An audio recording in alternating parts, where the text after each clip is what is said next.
Prologue of Phantom of the Opera by Gaston Leroux, in which the author of this singular work informs the reader how he acquired the certainty that the opera ghost really existed.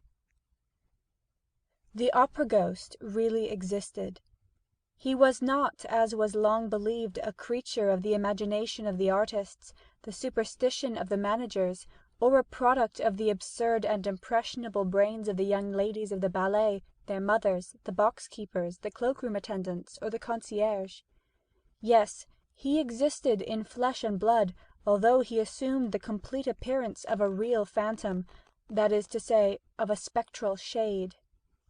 When I began to ransack the archives of the National Academy of Music, I was at once struck by the surprising coincidences between the phenomena ascribed to the ghost and the most extraordinary and fantastic tragedy that ever excited the Paris upper classes, and I soon conceived the idea that this tragedy might reasonably be explained by the phenomena in question. The events do not date more than 30 years back, and it would not be difficult to find at the present day, in the foyer of the ballet, old men of the highest respectability, men upon whose word one could absolutely rely, who would remember as though they happened yesterday the mysterious and dramatic conditions that attended the kidnapping of Christine Daae, the disappearance of the Vicomte de Chagny, and the death of his elder brother, Count Philippe, whose body was found on the bank of the lake that exists in the lower cellars of the opera on the Rue Scribe side. But none of those witnesses had until that day thought that there was any reason for connecting the more or less legendary figure of the opera ghost with that terrible story. The truth was slow to enter my mind, puzzled by an inquiry that at every moment was complicated by events which at first sight might be looked upon as superhuman, and more than once I was within an ace of abandoning a task in which I was exhausting myself in the hopeless pursuit of a vain image. At last I received the proof that my presentiments had not deceived me, and I was rewarded for all my efforts on the day when I acquired the certainty that the opera ghost was more than a mere shade. On that day I had spent long hours over the memoirs of a manager, the light and frivolous work of the too sceptical Moncharmin, who during his term at the opera understood nothing of the mysterious behavior of the ghost, and who was making all the fun of it he could at the very moment when he became the first victim of the curious financial operation that went on inside the magic envelope. I had just left the library in despair when I met the delightful acting manager of our National Academy, who stood chatting on a landing with a lively and well-groomed little old man, to whom he introduced me gaily. The acting manager knew about all my investigations, and how eagerly and unsuccessfully I had been trying to discover the whereabouts of the examining magistrate in the famous Chagny case, Monsieur Fauvre. Nobody knew what had become of him, alive or dead, and here he was back from Canada, where he had spent 15 years, and the first thing he had done on his return to Paris was to come to the secretarial offices at the opera and ask for a free seat. The little old man was Monsieur Fauvre himself. We spent a good part of the evening together, and he told me the whole Chagny case as he had understood it at the time. He was bound to conclude in favour of the madness of the Viscount and the accidental death of the elder brother, for lack of evidence to the contrary, but he was nevertheless persuaded that a terrible tragedy had taken place between the two brothers in connection with Christine Daae. He could not tell me what became of Christine or the Viscount. When I mentioned the ghost, he only laughed. He, too, had been told of the curious manifestations that seemed to point to the existence of an abnormal being residing in one of the most mysterious corners of the opera, and he knew the story of the envelope, but he had never seen anything in it worthy of his attention as magistrate in charge of the Chagny case, and it was as much as he had done to listen to the evidence of a witness who appeared of his own accord and declared that he had often met the ghost. This witness was none other than the man whom all Paris called the Persian, and who was well known to every subscriber of the opera. The magistrate took him for a visionary. I was immensely interested by this story of the Persian. I wanted, if there were still time, to find this valuable and eccentric witness. My luck began to improve, and I discovered him in his little flat in the Rue de Rivoli, where he had lived ever since, and where he died 5 months after my visit. I was at first inclined to be suspicious, but when the Persian had told me with childlike candour all that he knew about the ghost, and had handed me proofs of the ghost's existence, including the strange correspondence of Christine Daae, to do as I pleased with, I was no longer able to doubt. No, the ghost was not a myth. I have, I know, been told that this correspondence may have been forged from first to last by a man whose imagination had certainly been fed on the most seductive tales. But, fortunately, I discovered some of Christine's writing outside the famous bundle of letters, and on a comparison between the two, all my doubts were removed. I also went into the past history of the Persian, and found that he was an upright man, incapable of inventing a story that might have defeated the ends of justice. This, moreover, was the opinion of the more serious people who, at one time or other, were mixed up in the Chagny case, who were friends of the Chagny family, to whom I showed all my documents and set forth all my inferences. In this connection, I should like to print a few lines which I received from General D. Sir, I cannot urge you too strongly to publish the results of your inquiry. I remember perfectly that, a few weeks before the disappearance of that great singer, Christine Daae, and the tragedy which threw the whole of the Faubourg Saint-Germain into mourning, there was a great deal of talk, in the foyer of the ballet, on the subject of the ghost, and I believe that it only ceased to be discussed in consequence of the later affair that excited us all so greatly. But, if it be possible, as after hearing you I believe, to explain the tragedy through the ghost, then I beg you, sir, to talk to us about the ghost again. Mysterious though the ghost may at first appear, he will always be more easily explained than the dismal story in which malevolent people have tried to picture two brothers killing each other who had worshipped each other all their lives. Believe me, etc. Lastly, with my bundle of papers in hand, I once more went over the ghost's vast domain, the huge building which he had made his kingdom. All that my eyes saw, all that my mind perceived, corroborated the Persian's documents precisely, and a wonderful discovery crowned my labours in a very definite fashion. It will be remembered that, later, when digging in the substructure of the opera, before burying the phonographic records of the artist's voice, the workmen laid bare a corpse. Well, I was at once able to prove that this corpse was that of the opera ghost. I made the acting manager put this proof to the test with his own hand, and it is now a matter of supreme indifference to me if the papers pretend that the body was that of a victim of the Commune. The wretches who were massacred under the Commune in the cellars of the opera were not buried on this side. I will tell where their skeletons can be found, in a spot not very far from that immense crypt which was stocked during the siege with all sorts of provisions.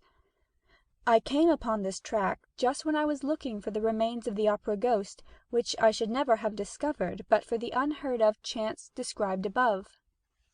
But we will return to the corpse and what ought to be done with it.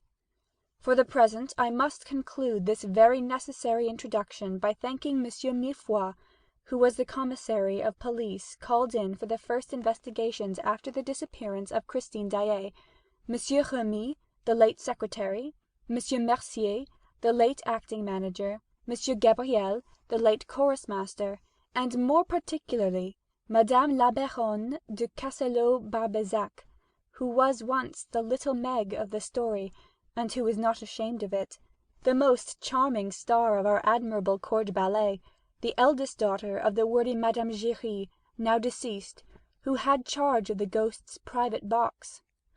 All these were of the greatest assistance to me, and thanks to them I shall be able to reproduce those hours of sheer love and terror in their smallest details before the reader's eyes.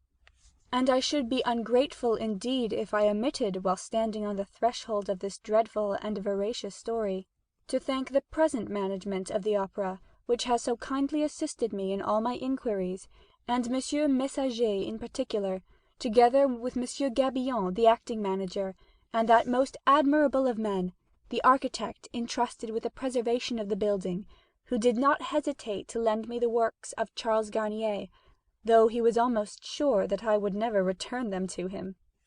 Lastly, I must pay a public tribute to the generosity of my friend and former collaborator, Monsieur G. Lacroze, who allowed me to dip into his splendid theatrical library and to borrow the rarest editions of books by which he set great store.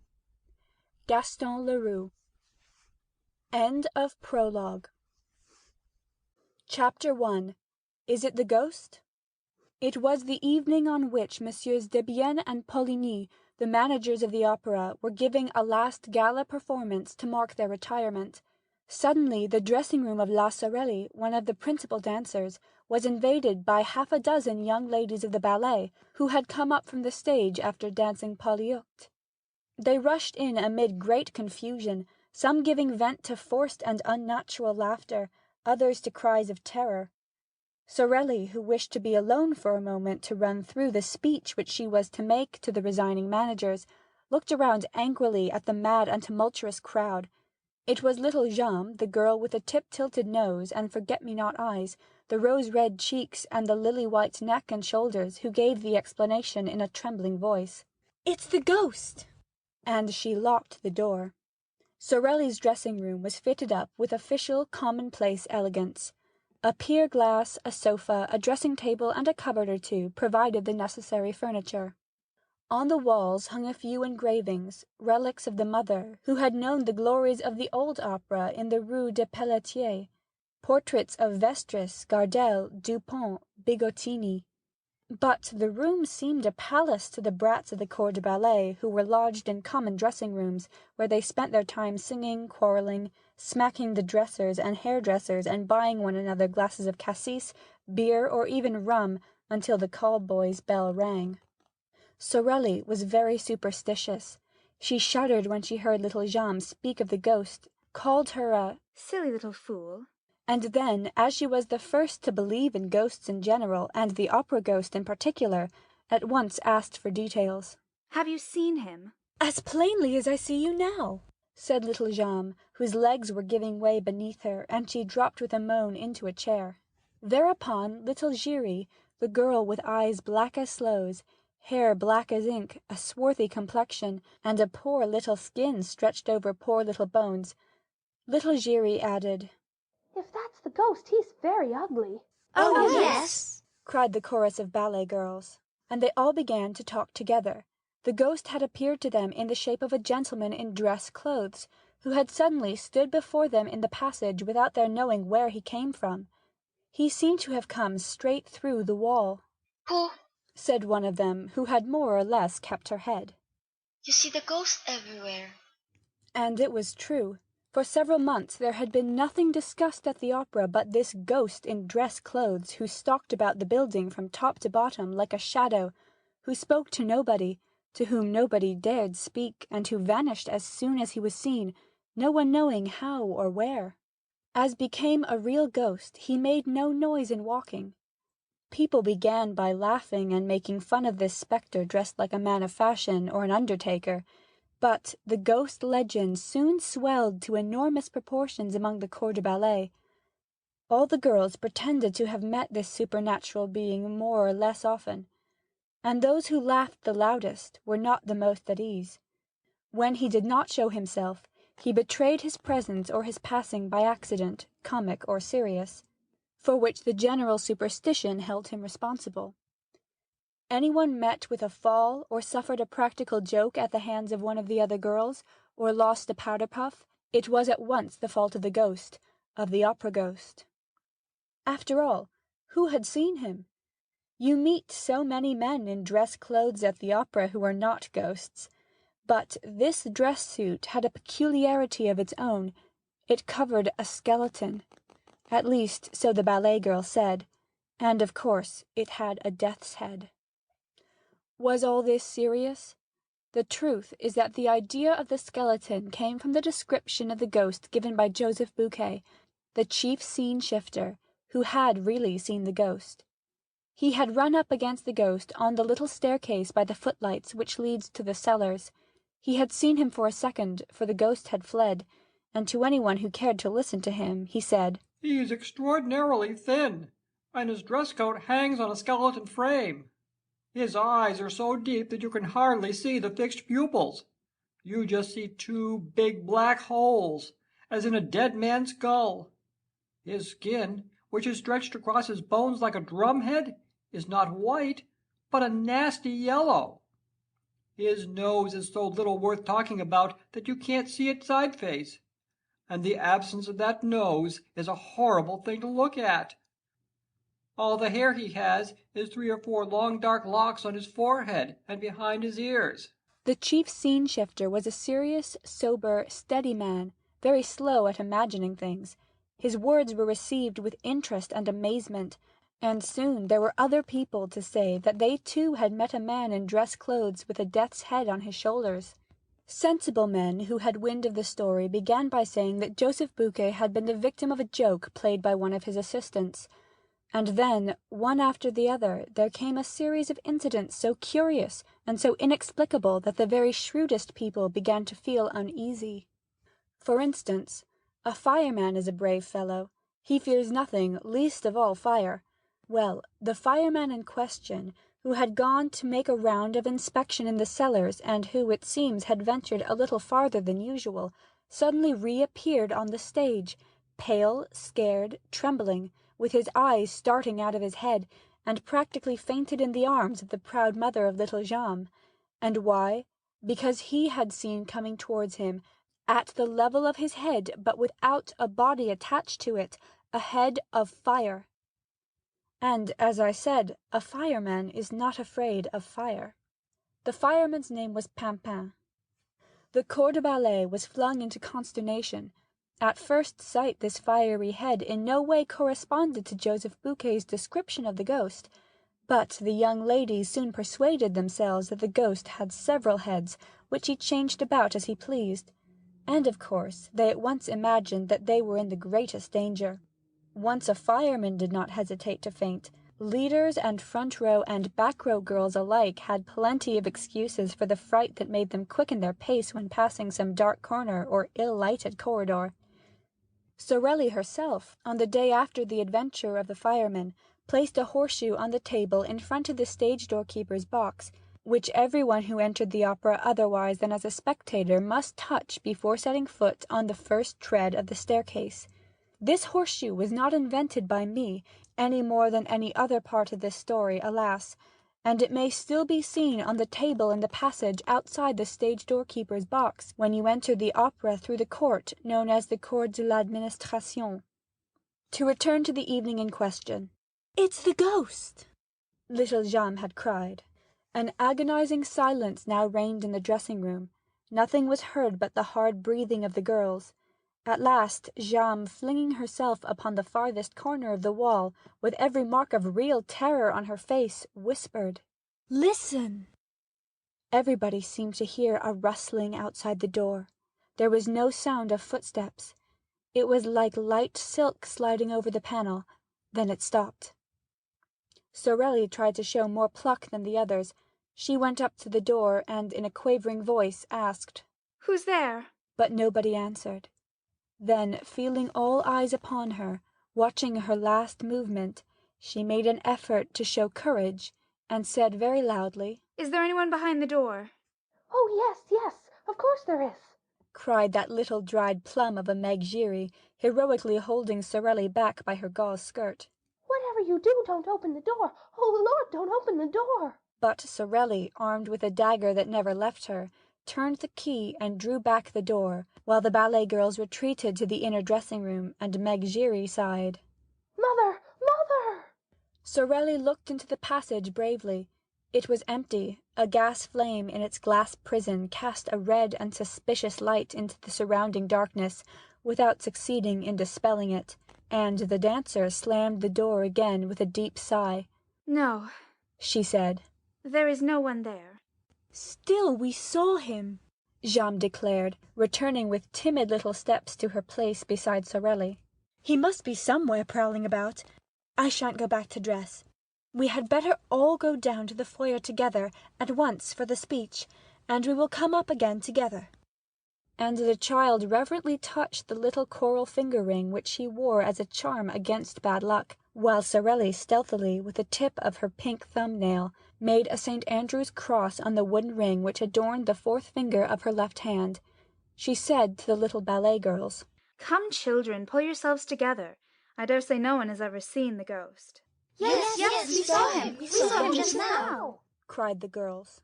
He had his death's head and his dress coat, just as when he appeared with Joseph Bouquet. And Gabriel saw him too, said Jeanne. Only yesterday afternoon, in broad daylight. Gabriel, the chorus master? Why, yes, didn't you know? And he was wearing his dress clothes in broad daylight. Who?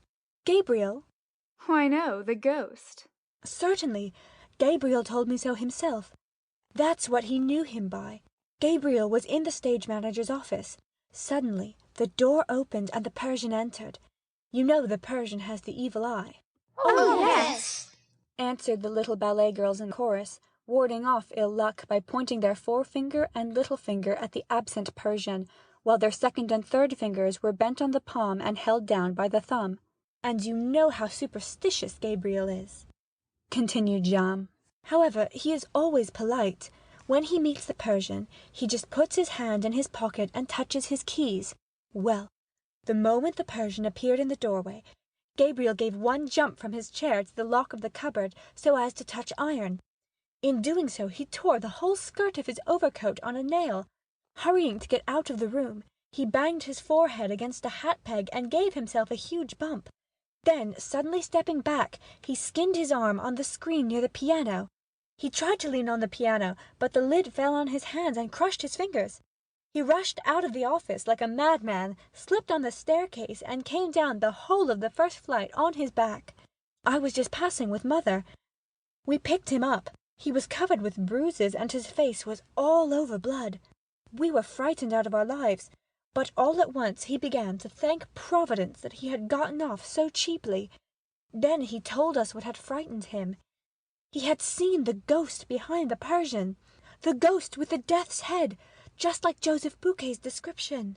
Jeanne had told her story ever so quickly, as though the ghost were at her heels, and was quite out of breath at the finish. A silence followed, while Sorelli polished her nails in great excitement. It was broken by little Giry, who said, Joseph Bouquet would do better to hold his tongue. Why should he hold his tongue? asked somebody. That's Mother's opinion, replied Meg, lowering her voice and looking all about her as though fearing lest other ears than those present might overhear. And why is it your mother's opinion? Hush! Mother says the ghost doesn't like being talked about. And why does your mother say so? Because nothing. This reticence exasperated the curiosity of the young ladies, who crowded round little Giry, begging her to explain herself. They were there, side by side, leaning forward simultaneously in one movement of entreaty and fear, communicating their terror to one another, taking a keen pleasure in feeling their blood freeze in their veins. I swore not to tell, gasped Meg. But they left her no peace, and promised to keep the secret, until Meg, burning to say all she knew, began, with her eyes fixed on the door. Well, it's because of the private box. What private box? The ghost's box. Has Has the ghost a box? Oh, do tell us, do tell us. Not so loud, said Meg. It's box 5, you know, the box on the grand tier, next to the stage box on the left. Oh, nonsense. I tell you it is. Mother has charge of it, but you swear you won't say a word. Of course, of course. Well, that's the ghost's box. No one has had it for over a month, except the ghost, and orders have been given at the box office that it must never be sold. And does the ghost really come there? Yes. Then somebody does come? Why, no, the ghost comes, but there is nobody there. The little ballet girls exchanged glances. If the ghost came to the box, he must be seen, because he wore a dress coat and a death's head. This was what they tried to make Meg understand, but she replied, That's just it. The ghost is not seen, and he has no dress coat and no head. All that talk about his death's head and his head of fire is nonsense. There's nothing in it. You only hear him when he is in the box. Mother has never seen him, but she has heard him. Mother knows, because she gives him his program. interfered. Giry, child, you're getting at us. Thereupon little Giry began to cry. I ought to have held my tongue. If Mother ever came to know. But I was quite right. Joseph Bouquet has no business to talk of things that don't concern him. It will bring him bad luck. Mother was saying so last night. There was a sound of hurried and heavy footsteps in the passage, and a breathless voice cried, Cecile? Cecile, are you there? "It's Mother's voice," said Jeanne. "What's the matter?" She opened the door. A respectable lady, built on the lines of a Pomeranian grenadier, burst into the dressing-room and dropped groaning into a vacant armchair. Her eyes rolled madly in her brick-dust-coloured face. How awful, She said. how awful. What? Joseph Bouquet. What about him? Joseph Bouquet is dead. The room became filled with exclamations, with astonished outcries, with scared requests for explanations. Yes, he was found hanging in the third-floor cellar. It's the ghost! Little Giry blurted, as though in spite of herself. But she at once corrected herself, with her hands pressed to her mouth. No, I didn't say it. All around her, her panic-stricken companions repeated under their breaths. Yes, it must be the ghost. Sorelli was very pale. I shall never be able to recite my speech, She said. Ma Jeanne gave her opinion while she emptied a glass of liqueur that happened to be standing on a table. The ghost must have something to do with it. The truth is that no one ever knew how Joseph Bouquet met his death. The verdict at the inquest was natural suicide. In his Memoirs of a Manager, Monsieur Moncharmin, one of the joint managers who succeeded Messieurs Debienne and Poligny, describes the incident as follows. A grievous accident spoiled the little party which Messieurs Debienne and Poligny gave to celebrate their retirement. I was in the manager's office when Mercier, the acting manager, suddenly came darting in. He seemed half mad and told me that the body of a scene-shifter had been found hanging in the third cellar under the stage, between a farmhouse and a scene from the Rue de la Roi. I shouted, "Come!" and cut him down. By the time I had rushed down the staircase and the Jacob's ladder, the man was no longer hanging from his rope. So, this is an event which Monsieur Moncharmin thinks natural. A man hangs at the end of a rope. They go to cut him down. The rope has disappeared. Oh, Monsieur Moncharmin found a very simple explanation. Listen to him. It was just after the ballet, and leaders and dancing girls lost no time in taking their precautions against the evil eye. There you are. Picture the corps de ballet scuttling down the Jacob's ladder and dividing the suicide's rope among themselves in less time than it takes to write. When, on the other hand, I think of the exact spot where the body was discovered, the third cellar underneath the stage. Imagine that somebody must have been interested in seeing that the rope disappeared after it had effected its purpose, and time will show if I am wrong.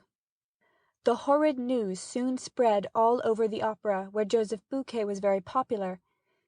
The dressing-rooms emptied, and the ballet girls, crowding around Sorelli like timid sheep around their shepherdess, made for the foyer through the ill-lit passages and staircases, trotting as fast as their little pink legs could carry them. End of Chapter 1. Chapter 2. The New Margarita. On the first landing, Sorelli ran against the Comte de Chagny, who was coming upstairs. The Count, who was generally so calm, seemed greatly excited. "I was just going to you," he said, taking off his hat. "Oh, Sorelli, what an evening! And Christine Daae, what a triumph!" Impossible, said Meg Giry. 6 months ago she used to sing like a crock.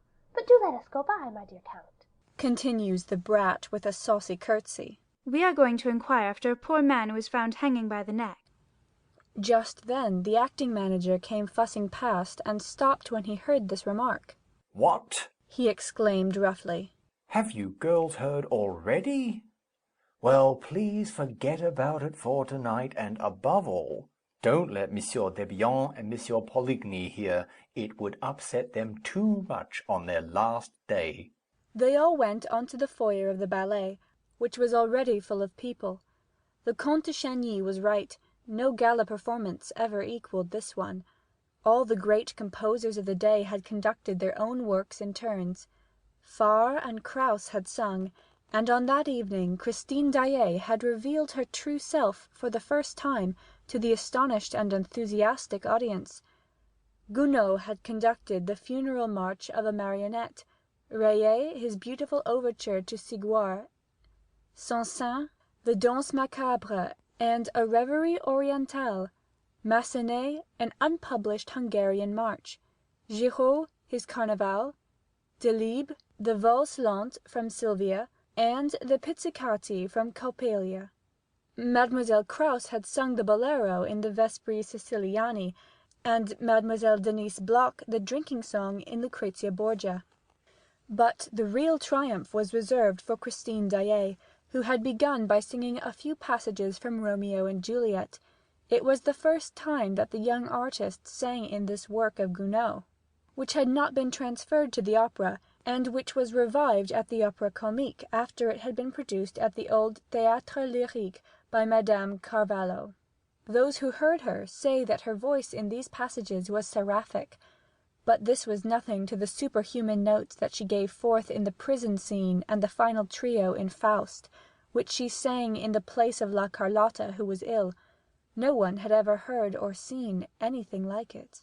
Daae revealed a new Margarita that night, a Margarita of splendor, a radiance hitherto unsuspected. The whole house went mad, rising to its feet, shouting, cheering, clapping, while Christine sobbed and fainted in the arms of her fellow singers, and had to be carried to her dressing-room.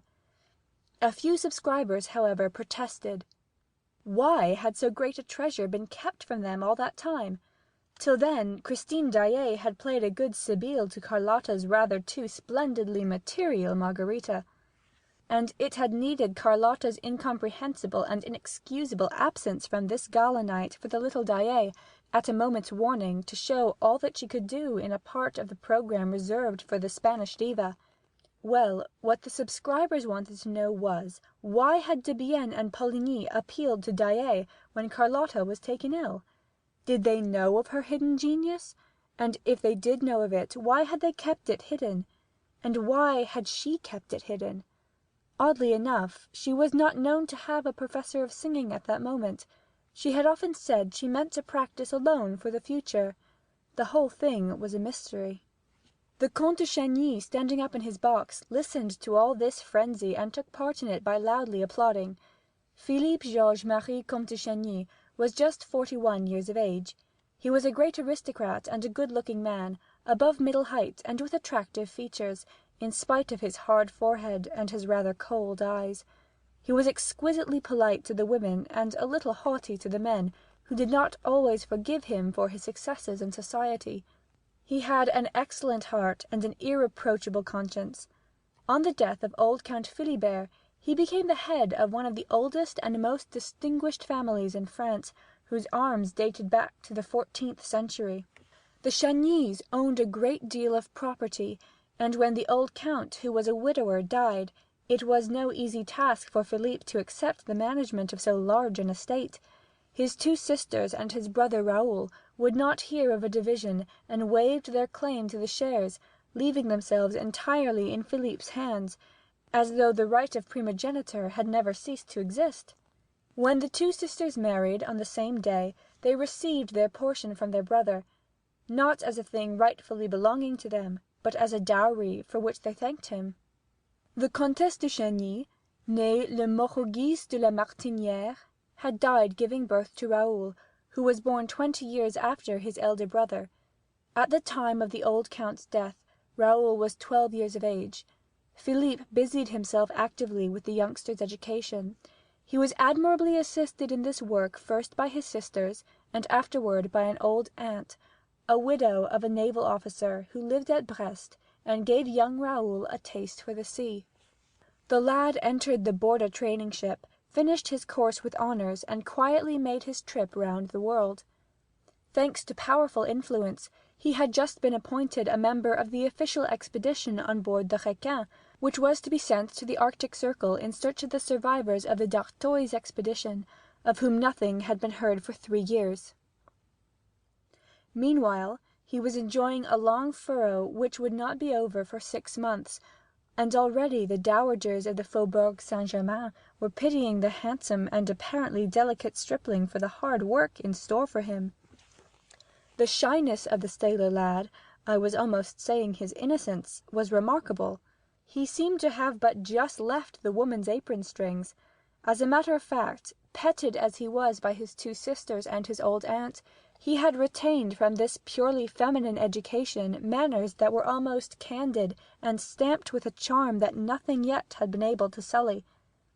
He was a little over 21 years of age, and looked 18.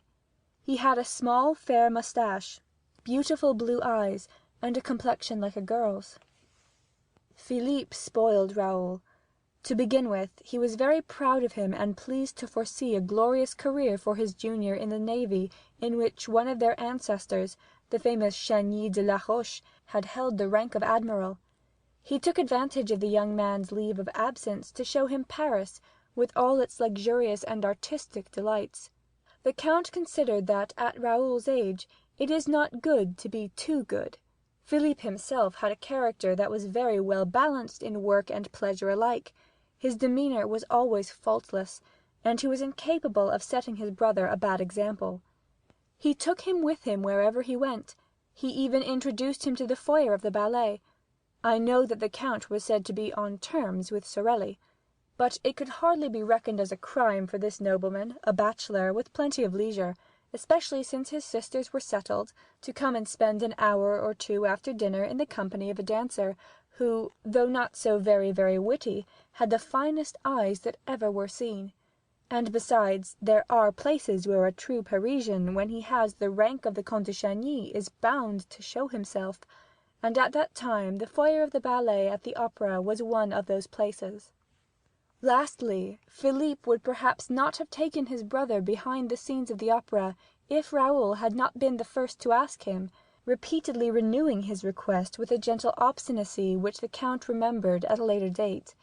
On that evening, Philippe, after applauding the Daae, turned to Raoul and saw that he was quite pale. "Don't you see," said Raoul, "that the woman's fainting?" You look like fainting yourself, said the Count. What's the matter? But Raoul had recovered himself and was standing up. "Let's go and see," he said. "She never sang like that before." The Count gave his brother a curious smiling glance and seemed quite pleased. They were soon at the door leading from the house to the stage. Numbers of subscribers were slowly making their way through. Raoul tore his gloves without knowing what he was doing, and Philippe had much too kind a heart to laugh at him for his impatience. But now he understood why Raoul was absent-minded when spoke to, and why he always tried to turn every conversation to the subject of the opera. They reached the stage and pushed through the crowd of gentlemen, scene-shifters, supers, and chorus girls, Raoul leading the way, feeling that his heart no longer belonged to him, his face set with passion, while Count Philippe followed him with difficulty and continued to smile. At the back of the stage Raoul had to stop before the inrush of the little troop of ballet girls who blocked the passage, which he was trying to enter. More than one chaffing phrase darted from little made-up lips, to which he did not reply, and at last he was able to pass, and dived into the semi-darkness of a corridor ringing with the name of "Daae! Daae!" The Count was surprised to find that Raoul knew his way. He had never taken him to Christine's himself, and came to the conclusion that Raoul must have gone there alone while the Count stayed talking in the foyer with Sorelli, who often asked him to wait until it was her time to "go on," and sometimes handed him the little gaiters in which she ran down from her dressing-room to preserve the spotlessness of her satin dancing shoes and her flesh-coloured tights. Sorelli had an excuse: she had lost her mother. Postponing his usual visit to Sorelli for a few minutes, the Count followed his brother down the passage that led to Daae's dressing-room, and saw that it had never been so crammed as on that evening, when the whole house seemed excited by her success and also by her fainting fit. For the girl had not yet come to, and the doctor of the theatre had just arrived at the moment when Raoul entered at his heels. Christine, therefore, received first the aid of the one, while opening her eyes in the arms of the other. The Count and many more remained crowding in the doorway. "Don't you think, Doctor, that those gentlemen had better clear the room?" asked Raoul coolly. "There's no breathing here." "You are quite right," said the doctor. And he sent everyone away except Raoul and the maid, who looked at Raoul with eyes of the most undisguised astonishment. She had never seen him before, and yet dared not question him, and the doctor imagined that the young man was only acting as he did because he had the right to. The Viscount, therefore, remained in the room watching Christine as she slowly returned to life, while even the joint managers, Debienne and Poligny, who had come to offer their sympathy and congratulations, found themselves thrust into the passage among the crowd of dandies. The Comte de Chagny, who was one of those standing outside, laughed. "Oh, ho, ho, the rogue, the rogue!" And he added, under his breath, "Those youngsters with their schoolgirl airs. So he's a Chagny after all." He turned to go to Sorelli's dressing-room, but met her on the way, with her little troop of trembling ballet-girls, as we have seen. Meanwhile, Christine Daae uttered a deep sigh, which was answered by a groan. She turned her head, saw Raoul, and started. She looked at the doctor, on whom she bestowed a smile, then at her maid, then at Raoul again. "Monsieur," she said, in a voice not much above a whisper. "Who are you?" "Mademoiselle," replied the young man, kneeling on one knee and pressing a fervent kiss on the diva's hand. "I am the little boy who went into the sea to rescue your scarf." Christine again looked at the doctor and the maid, and all three began to laugh. Raoul turned very red and stood up. "Mademoiselle," he said, "since you are pleased not to recognize me, I should like to say something to you in private. Something very important." "When I am better, do you mind?" And her voice shook. "You have been very good." Yes, you must go. said the doctor, with his pleasantest smile. Leave me to attend to mademoiselle. "I am not ill now," said Christine suddenly, with strange and unexpected energy. She rose and passed her hand over her eyelids. "Thank you, doctor. I should like to be alone. Please go away. All of you, leave me. I am very restless this evening." The doctor tried to make a short protest, but receiving the girl's evident agitation, he thought the best remedy was not to thwart her, and he went away, saying to Raoul outside, She is not herself tonight. She is usually so gentle. Then he said good night, and Raoul was left alone. The whole of this part of the theatre was now deserted. The farewell ceremony was no doubt taking place in the foyer of the ballet. Raoul thought that Daae might go to it, and he waited in the silent solitude, even hiding in the favouring shadow of a doorway. He felt a terrible pain at his heart, and it was of this that he wanted to speak to Daae without delay. Suddenly the dressing-room door opened, and the maid came out by herself, carrying bundles. He stopped her and asked how her mistress was. The woman laughed, and said that she was quite well, but that he must not disturb her, for she wished to be left alone, and she passed on. One idea alone filled Raoul's burning brain. Of course, Daae wished to be left alone for him. Had he not told her he wanted to speak to her privately? Hardly breathing, he went up to the dressing-room, and with his ear to the door to catch her reply, prepared to knock. But his hand dropped. He heard a man's voice in the dressing-room, saying in a curiously masterful tone, "Christine, you must love me." And Christine's voice, infinitely sad and trembling, as though accompanied by tears, replied, "How can you talk like that, when I sing only for you?" Raoul leaned against the panel to ease his pain. His heart, which had seemed gone forever, returned to his breast and was throbbing loudly. The whole passage echoed with its beating, and Raoul's ears were deafened. Surely, if his heart continued to make such a noise, they would hear it inside. They would open the door, and the young man would be turned away in disgrace. What a position for a Chagny, to be caught listening behind a door! He took his heart in his two hands to make it stop. The man's voice spoke again. "Are you very tired?" "Oh, tonight I gave you my soul, and I am dead," Christine replied. "Your soul is a beautiful thing, child," replied the grave man's voice. "and I thank you. No emperor ever received so fair a gift. The angels wept tonight." Raoul heard nothing after that. Nevertheless, he did not go away, but, as though he feared lest he should be caught, he returned to his dark corner, determined to wait for the man to leave the room. At one and the same time, he had learned what love meant, and hatred. He knew that he loved, He wanted to know whom he hated. To his great astonishment, the door opened and Christine Daae appeared, wrapped in furs, with her face hidden in a lace veil, alone. She closed the door behind her, but Raoul observed that she did not lock it. She passed him. He did not even follow her with his eyes, for his eyes were fixed on the door, which did not open again. When the passage was once more deserted, he crossed it, opened the door of the dressing-room, went in, and shut the door. He found himself in absolute darkness. The gas had been turned out. "There's someone here," said Raoul, with his back against the closed door, in a quivering voice. "What are you hiding for?" All was darkness and silence. Raoul heard only the sound of his own breathing. He quite failed to see that the indiscretion of his conduct was exceeding all bounds. "You shan't leave this until I let you," he exclaimed. "If you don't answer, you're a coward. But I'll expose you." And he struck a match. The blaze lit up the room. There was no one in the room. Raoul, first turning the key in the door, lit the gas jets. He went into the dressing-closet, opened the cupboards, hunted about, felt the walls with his moist hands. Nothing. "Look here," he said aloud. "Am I going mad?" He stood for 10 minutes listening to the gas flaring in the silence of the empty room. Lover though he was, he did not even think of stealing a ribbon that would have given him the perfume of the woman he loved. He went out, not knowing what he was doing nor where he was going. At a given moment in his wayward progress, an icy draught struck him in the face. He found himself at the bottom of a staircase down which, behind him, a procession of workmen were carrying a sort of stretcher covered with a white sheet. "Which is the way out, please?" he asked one of the men.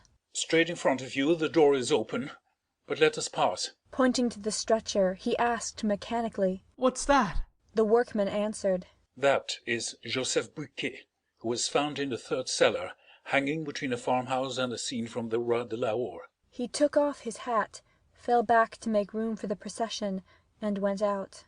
End of Chapter 2. Chapter 3. The Mysterious Reason. During this time the farewell ceremony was taking place. I have already said that this magnificent function was being given on the occasion of the retirement of M. Debienne and M. Poligny, who had determined to die game, as we say nowadays. They had been assisted in the realization of their ideal, though melancholy, programme by all that counted in the social and artistic world of Paris. All these people met after the performance in the foyer of the ballet, where Sorelli waited for the arrival of the retiring managers with a glass of champagne in her hand and a little prepared speech at the tip of her tongue. Behind her, the members of the corps de ballet, young and old, discussed the events of the day in whispers, or exchanged discreet signals with their friends, a noisy crowd of whom surrounded the supper tables, arranged along the slanting floor. A few of the dancers had already changed into ordinary dress, but most of them wore their skirts of gossamer gauze, and all had thought it the right thing to put on a special face for the occasion. All, that is, except little Jeanne, whose 15 summers, happy age, seemed already to have forgot the ghost and the death of Joseph Buquet. She had never ceased to laugh and chatter, to hop about and play practical jokes until Messieurs Debienne and Poligny appeared on the steps of the foyer, when she was severely called to order by the impatient Sorelli. Everybody remarked that the retiring managers looked cheerful, as in the Paris way. None will ever be a true Parisian who has not learned to wear a mask of gaiety over his sorrows, and one of sadness, boredom, or indifference over his inward joy. You know that one of your friends is in trouble. Do not try to console him. He will tell you he is already comforted. But should he have met with good fortune, be careful how you congratulate him. He thinks it so natural that he is surprised that you should speak of it. In Paris, our lives are one masked ball, and the foyer of the ballet is the last place in which two men so knowing as M. Debienne and M. Poligny would have made the mistake of betraying their grief, however genuine it might be. And they were already smiling rather too broadly upon Sorelli, who had begun to recite her speech. when an exclamation from that little madcap of a Jammes broke the smile of the manager so brutally that the expression of distress and dismay that lay beneath it became apparent to all eyes. "The opera ghost!" yelled these words in a tone of unspeakable terror, and her finger pointed among the crowd of dandies to a face so pallid, so lugubrious, and so ugly, with two such deep black cavities under the straddling eyebrows, that the death's head in question immediately scored a huge success. The opera ghost! The opera ghost! Everybody laughed and pushed his neighbour, and wanted to offer the opera ghost a drink, but he was gone.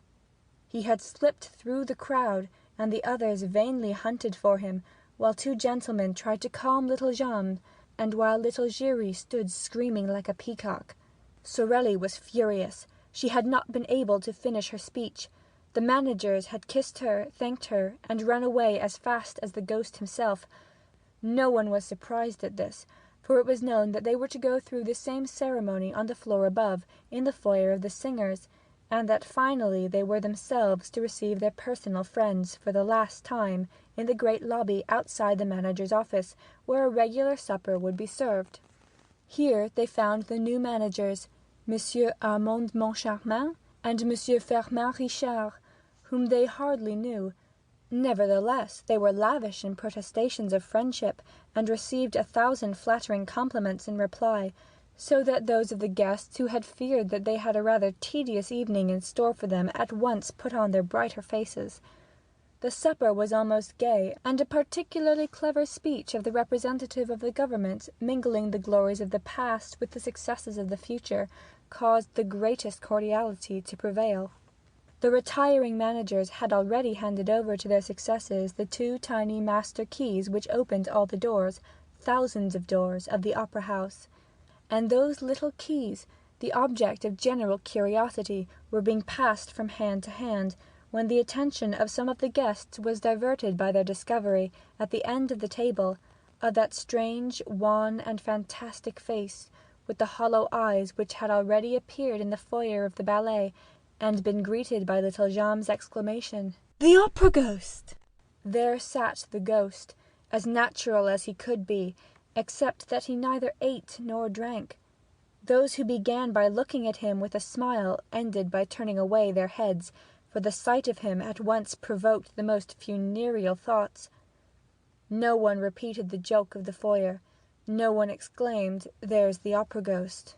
He himself did not speak a word, and his very neighbours could not have stated at what precise moment he had sat down between them, but everyone felt that if the dead did ever come and sit at the table of the living, they could not cut a more ghastly figure. The friends of Firmin Richard and Armand Moncharmin thought this lean and skinny guest was an acquaintance of Debienne's or Poligny, while Debienne's and Poligny's friends believed that the cadaverous individual belonged to Firmin Richard and Armand Moncharmin's party. The result was that no request was made for an explanation, no unpleasant remark, no joke in bad taste which might have offended this visitor from the tomb. A few of those present who knew the story of the ghost and the description of him given by the chief scene-setter (they did not know of Joseph Buquet's death) thought in their own minds that the man at the end of the table might easily have passed for him. Yet, according to the story, the ghost had no nose, and the person in question had. But Monsieur Moncharmin declares in his memoirs that the guest's nose was transparent. Long, thin, and transparent are his exact words. I, for my part, will add that this might very well apply to a false nose. Monsieur Moncharmin may have taken for transparency what was only shininess. Everyone knows that orthopedic science provides beautiful false noses for those who have lost their noses naturally or as the result of an operation. Did the ghost really take a seat at the manager's supper table that night, uninvited? And can we be sure that the figure was that of the opera ghost himself? Who would venture to assert as much? I mention the incident, not because I wish for a second to make the reader believe, or even to try to make him believe, that the ghost was capable of such a sublime piece of impudence, but because, after all, the thing is impossible. Monsieur Armand Moncharmin, in chapter 11 of his memoirs, says, When I think of this first evening, I cannot separate the secret confined to us by Messieurs Debienne and Poligny in their office, from the presence at our supper of that ghostly person whom none of us knew. What happened was this. Messieurs Debienne and Poligny, sitting at the centre of the table, had not seen the man with the death's head. Suddenly he began to speak. The ballet girls are right, he said. The death of that poor Bouquet is perhaps not so natural as people think. And Poligny gave a start. Is Bouquet dead? They cried. Yes, replied the man, or the shadow of a man, quietly. He was found this evening, hanging in the third cellar, between a farmhouse and a scene from the Rue de la Horde. The two managers, or rather ex-managers, at once rose and stared strangely at the speaker. They were more excited than they need have been, that is to say, more excited than anyone need be by the announcement of the suicide of a chief scene-setter. They looked at each other. They had both turned whiter than the tablecloth. At last, Debienne made a sign to Monsieur Richard and Moncharmin. Poligny muttered a few words of excuse to his guests, and all four went into the manager's office. I leave Monsieur Moncharmin to complete the story. In his memoirs he says, Messieurs Debienne and Poligny seemed to grow more and more excited, and they appeared to have something very difficult to tell us. First they asked us if we knew the man sitting at the end of the table, who had told them of the death of Joseph Bouquet, and when we answered in the negative, they looked still more concerned. They took the master keys from our hands, stared at them for a moment, and advised us to have new locks made, with the greatest secrecy, for the rooms, closets, and presses that we might wish to have hermetically closed. They said this so funnily that we began to laugh, and to ask if there were thieves at the opera. They replied that there was something worse, which was the ghost. We began to laugh again, feeling sure that they were indulging in some joke that was intended to crown our little entertainment. Then at their request we became serious, resolving to humor them, and to enter into the spirit of the game. They told us that they never would have spoken to us of the ghost, if they had not received formal orders from the ghost himself to ask us to be pleasant to him, and to grant any request that he might make. However, in their relief at leaving a domain where that tyrannical shade held sway, they had hesitated until the last moment to tell us of this curious story, which our skeptical minds were certainly not prepared to entertain. But the announcement of the death of Joseph Bouquet had served them as a brutal reminder that whenever they had disregarded the ghost's wishes, some fantastic or disastrous event had brought them to a sense of their dependence. During these unexpected utterances, made in a tone of the most secret and important confidence, I looked at Richard. Richard in his student days had acquired a great reputation for practical joking, and he seemed to relish the dish which was being served up to him in his turn. He did not miss a morsel of it, though the seasoning was a little gruesome because of the death of Bouquet. He nodded his head sadly, while the others spoke, and his features assumed the air of a man who bitterly regretted having taken over the opera, now that he knew that there was a ghost mixed up in the business.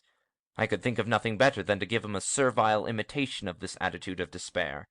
However, in spite of all our efforts, we could not, at the finish, help bursting out laughing in the faces of Messieurs Debienne and Poligny, who, seeing us pass straight from the gloomiest state of mind to one of the most insolent merriment, acted as though they thought that we had gone mad. The joke became a little tedious, and Richard asked half seriously and half in jest, But, after all, what does this ghost of yours want? Monsieur Poligny went to his desk, and returned with a copy of the memorandum book. The memorandum book begins with a well-known word saying that the management of the opera shall give the performance of the National Academy of Music the splendor that becomes the first lyric stage in France, and ends with clause 98, which says that the privilege can be withdrawn if the manager infringes the conditions stipulated in the memorandum book. This is followed by the conditions, which are 4 in number. The copy produced by Monsieur Poligny was written in black ink, and exactly similar to that in our own possession, except that, at the end, it contained a paragraph in red ink, and in a queer, laboured handwriting, as though it had been produced by dipping the heads of matches into the ink, the writing of a child that has never got beyond the downstrokes, and has not learned to join its letters. This paragraph ran, word for word, as follows. Or if the manager, in any month, delay for more than a fortnight the payment of the allowance which he shall make to the opera ghost, an allowance of 20,000 francs a month, say 240,000 francs a year. Monsieur Poligny pointed with a hesitating finger to the last clause, which we certainly did not expect. Is that all? Does he not want anything else? Asked Richard with the greatest coolness. Yes, he does, replied Poligny. And he turned over the pages of the memorandum book until he came to the clause specifying the days on which certain private boxes were to be reserved for the free use of the President of the Republic, the ministers, and so on. At the end of this clause a line had been added, also in red ink. Box 5 on the grand tier shall be placed at the disposal of the opera ghost for every performance. When we saw this, there was nothing else for us to do but to rise from our chairs, shake our two predecessors warmly by the hand, and congratulate them on thinking of this charming little joke, which proved that the old French sense of humour was never likely to become extinct. Richard added that he now understood why Messieurs Debienne and Poligny were retiring from the management of the National Academy of Music. Business was impossible with so unreasonable a ghost. Certainly, 240,000 francs are not to be picked up for the asking, said Monsieur Poligny, without moving a muscle of his face. And have you considered what the loss over Box 5 meant to us? We did not sell it once. And not only that, but we had to return the subscription. Why, it's awful. We really can't work to keep ghosts. We prefer to go away. Yes, echoed Monsieur Debienne. we prefer to go away. Let us go. And he stood up. Richard said, But, after all, it seems to me that you were much too kind to the ghost. If I had such a troublesome ghost as that, I should not hesitate to have him arrested. But how? Where? They cried in chorus. We have never seen him. But when he comes to his box... We have never seen him in his box. Then sell it. Sell the opera ghost's box? Well, gentlemen, try it. Thereupon we all four left the office. Richard and I had never laughed so much in our lives. End of Chapter 3. Chapter 4. Box 5. Armand Moncharmin wrote such voluminous memoirs during the fairly long period of his co-management that we may well ask if he ever found time to attend to the affairs of the opera otherwise than by telling what went on there. M. Moncharmin did not know a note of music, but he called the Minister of Education and Fine Arts by his Christian name, had dabbled a little in society journalism, and enjoyed a considerable private income. Lastly, he was a charming fellow, and showed that he was not lacking in intelligence, for as soon as he made up his mind to be a sleeping partner in the opera, he selected the best possible active manager, and went straight to Firmin Richard. Firmin Richard was a very distinguished composer, who had published a number of successful pieces of all kinds, and who liked nearly every form of music and every sort of musician. Clearly, therefore, it was the duty of every sort of musician to like Monsieur Firmin Richard. The only things to be said against him were that he was rather masterful in his ways and endowed with a very hasty temper. The first few days which the partners spent at the opera were given over to the delight of finding themselves the head of so magnificent an enterprise, and they had forgotten all about that curious fantastic story of the ghost, when an incident occurred that proved to them that the joke, if joke it were, was not over. Monsieur Firmin Richard reached his office that morning at 11 o'clock. His secretary, Monsieur Remy, showed him half a dozen letters which he had not opened because they were marked private. One of the letters had at once attracted Richard's attention, not only because the envelope was addressed in red ink, but because he seemed to have seen the writing before. He soon remembered it was the red handwriting in which the memorandum book had been so curiously completed. He recognized the clumsy, childish hand. He opened the letter and read, Dear Monsieur Manager, I am sorry to have to trouble you at a time when you must be so very busy, renewing important engagements, signing fresh ones, and generally displaying your excellent taste. I know what you have done for Carlotta, Sorelli, and little Gemmes, and for a few others whose admirable qualities of talent or genius you have suspected. Of course, when I use these words, I do not mean to apply them to La Carlotta, who sings like a squirt, and who ought never to have been allowed to leave the Ambassadeurs and the Café Jacquin, nor to La Sorelli, who owes her success mainly to the coach builders, nor to little Jammes, who dances like a calf in a field. And I am not speaking of Christine Daae either, though her genius is certain, whereas your jealousy prevents her from creating any important part. When all is said, you are free to conduct your little business as you think best, are you not?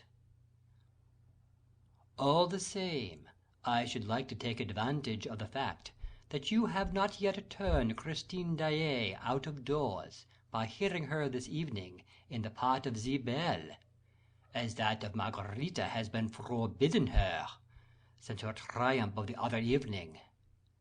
And I will ask you not to dispose of my box to-day, nor on the following days, for I cannot end this letter without telling you how disagreeably surprised I have been, once or twice, to hear, on arriving at the opera, that my box has been sold, at the box office, by your orders. I did not protest, first, because I dislike scandal, and second, because I thought that your predecessors, Messieurs Debenay and Polonais, who were always charming to me, had neglected, before leaving, to mention my little fads to you.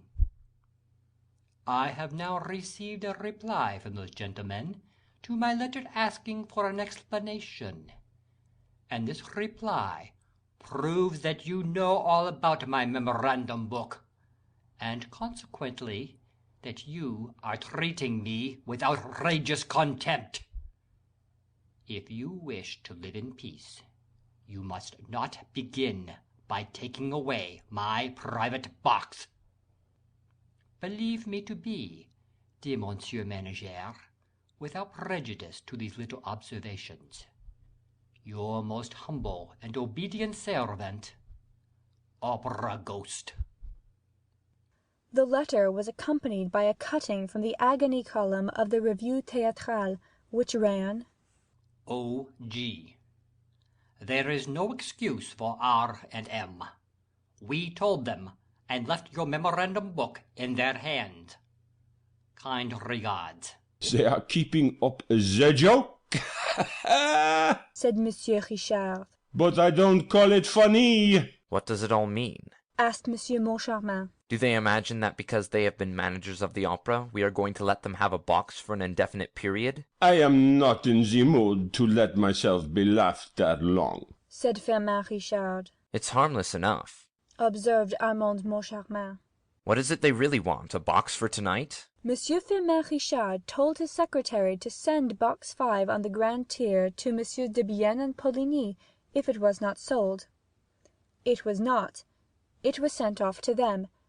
Debienne lived at the corner of the Rue Scribe and the Boulevard des Capucines, Poligny in the Rue Aubert. O ghosts, 2 letters had been posted at the Boulevard des Capucines post office, as Moncharmin remarked after examining the envelopes. You see, said Richard. They shrugged their shoulders, and regretted that 2 men of that age should amuse themselves with such childish tricks. They might have been civil for all that, said Moncharmin. Did you notice how they treat us with regard to Carlotta, Sorelli, and little Jammes? Why, dear fellow, these 2 are mad with jealousy. To think that they went to the expense of an advertisement in the Revue Théâtrale. Have they nothing better to do? By the way, said Moncharmin, they seem to be greatly interested in that little Christine Daae. You know as well as I do that she has the reputation of being quite good, said Richard. Reputations are easily obtained, replied Moncharmin. Haven't I a reputation for knowing all about music? And I don't know one key from another. Don't be afraid. You never had that reputation, Richard declared. Thereupon he ordered the artist to be shown in, who for the last 2 hours had been walking up and down the outside of the door, behind which fame and fortune, or dismissal, awaited them. The whole day was spent in discussing, negotiating, signing or cancelling contracts, and the 2 overworked managers went to bed early, without so much as casting a glance at Box 5 to see whether M. Debienne and M. Poligny were enjoying the performance. Next morning the managers received a card of thanks from the ghost. Dear Monsieur Manager, thanks. Charming evening. Tea exquisite. Choruses want waking up. Carlotta a splendid commonplace instrument. We'll write you soon for the 240,000 francs, or 233,424 francs, 70 centimes to be correct. Monsieur Debenay and Monsieur Poligny have sent me the 6,573 francs, 30 centimes, representing the first 10 days of my allowance for the current year. Their privileges finished on the evening of the 10th inst. Kind regards, O.G. On the other hand, there was a letter from Messieurs Debienne and Poligny. Gentlemen, we are much obliged for your kind thought of us, but you will easily understand that the prospect of again hearing Faust, pleasant though it is to ex-managers of the opera, cannot make us forget that we have no right to occupy Box 5 on the Grand Tier, which is the exclusive property of him of whom we spoke to you when we went through the memorandum book with you for the last time. See Clause 98, final paragraph. Accept, gentlemen, etc. Oh, these fellows are beginning to annoy me, shouted Firmin Richard, snatching up the letter. And that evening Box 5 was sold. The next morning Monsieur Richard and Moncharmin, on reaching their office, found an inspector's report relating to an incident that had happened the night before, in Box 5. I give the essential part of the report. I was obliged to call in a municipal guard twice this evening, to clear Box 5 on the Grand Tier, once at the beginning and once in the middle of the second act. The occupants, who arrived as the curtain rose on the second act, created a regular scandal by their laughter and their ridiculous observations. There were cries of "Hush!" all around them, and the whole house was beginning to protest when the box-keeper came to fetch me. I entered the box and said what I thought necessary. The people did not seem to me to be in their right mind, and they made stupid remarks. I said that if the noise was repeated, I should be compelled to clear the box.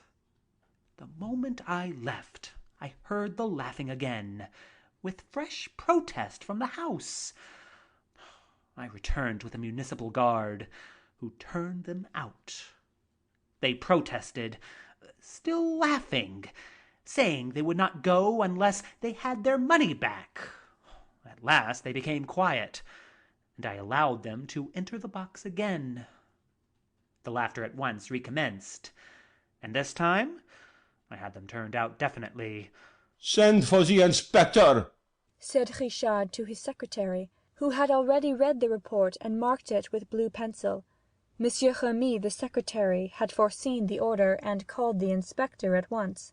Tell us what happened, said Richard bluntly. The inspector began to sputter and referred to the report. Well, but what were those people laughing at? Asked Moncharmin. They must have been dining, sir, and seemed more inclined to lark about than to listen to good music. The moment they entered the box, they came out again and called the box-keeper, who asked them what they wanted. They said, Look in the box. There's no one there, is there? No, said the woman. Well, said they, when we went in, we heard a voice saying that the box was taken. Monsieur Moncharmin could not help smiling as he looked at Monsieur Richard, But Monsieur Richard did not smile. He himself had done too much in that way in his time not to recognize, in the inspector's story, all the marks of one of those practical jokes which begin by amusing and end by enraging the victims. The inspector, to curry favour with M. Moncharmin, who was smiling, thought it best to give a smile too. A most unfortunate smile. M. Richard glared at his subordinate, who thenceforth made it his business to display a face of utter consternation. However, when the people arrived, roared Richard, there was no one in the box, was there? Not a soul, sir, not a soul. Nor in the box on the right, nor in the box on the left. Not a soul, sir, I swear. The box-keeper told it me often enough, which proves that it was all a joke. Oh, you agree, do you? said Richard. You agree. It's a joke, and you think it's funny, no doubt. I think it in very bad taste, sir. And what did the box-keeper say? Oh, she just said it was the opera ghost. That's all she said. And the inspector grinned. But he soon found that he had made a mistake in grinning, for the words had no sooner left his mouth than Monsieur Richard, from gloomy, became furious. Send for the box-keeper, he shouted. Send for her, this minute, and bring her to me here, and turn all of those people out. The inspector tried to protest, but Richard closed his mouth with an angry order to hold his tongue. Then, when the wretched man's lips seemed shut forever, the manager commanded him to open them once more. Who is this opera ghost? he snarled. But the inspector was by this time incapable of speaking a word. He managed to convey by a despairing gesture that he knew nothing about it, or rather that he did not wish to know. Have you ever seen him? Have you seen the opera ghost? The inspector, by means of a vigorous shake of the head, denied ever having seen the ghost in question. Very well, said Monsieur Richard coldly. The inspector's eyes started out of his head, as though to ask why the manager had uttered that ominous "Very well." Because I'm going to settle the account of anyone who has not seen him, explained the manager. As he seems to be everywhere, I can't have people telling me that they see him nowhere. I like people to work for me when I employ them. Having said this, Monsieur Richard paid no attention to the inspector, and discussed various matters of business with his acting manager, who had entered the room meanwhile. The inspector thought he could go, and was gently, oh, so gently, sidling towards the door, when Monsieur Richard nailed the man to the floor with a thundering "Stay where you are." Monsieur Remy had sent for the box-keeper to the Rue de Provence, close to the Opera, where she was engaged as a porteress. She soon made her appearance. "What's your name?" "Madame Giry. You know me well enough, sir. I'm the mother of little Giry. Little Meg, what?" This was said in so rough and solemn a tone that for a moment Monsieur Richard was impressed. He looked at Madame Giry, in her faded shawl, her worn shoes, her old taffeta dress and dingy bonnet. It was quite evident from the manager's attitude that he either did not know or could not remember having met Madame Giry, nor even little Giry, nor even little Meg. But Madame Giry's pride was so great that the celebrated box-keeper imagined that everybody knew her. "Never heard of her," the manager declared. "But that's no reason, Madame Giry, why I shouldn't ask you what happened last night to make you and the inspector call in a municipal guard."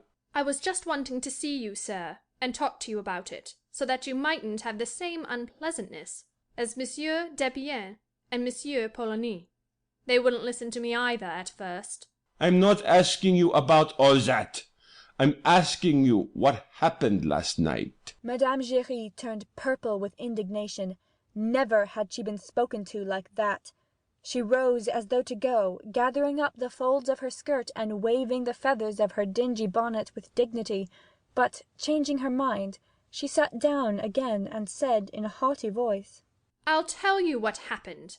The ghost was annoyed again. Thereupon, as Monsieur Richard was on the point of bursting out, Monsieur Moncharmin interfered and conducted the interrogatory, whence it appeared that Madame Giry thought it quite natural that a voice should be heard to say that a box was taken when there was nobody in the box.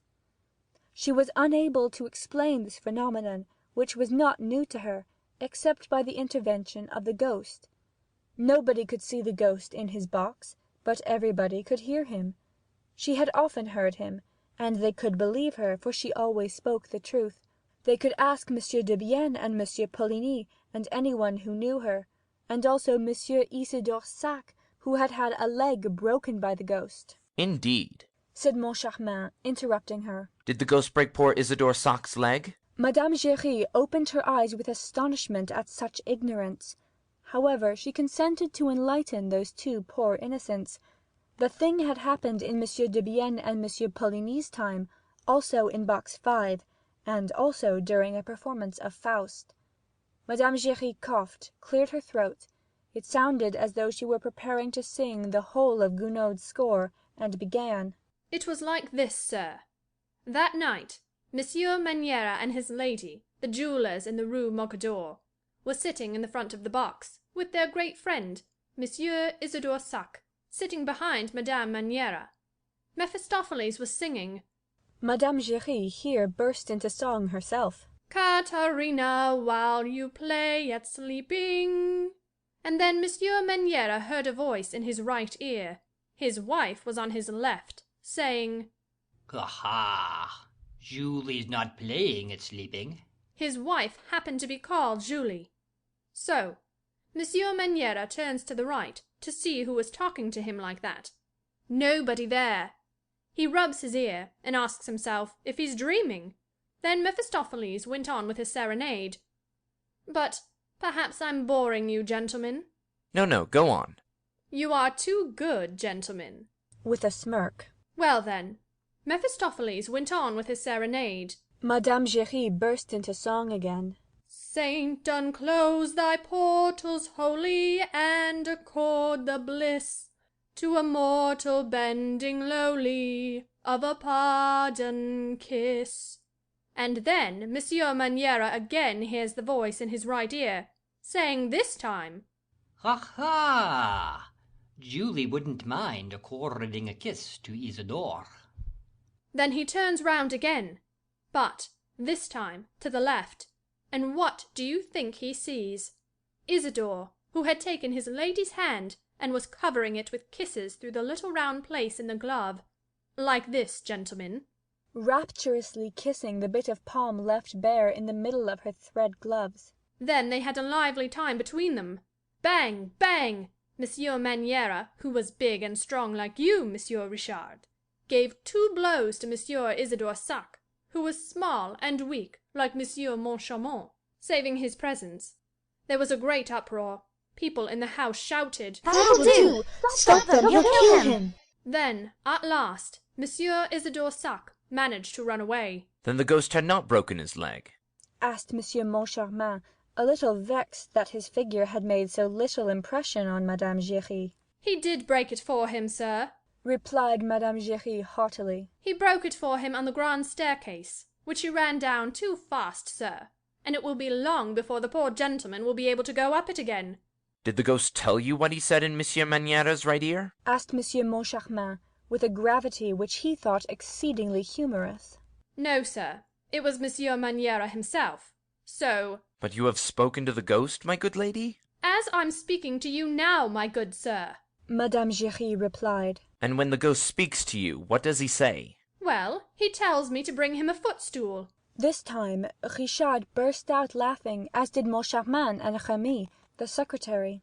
Only the inspector, warned by experience, was careful not to laugh, while Madame Giry ventured to adopt an attitude that was positively threatening. Instead of laughing, she cried indignantly, you'd do better to do as Monsieur Poligny did, who found out for himself. Found out about what? Asked Moncharmin, who had never been so much amused in his life. About the ghost, of course. Look here. She suddenly calmed herself, feeling that this was a solemn moment in her life. Look here, she repeated. They were playing Le Jouve.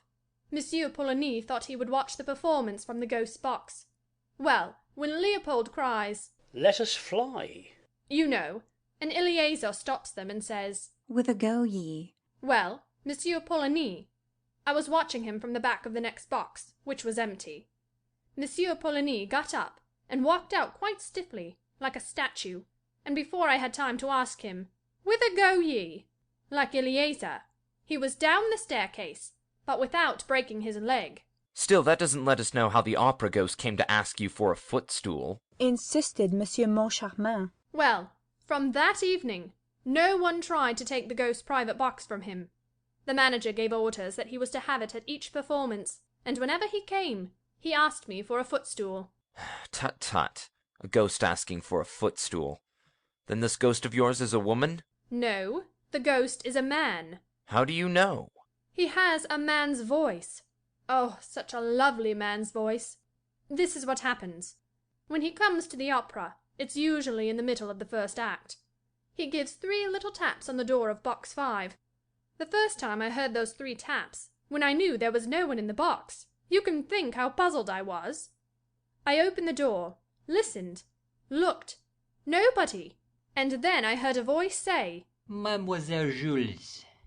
My poor husband's name was Jules. A footstool, please. Saving your presence, gentlemen, it made me feel all overish like. But the voice went on.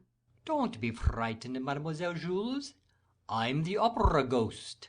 And the voice was so soft and kind that I hardly felt frightened. The voice was sitting in the corner chair, on the right, in the front row. Was there anyone in the box on the right of box 5? Asked Moncharmin. No. Box 7 and box 3, the one on the left, were both empty. The curtain had only just gone up. And what did you do? Well, I brought the footstool. Of course it wasn't for himself he wanted it, but for his lady. But I never heard her, nor saw her. Eh? What? So now the ghost is married? The eyes of the 2 managers travelled from Madame Giry to the inspector, who, standing behind the box-keeper, was waving his arms to attract their attention. He tapped his forehead with a distressful forefinger, to convey his opinion that the widow Jules Giry was most certainly mad, a piece of pantomime which confirmed Monsieur Richard in his determination to get rid of an inspector who kept a lunatic in his service. Meanwhile, the worthy lady went on about her ghost, now painting his generosity. And at the end of the performance, he always gives me 2 francs, sometimes 5, sometimes even 10, when he has been many days without coming. Only, since people have begun to annoy him again, he gives me nothing at all. Excuse me, my good woman, said Moncharmin, while Madame Giry tossed the feathers in her dingy hat at this persistent familiarity. Excuse me, how does the ghost manage to give you your 2 francs? Why, he leaves them on the little shelf in the box, of course. I find them with the programme, which I always give him. Some evenings I find flowers in the box, a rose that must have dropped from his lady's bodice, for he brings a lady with him sometimes. One day they left a fan behind them. Oh, the ghost left a fan, did he? And what did you do with it? Well, I brought it back to the box next night. Here the inspector's voice was raised. You've broken the rules. I shall have to fine you, Madame Giry.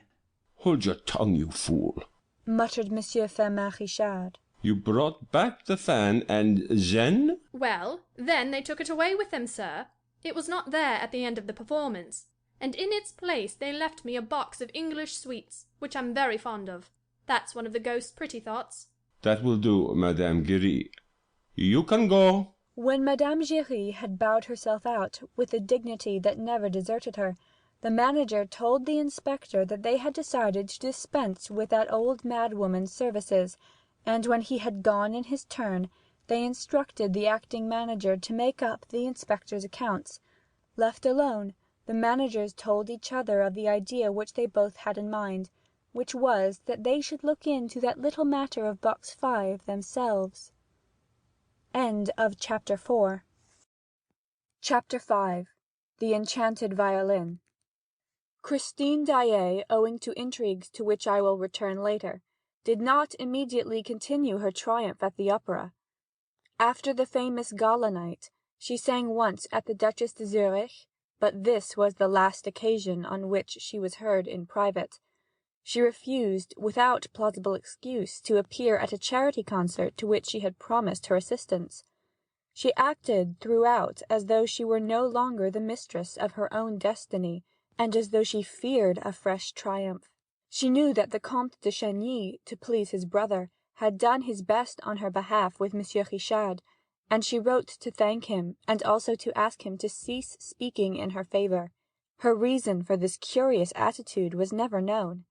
Some pretend that it was due to overweening pride, others spoke of her heavenly modesty.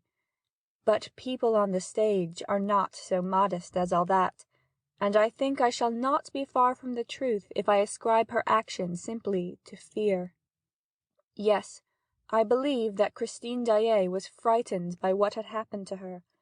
I have a letter of Christine's, it forms part of the Persians collection, relating to this period, which suggests a feeling of absolute dismay. "I don't know myself when I sing," writes the poor child.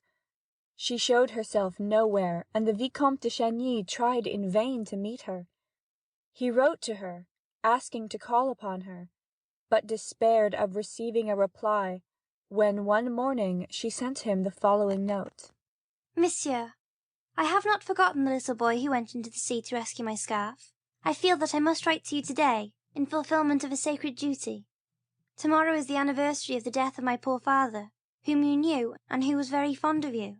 He is buried there with his violin, in the graveyard of the little church, at the bottom of the slope where we used to play as children, besides the road where, when we were a little bigger, we said good-bye for the last time." The Vicomte de Chagny hurriedly consulted a railway guide, dressed as quickly as he could, wrote a few lines for his valet to take to his brother, and jumped into a cab which brought him to the Gare Montparnasse just in time to miss the morning train. He spent a dismal day in town, and did not recover his spirits until the evening, when he was seated in his compartment in the Brittany express. He read Christine's note over and over again, smelling its perfume, recalling the sweet pictures of his childhood, and spent the rest of that tedious night journey in feverish dreams that began and ended with Christine Daae. Day was breaking when he alighted at Lannion. He hurried to the diligence for Pierrot Guirec. He was the only passenger. He questioned the driver, and learned that on the evening of the previous day a young lady who looked like a Parisian had gone to Perros, and put up at the inn known as the Setting Sun. The nearer he drew to her, the more fondly he remembered the story of the little Swedish singer. Most of the details are still unknown to the public.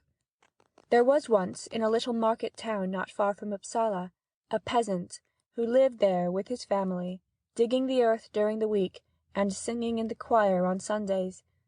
This peasant had a little daughter to whom he taught the musical alphabet before she knew how to read. Daae's father was a great musician, perhaps without knowing it. Not a fiddler throughout the length and breadth of Scandinavia played as he did. His reputation was widespread, and he was always invited to set the couples dancing at weddings and other festivals. His wife died when Christine was entering upon her 6th year. Then the father, who cared only for his daughter and his music, sold his patch of ground and went to Upsala in search of fame and fortune. He found nothing but poverty. He returned to the country, wandering from fair to fair, strumming his Scandinavian melodies, while his child, who never left his side, listened to him in ecstasy or sang to his playing. One day, at Limby Fair, Professor Valerius heard them and took them to Gothenburg. He maintained that the father was the first violinist in the world, and that the daughter had the making of a great artist. Her education and instruction were provided for. She made rapid progress, and charmed everybody with her prettiness, her grace of manner, and her genuine eagerness to please. When Valerius and his wife went to settle in France, they took Daae and Christine with them. Mamma Valerius treated Christine as her daughter. As for Daae, he began to pine away with homesickness. He never went out of doors in Paris. but lived in a sort of dream which he kept up with his violin. For hours at a time he remained locked up in his bedroom with his daughter, fiddling and singing very, very softly. Sometimes Mamma Valerius would come and listen behind the door, wipe away a tear, and go downstairs on tiptoes, sighing for her Scandinavian skies. Daae did not seem to recover his strength until the summer, when the whole family went to stay at Perros-Guirec, in a far-away corner of Brittany, where the sea was of the same colour as in his own country. Often he would play his saddest tunes on the beach, and pretend that the sea stopped its roaring to listen to them. And then he induced Mamma Valerius to indulge a queer whim of his. At the time of the pardons, or Breton pilgrimages, the village festival and dances, he went off with his fiddle as in the old days, and was allowed to take his daughter with him for a week. They gave the smallest hamlets music to last them for a year, and slept at night in a barn, refusing a bed at the inn, lying close together on the straw as when they were so poor in Sweden. At the same time, they were very neatly dressed, made no collection, refused the halfpence offered them, and the people around could not understand the conduct of this rustic fiddler, who tramped the roads with that pretty child who sang like an angel from heaven. They followed them from village to village. One day a little boy who was out with his governess made her take a longer walk than he intended, for he could not tear himself from the little girl whose pure sweet voice seemed to bind him to her. They came to the shore of an inlet which is still called Testrao, but which now, I believe, harbours a casino or something of the sort. At that time there was nothing but sky and sea and a stretch of golden beach. Only there was also a high wind, which blew Christine's scarf out to sea. Christine gave a cry and put out her arms, but the scarf was already far on the waves. Then she heard a voice say, "It's all right. I'll go and fetch your scarf out of the sea." And she saw a little boy running fast in spite of the outcries and the indignant protests of a worthy lady in black. The little boy ran into the sea dressed as he was, and brought her back her scarf. Boy and scarf were both soaked through. The lady in black made a great fuss, but Christine laughed merrily and kissed the little boy, who was none other than the Vicomte Raoul de Chagny, staying at Lannion with his aunt. During the season they saw each other and played together almost every day. At the aunt's request, seconded by Professor Valerius, Daae consented to give the young Vicomte some violin lessons. In this way Raoul learned to love the same airs that had charmed Christine's childhood. They also both had the same calm and dreamy little cast of mind. They delighted in stories, in old Breton legends, and their favourite sport was to go and ask for them at the cottage doors like beggars. "Ma'am," or kind gentlemen, have you a little story to tell us, please? Please. And it seldom happened that they did not have one given them, for nearly every old Breton grandame has, at least once in her life, seen the Korrigans dance by moonlight on the heather. But their great treat was in the twilight, in the great silence of the evening, after the sun had set into the sea, when Daae came and sat down by them on the roadside, and in a low voice, as though fearing lest he should frighten the ghosts whom he evoked, told them the legends of the lands of the north. And the moment he stopped, the children would ask for more. There was one story that began, A king sat in a little boat on one of those deep, still lakes that open like a bright eye in the midst of the Norwegian mountains. And another, Little Lottie thought of everything and nothing. Her hair was golden as the sun's rays, and her soul as clear and blue as her eyes. She wheedled her mother, was kind to her doll, took great care of her frock and her little red shoes and her fiddle, but most of all loved, when she went to sleep, to hear the angel of music. While the old man told this story, Raoul looked at Christine's blue eyes and golden hair, and Christine thought that Lottie was very lucky to hear the angel of music when she went to sleep. The angel of music played a part in all Daddy Daae's tales, and he maintains that every great musician, every great artist received a visit from the angel at least once in his life. Sometimes the angel leans over the cradle, as happened to Lottie, and that is how there are little prodigies who play the fiddle at 6 better than men at 50, which, you must admit, is very wonderful. Sometimes the angel comes much later, because the children are naughty and won't learn their lessons or practice their scales, and sometimes he does not come at all, because the children have a bad heart or a bad conscience. No one ever sees the angel, but he is heard by those who are meant to hear him. He often comes when they least expect him, when they are sad and disheartened.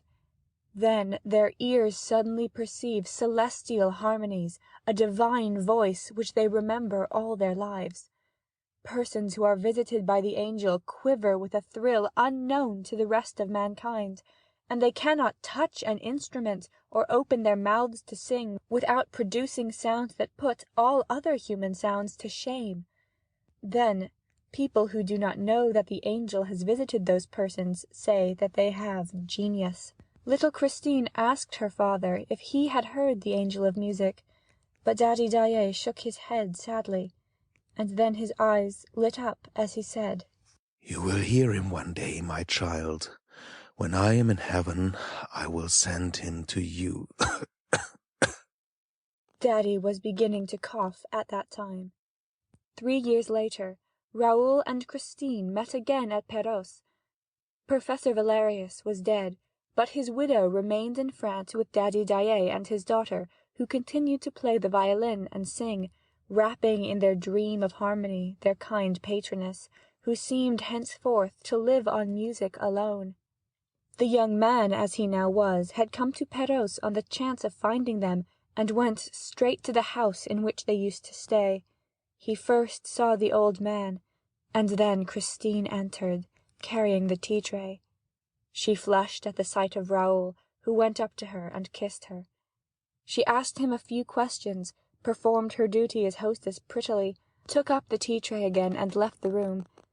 Then she ran into the garden and took refuge on a bench, a prey to feelings that stirred her young heart for the first time. Raoul followed her, and they talked till the evening, very shyly. They were quite changed, cautious as two diplomatists, and they told each other things that had nothing to do with their budding sentiments. When they took leave of each other by the roadside, Raoul, pressing a kiss on Christine's trembling hand, said, "Mademoiselle, I shall never forget you." And he went away, regretting his words, for he knew that Christine could not be the wife of the Vicomte de Chagny. As for Christine, she tried not to think of him, and devoted herself wholly to her art. She made wonderful progress, and those who heard her prophesied that she would be the greatest singer in the world. Meanwhile the father died, and suddenly she seemed to have lost with him her voice, her soul, and her genius. She retained just, but only just, enough of this to enter the Conservatoire, where she did not distinguish herself at all, attending the classes without enthusiasm, and taking a prize only to please old Mamma Valerius, with whom she continued to live. The first time that Raoul saw Christine at the opera, he was charmed by the girl's beauty and by the sweet images of the past which it evoked, but was rather surprised at the negative side of her art. He returned to listen to her, he followed her in the wings, he waited for her behind the Jacob's ladder, he tried to attract her attention. More than once he walked after her to the door of her box, but she did not see him. She seemed, for that matter, to see nobody. She was all indifference. Raoul suffered, for she was very beautiful, and he was shy and dared not confess his love even to himself. And then came the lightning flash of the gala performance, the heavens torn asunder, and an angel's voice heard upon earth for the delight of mankind and the utter capture of his heart. And then there was the man's voice behind the door. "You must love me." And no one in the room. Why did she laugh when he reminded her of the incident of the scarf? Why did she not recognize him? And why had she written to him? Perros was reached at last. Raoul walked into the smoky sitting-room of the Setting Sun, and at once saw Christine standing before him, smiling and showing no astonishment. "So you have come," she said. "I felt I should find you here when I came back from Mass. Someone told me so at the church." "Who?" asked Raoul, taking her little hand in his. "Why, my poor father, who is dead." There was a silence, and then Raoul asked, "Did your father tell you that I love you, Christine? And that I cannot live without you?" Christine blushed to the eyes and turned away her head. In a trembling voice she said, "Me? You are dreaming, my friend." And she burst out laughing to put herself in countenance. "Don't laugh, Christine. I'm quite serious," Raoul answered, and she replied gravely, "I did not make you come to tell me such things as that." "You made me come, Christine. You knew that your letter would not leave me indignant, and that I should hasten to Perrault. How can you have thought that if you did not think I loved you?" "I thought you'd remember our games here, as children, in which my father so often joined. I really don't know what I thought. Perhaps I was wrong to write to you. This anniversary, and your sudden appearance in my room at the opera, the other evening, reminded me of the time long past, and made me write to you as the little girl I then was." There was something in Christine's attitude that seemed to Raoul not natural. He did not feel any hostility in her. Far from it, the distressed affection shining in her eyes told him that. But why was this affection distressed? That was what he wished to know, and what was irritating him. "When you saw me in your dressing room, was that the first time you noticed me, Christine?" She was incapable of lying. "No," she said. "I had seen you several times in your brother's box, and also on the stage." "I thought so," said Raoul, compressing his lips. "But then why, when you saw me in your room at your feet, reminding you that I had rescued your scarf from the sea, why did you answer as though you did not know me? And also, why did you laugh?" The tone of these questions was so rough that Christine stared at Raoul without replying.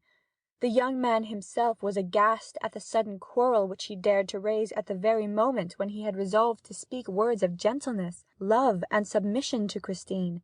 A husband, a lover with all rights, would talk no differently to a wife, a mistress who had offended him. But he had gone too far, and saw no other way out of the ridiculous position than to behave odiously. "You don't answer," he said, angrily and unhappily. "Well, I will answer it for you. It was because there was someone in the room who was in your way, Christine. Someone that you did not wish to know that you could be interested in anyone else." "If anyone was in my way, my friend," Christine broke in coldly, "if anyone was in my way that evening, it was yourself, since I told you to leave the room." "Yes, so that you might remain with the other." "What are you saying, monsieur?" asked the girl excitedly. "And to what other do you refer?" "To the man to whom you said, 'I sing only for you. Tonight I give my soul, and I am dead.'" Christine seized Raoul's arm and clutched it with a strength which no one would have suspected in so frail a creature. "Then you were listening behind the door?" "Yes, because I love you everything, and I heard everything." "You heard what?" And then the young girl, becoming strangely calm, released Raoul's arm. "He said to you, 'Christine, you must love me.'" At these words, a deathly pallor spread over Christine's face. Dark rings formed round her eyes. She staggered and seemed on the point of swooning. Raoul darted forward with arms outstretched, but Christine had overcome her passing faintness, and said in a low voice, Go on, tell me all you heard." At an utter loss to understand, Raoul answered, "I heard him reply, when you said you had given him your soul, 'Your soul is a beautiful thing, child, and I thank you. No emperor ever received so fair a gift. The angels wept tonight.'" Christine carried her hand in her heart, a prey to indescribable emotion. Her eyes stared before her like a madwoman's. Raoul was terror-stricken. But suddenly Christine's eyes moistened, and two great tears trickled, like two pearls, down her ivory cheeks. "Christine!" "Raoul!" The young man tried to take her in his arms, but she escaped and fled in great disorder. While Christine remained locked in her room, Raoul was at his wits' end what to do. He refused to breakfast. He was terribly concerned and bitterly grieved to see the hours which he had hoped to find so sweet, slip past without the presence of the young Swedish girl? Why did she not come to roam with him through the country, where they had so many memories in common? He heard that she had had a mass said that morning for the repose of her father's soul, and spent a long time praying in the little church and on the fiddler's tomb. Then, as she seemed to have nothing more to do at Perros, and in fact was doing nothing there, why did she not go back to Paris at once? Raoul walked away dejectedly to the graveyard in which the church stood, and was indeed alone among the tombs, reading the inscriptions. But when he turned to the apse, he was suddenly struck by the dazzling notes of the flowers that straggled over the white ground. They were marvellous red roses that had blossomed in the morning, in the snow, giving a glimpse of life among the dead, for death was all around him.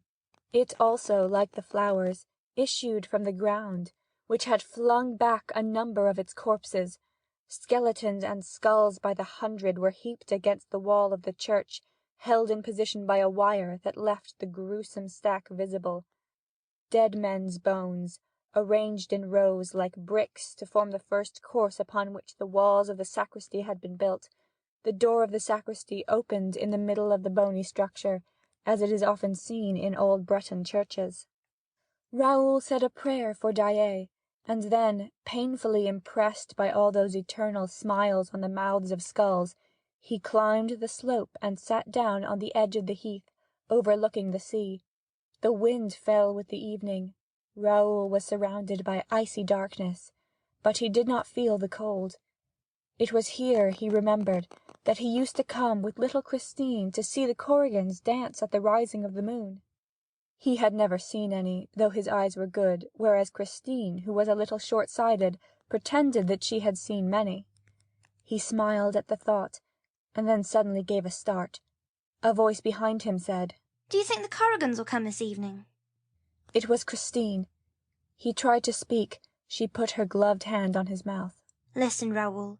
I have decided to tell you something serious, very serious. Do you remember the legend of the Angel of Music?" I do indeed, he said. I believe it was here that your father first told it to us. And it was here that he said, "When I'm in heaven, my child, I will send him to you." "Well, Raoul, my father is in heaven, and I have been visited by the Angel of Music." I have no doubt of it, replied the young man gravely, for it seemed to him that his friend, in obedience to a pious thought, was connecting the memory of her father with the brilliancy of her last triumph. Christine appeared astonished at the Vicomte de Chagny's coolness. "How do you understand it?" she asked, bringing her pale face so close to his that he might have thought that Christine was going to give him a kiss. But she only wanted to read his eyes in spite of the dark. I understand, he said, that no human being can sing as you sang the other evening without the intervention of some miracle. No professor on earth can teach you such accents as those. You have heard the Angel of Music, Christine." "Yes," she said solemnly. "in my dressing room. That is where he comes to give me lessons daily." "In your dressing room?" he echoed stupidly. "Yes, that was where I heard him. And I have not been the only one to hear him." "Who else heard him, Christine?" "You, my friend." "I? I heard the Angel of Music?" "Yes, the other evening. It was he who was talking when you were listening, behind the door. It was he who said you must love me. But I then thought that I was the only one to hear his voice. Imagine my astonishment when you told me this morning that you could hear him too." Raoul burst out laughing. The first rays of the moon came and shrouded the two young people in their light. Christine turned on Raoul with a hostile air. Her eyes, usually so gentle, flashed fire. "What are you laughing at? You thought you heard a man's voice, I suppose." "Well," replied the young man, whose ideas began to grow confused in the face of Christine's determined attitude. "It's you, Raoul, who is saying that. An old playfellow of mine. A friend of my father's. But you have changed since those days. What are you thinking of? I am an honest girl, Monsieur le Vicomte de Chagny, and I don't lock myself up in my dressing room with men's voices. If you had opened the door, you would have seen that there was nobody in my room." "That's true. I did open the door when you were gone, and I found no one in the room." "So you see. Well?" The Viscount summoned up all his courage. Well, Christine, I think that somebody is making game of you. She gave a cry and ran away. He ran after her, but in a tone of fierce anger she called out, "Leave me! Leave me!" and she disappeared. Raoul returned to the inn feeling very weary, very low-spirited, and very sad. He was told that Christine had gone to her bedroom, saying that she would not be down to dinner.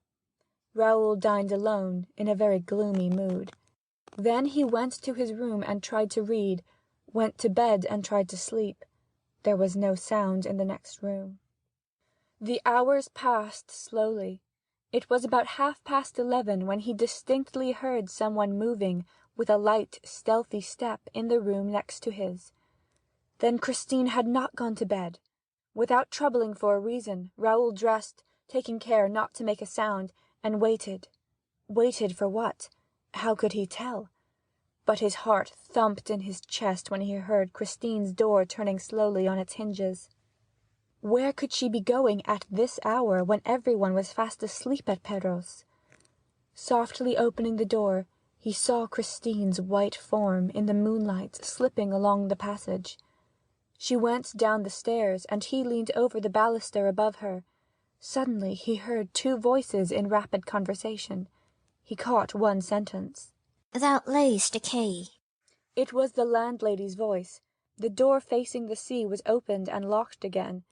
Then all was still. Raoul ran back to his room and threw back the window. Christine's white form stood on the deserted quay. The first floor of the setting sun was at no great height, and a tree growing against the wall held out its branches to Raoul's impatient arms, and enabled him to climb down, unknown to the landlady. Her amazement, therefore, was all the greater when the next morning the young man was brought back to her half frozen, more dead than alive, and when she learned that he had been found stretched at full length on the steps of the high altar of the little church. She ran at once to tell Christine, who hurried down, and with the help of the landlady did her best to revive him. He soon opened his eyes, and was not long in recovering when he saw his friend's charming face leaning over him. A few weeks later, when the tragedy at the opera compelled the intervention of the public prosecutor, M. Mifroid, the commissary of police, examined the Vicomte de Chagny, touching the events of the night at Perros. I quote the questions and answers as given in the official report, pp. 150 et seq. Did Mademoiselle Daae not see you come down from your room by the curious road which you selected? No, monsieur. No, although when walking behind her I took no pains to deaden the sound of my footsteps. In fact, I was anxious that she should turn round and see me. I realized that I had no excuse for following her, and that this way of spying on her was unworthy of me. But she seemed not to hear me, and acted exactly as though I were not there. She quietly left the quay, and then suddenly walked quickly up the road. The church clock had struck 11:45, and I thought that this must have made her hurry, for she began almost to run, and continued hastening until she came to the church. Was the gate open? Yes, monsieur, and this surprised me, but did not seem to surprise Mademoiselle Daae. Was there no one in the churchyard? I did not see anyone, and if there had been I must have seen him. The moon was shining on the snow, and made the night quite light. Was it possible for anyone to hide behind the tombstones? No, monsieur. They were quite small, poor tombstones, partly hidden under the snow, with their crosses just above the level of the ground. The only shadows were those of the crosses and ourselves. The church stood out quite brightly. I never saw so clear a night. It was very fine and very cold, and one could see everything. Are you at all superstitious? No, monsieur, I am a practising Catholic. In what condition of mind were you? Very healthy and peaceful, I assure you. Mademoiselle Daae's curious action in going out at that hour had worried me at first, but as soon as I saw her go to the churchyard, I thought that she meant to fulfill some pious duty on her father's grave, and I considered this so natural that I recovered all my calmness. I was only surprised that she had not heard me walking behind her, for my footsteps were quite audible on the hard snow. But she must have been taken up with her intentions, and I resolved not to disturb her. She knelt down by her father's grave, made the sign of the cross, and began to pray. At that moment it struck midnight. At the last stroke I saw Mlle. Daae lift her eyes to the sky and stretch out her arms as though in ecstasy. I was wondering what the reason could be, when I myself raised my head, and everything within me seemed drawn toward the invisible, which was playing the most perfect music. Christine and I knew that music. We had heard it as children, but it had never been executed with such divine art, even by Monsieur Daae. I remembered all that Christine had told me of the angel of music. The air was the resurrection of Lazarus, which old Monsieur Daae used to play us in his hours of melancholy and of faith. If Christine's angel had existed, he could not have played better that night on the late musician's violin. When the music stopped, I seemed to hear a noise from the skulls in the heap of bones. It was as though they were chuckling, and I could not help shuddering.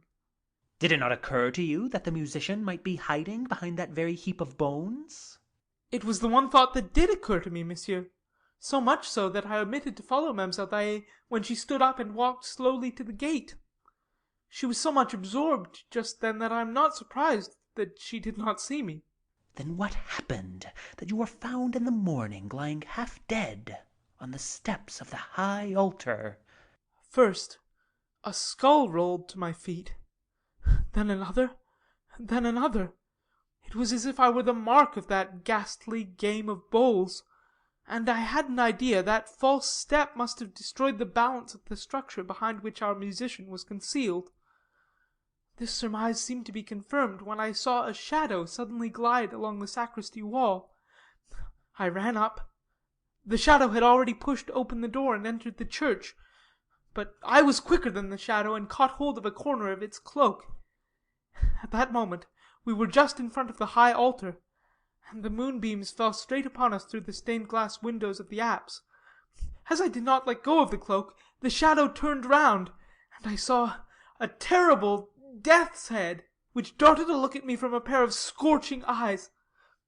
I felt as if I were face to face with Satan, and in the presence of this unearthly apparition, my heart gave way, my courage failed me, and I remember nothing more until I recovered consciousness at the setting sun. End of Chapter 5. Chapter 6. A Visit to Box 5. We left Monsieur Firmin Richard and Monsieur Armand Moncharmin at the moment when they were deciding to look into that matter of Box 5. Leaving behind them the broad staircase which leads from the lobby outside the manager's offices to the stage and its dependencies, they crossed the stage, went out by the subscriber's door, and entered the house through the little passage on the left. Then they made their way through the front rows of stalls and looked at Box 5 on the grand tier. They could not see it well, because it was half in darkness, and because the great covers were flung over the red velvet of the ledges of all the boxes. They were almost alone in the huge gloomy house, and a great silence surrounded them. It was the time when most of the stage hands go out for a drink. The staff had left the boards for the moment, leaving a scene half set. A few rays of light, a wan, sinister light that seemed to have been stolen from an expiring luminary, fell through some opening or other upon an old tower that raised its pasteboard battlements on the stage. Everything, in this deceptive light, adopted a fantastic shape. In the orchestra stalls, the drugget covering them looked like an angry sea, whose glaucous waves had been suddenly rendered stationary by a secret order from the storm phantom, who, as everybody knows, is called Adamastor. Messieurs Moncharmin and Richard were the shipwrecked mariners amid this motionless turmoil of a calico sea. They made for the left boxes, ploughing their way like sailors who leave their ship and try to struggle to the shore. The 8 great polished columns stood up in the dusk like so many huge piles supporting the threatening, crumbling, big-bellied cliffs, whose layers were represented by the circular, parallel waving lines of the balconies of the grand, first and second tiers of boxes. At the top, right on top of the cliff, lost in Monsieur Leneveu's copper ceiling, Figures grinned and grimaced, laughed and jeered at Messieurs Richard and Moncharmin's distress, and yet these figures were usually very serious. Their names were Isis, Amphitrite, Hebe, Pandora, Psyche, Thetis, Pomona, Daphne, Clytie, Galatea, and Arethusa. Yes, Arethusa herself, and Pandora, whom we all know by her box, looked down upon the two new managers of the opera, who ended by clutching at some piece of wreckage, and from there stared silently at Box 5 on the grand tier.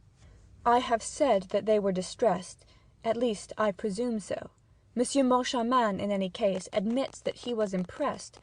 To quote his own words in his memoirs, "This moonshine about the opera ghost in which, since we first took over the duties of Messieurs Poligny and Debienne, we had been so nicely steeped," Moncharmin's style is not always irreproachable, had no doubt ended by blinding my imaginative and also my visual facilities. It may be that the exceptional surroundings in which we found ourselves in the midst of an incredible silence impressed us to an unusual extent.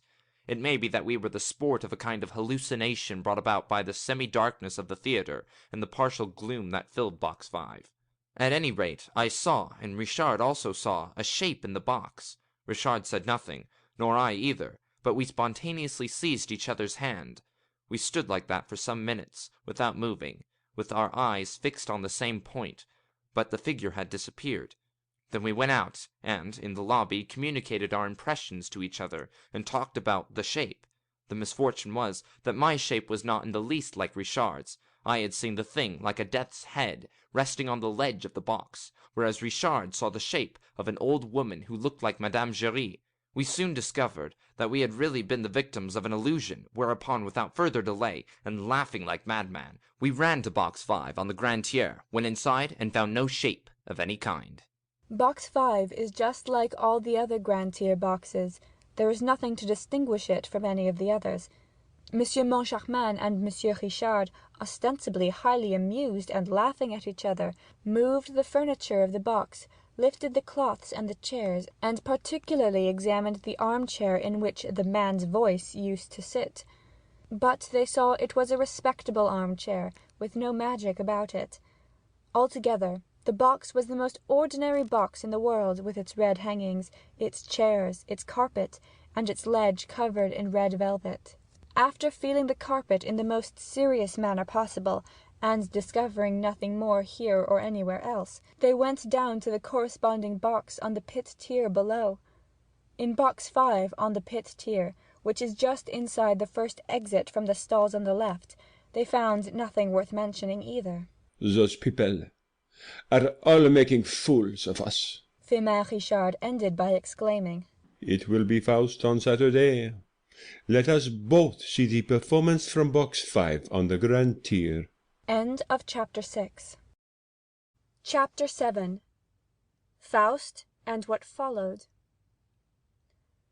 On the Saturday morning, on reaching their office, the joint managers found a letter from the O.G. worded in these terms: My dear managers, so it is to be war between us. If you still care for peace, here is my ultimatum. It consists of the 4 following conditions. 1. You must give me back my private box, and I wish it to be at my free disposal from henceforward. 2. The part of Margarita shall be sung this evening by Christine Daae. Never mind about Carlotta, she will be ill. 3.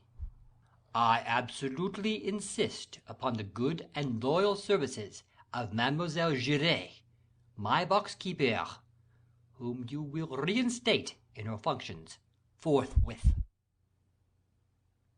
4. Let me know by a letter handed to Mademoiselle Giray, who will see that it reaches me, that you accept, as your predecessors did, the conditions in my memorandum book relating to my monthly allowance. I will inform you later how you are to pay it to me. If you refuse, you will give Faust tonight in a house with a curse upon it. Take my advice and be warned in time. O.G. Look here, I'm getting sick of him, shouted Richard, bringing his fists down on his office table. Just then Mercier, the acting manager, entered. Lachenel would like to see one of you gentlemen, he said. He says that his business is urgent, and he seems quite upset. Who's Lachenel? asked Richard. He's your stud groom. What do you mean, my stud groom? Yes, sir, explained Mercier. There are several grooms at the opera, and Monsieur Lachenel is at the head of them. And what does this groom do? He has the chief management of the stable. What stable? Why, yours, sir, the stable of the opera. Is there a stable at the opera? Upon my word, I didn't know. Where is it? In the cellars on the rotunda side. It's a very important department. We have 12 horses. 12 horses? And what for, in heaven's name?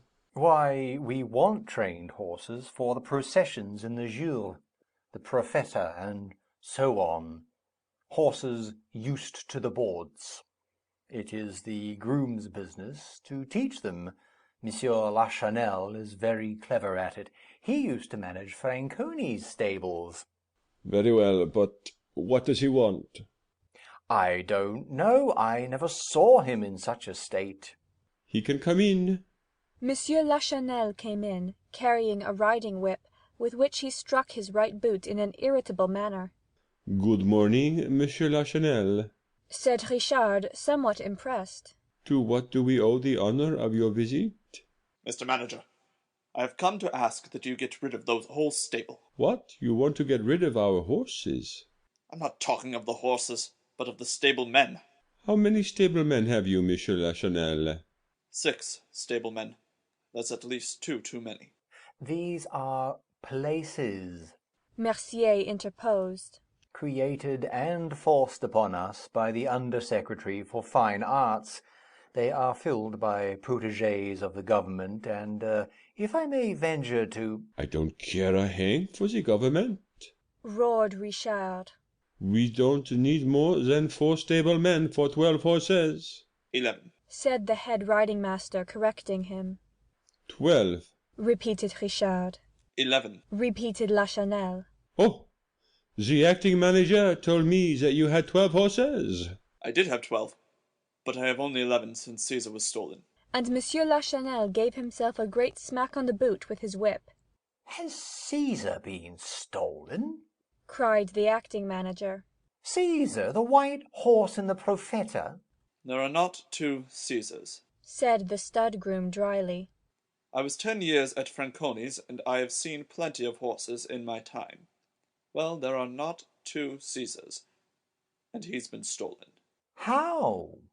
I don't know. Nobody knows. That's why I have come to ask you to sack the whole stable. What do your stablemen say? All sorts of nonsense. Some of them accuse the supers. Others pretend that it's the acting manager's doorkeeper. My doorkeeper? I'll answer for him as I would for myself, protested Mercier. But, after all, Monsieur Lachenel, cried Richard. You must have some idea? Yes, I have. Monsieur Lachenel declared. I have an idea, and I'll tell you what it is. There's no doubt about it in my mind. He walked up to the 2 managers and whispered. It's the ghost who did the trick. Richard gave a jump. What? You too? You too? How do you mean, I too? Isn't it natural after what I saw? What did you see? I saw as clearly as I now see you, a black shadow riding a white horse that was as like Caesar as 2 peas. And did you run after them? I did, and I shouted. But they were too fast for me and disappeared in the darkness of the underground gallery. Monsieur Richard rose. That will do, Monsieur Lachenel. You can go. We will lodge a complaint against the ghost. And sack my stable? Oh, of course. Good morning. Monsieur Lachenel bowed and withdrew. Richard foamed at the mouth. Settle that idiot's account at once, please. He is a friend of the government representatives, Mercier ventured to say. And he takes his vermouth at Tortoni's with Legrand, Scholl, and Pertusset, the lion hunter, added Moncharmin. We shall have the whole press against us. He'll tell the story of the ghost, and everybody will be laughing at our expense. We may as well be dead as ridiculous. At that moment the door opened. It must have been deserted by its usual Cerberus, for Madame Giry entered without ceremony, holding a letter in her hand, and said hurriedly, I beg your pardon. Excuse me, gentlemen, but I had a letter this morning from the opera ghost. He told me to come to you, that you had something to— She did not complete the sentence. She saw Firmin Richard's face, and it was a terrible sight. He seemed ready to burst. He said nothing, he could not speak, but suddenly he acted. First his left arm seized upon the quaint person of Madame Giry, and made her describe so unexpected a semicircle that she uttered a despairing cry. Next his right foot imprinted its sole on the black taffeta of a skirt which certainly had never before undergone a similar outrage in a similar place. The thing happened so quickly that Madame Giry, when in the passage, was still quite bewildered and seemed not to understand. But suddenly she understood, and the opera rang with her indignant yells, her violent protests and threats. About the same time, Carlotta, who had a small house of her own in the Rue du Faubourg Saint-Honoré, rang for her maid, who brought her letters to her bed. Among them was an anonymous missive written in red ink, in a hesitating, clumsy hand, which ran, If you appear tonight, you must be prepared for a great misfortune at the moment when you open your mouth to sing. A misfortune worse than death. The letter took away Carlotta's appetite for breakfast. She pushed back her chocolate, sat up in bed, and thought hard. It was not the first letter of the kind which she had received, but she never had one couched in such threatening terms. She thought herself at that time the victim of 1,000 jealous attempts, and went about saying that she had a secret enemy who had sworn to ruin her. She pretended that a wicked plot was being hatched against her, a cabal which would come to a head one of those days, but she added that she was not the woman to be intimidated. The truth is, that if there was a cabal, it was led by Carlotta herself against poor Christine, who had no suspicion of it. Carlotta had never forgiven Christine for the triumph which she had achieved when taking her place at a moment's notice. When Carlotta heard of the astounding reception bestowed upon her understudy, she was at once cured of an incipient attack of bronchitis and a bad fit of sulking against the management, and lost the slightest inclination to shirk her duties. From that time she worked with all her might to smother her rival, enlisting the services of influential friends to persuade the managers not to give Christine an opportunity for a fresh triumph. Certain newspapers which had begun to extol the talent of Christine now interested themselves only in the fame of Carlotta.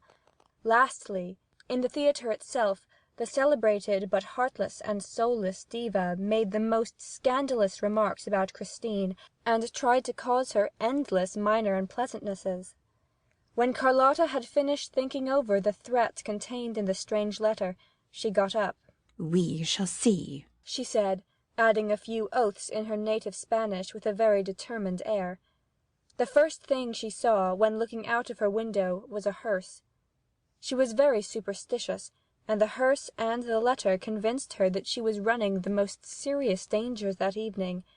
She collected all her supporters, told them that she was threatened at the evening's performance with a plot organized by Christine Daae, and declared that they must play a trick upon that chit by filling the house with her, Carlotta's, admirers. She had no lack of them, had she? She relied upon them to hold themselves prepared for any eventuality, and to silence the adversaries, if, as she feared, they created a disturbance. Monsieur Richard's private secretary called to ask after the diva's health, and returned with the assurance that she was perfectly well, and that, were she dying, she would sing the part of Margarita that evening.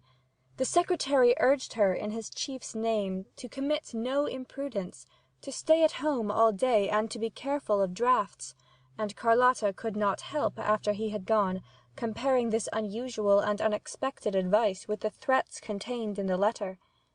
It was 5 o'clock when the post brought a second anonymous letter in the same hand as the first. It was short and said simply, You have a bad cold. If you are wise, you will see that it is madness to try to sing tonight. Carlotta sneered, shrugged her handsome shoulders, and sang 2 or 3 notes to reassure herself. Her friends were faithful to their promise.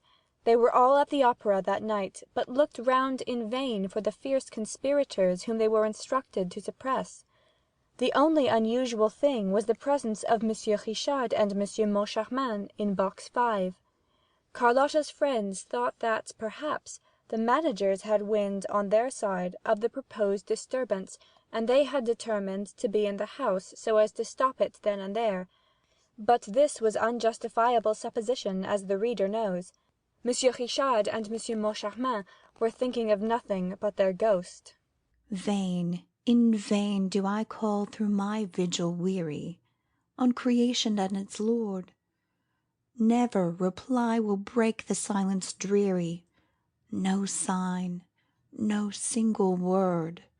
The famous baritone, Carolus Fonta, had hardly finished Dr. Faust's first appeal to the powers of darkness, when Monsieur Firmin Richard, who was sitting in the ghost's own chair, the front chair on the right, leaned over to his partner and asked him chaffingly, Well, has the ghost whispered a word in your ear yet?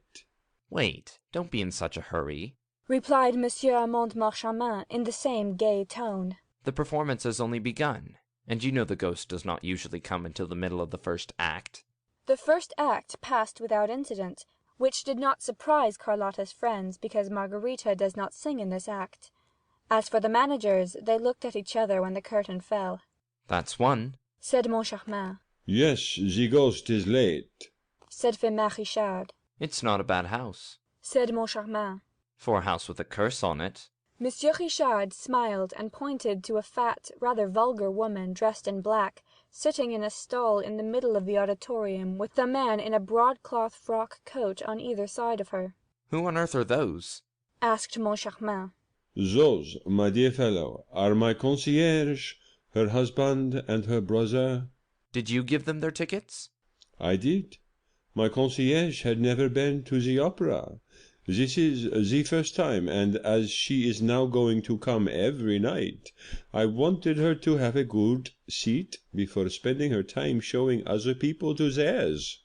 Moncharmin asked what he meant, and Richard answered that he had persuaded his concierge, in whom he had the greatest confidence, to come and take Madame Giry's place. Yes, he would like to see if, with that woman instead of the old lunatic, box 5 would continue to astonish the natives. By the way, said Moncharmin, you know that Mother Giry is going to lodge a complaint against you. With whom? The ghost? The ghost. Moncharmin had almost forgotten him. However, that mysterious person did nothing to bring himself to the memory of the managers, and they were just saying so to each other for the second time, when the door of the box suddenly opened to admit the startled stage manager. What's the matter? They both asked, amazed at seeing him there at such a time. It seems there is a plot got up by Christine Daae's friends against Carlotta. Carlotta's furious. What on earth? said Richard, knitting his brows. But the curtain rose on the kermesse scene, and Richard made a sign to the stage manager to go away. When the two were alone again, Moncharmin leaned over to Richard. Then Daae has friends? he asked. Yes, she has. Whom? Richard glanced across at the box on the grand tier containing not one but 2 men. The Comte de Chagny? Yes, he spoke to me in her favour with such warmth that, if I had not known him to be Sorelli's friend... Really? Really? said Moncharmin. And who is that pale young man beside him? That's his brother, the Viscount. He ought to be in his bed. He looks ill. The stage rang with gay song. Red or white liquor, coarse or fine, what can it matter so we have wine? Students, citizens, soldiers, girls and matrons whirled light-heartedly before the inn with the figure of Bacchus for a sign. Cybele made her entrance. Christine Daae looked charming in her boy's clothes, and Carlotta's partisans expected to hear her greeted with an ovation which would have enlightened them to the intentions of her friends. But nothing happened. On the other hand, when Margarita crossed the stage and sang the only 2 lines allotted to her in the second act, No, my lord, not a lady am I, nor yet a beauty, and do not need an arm to help me on my way. Carlotta was received with enthusiastic applause. It was so unexpected and so uncalled for that those who knew nothing about the rumours looked at one another and asked what was happening. And this act also was finished without incident. Then everybody said, Of course, it will be during the next act.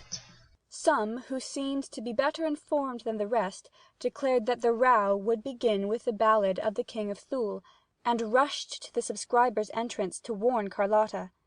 The managers left the box during the entr'acte to find out more about the cabal of which the stage manager had spoken, but they soon returned to their seats, shrugging their shoulders and treating the whole affair as silly.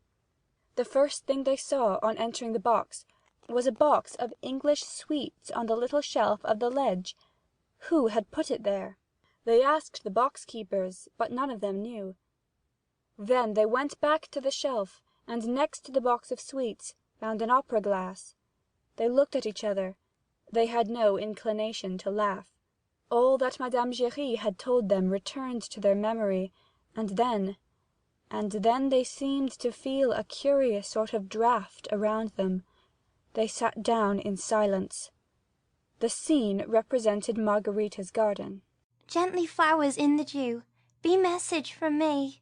As she sang these first 2 lines with her bunch of roses and lilacs in her hand, Christine, raising her head, saw the Vicomte de Chagny in his box, and from that moment her voice seemed less sure, less crystal clear than usual.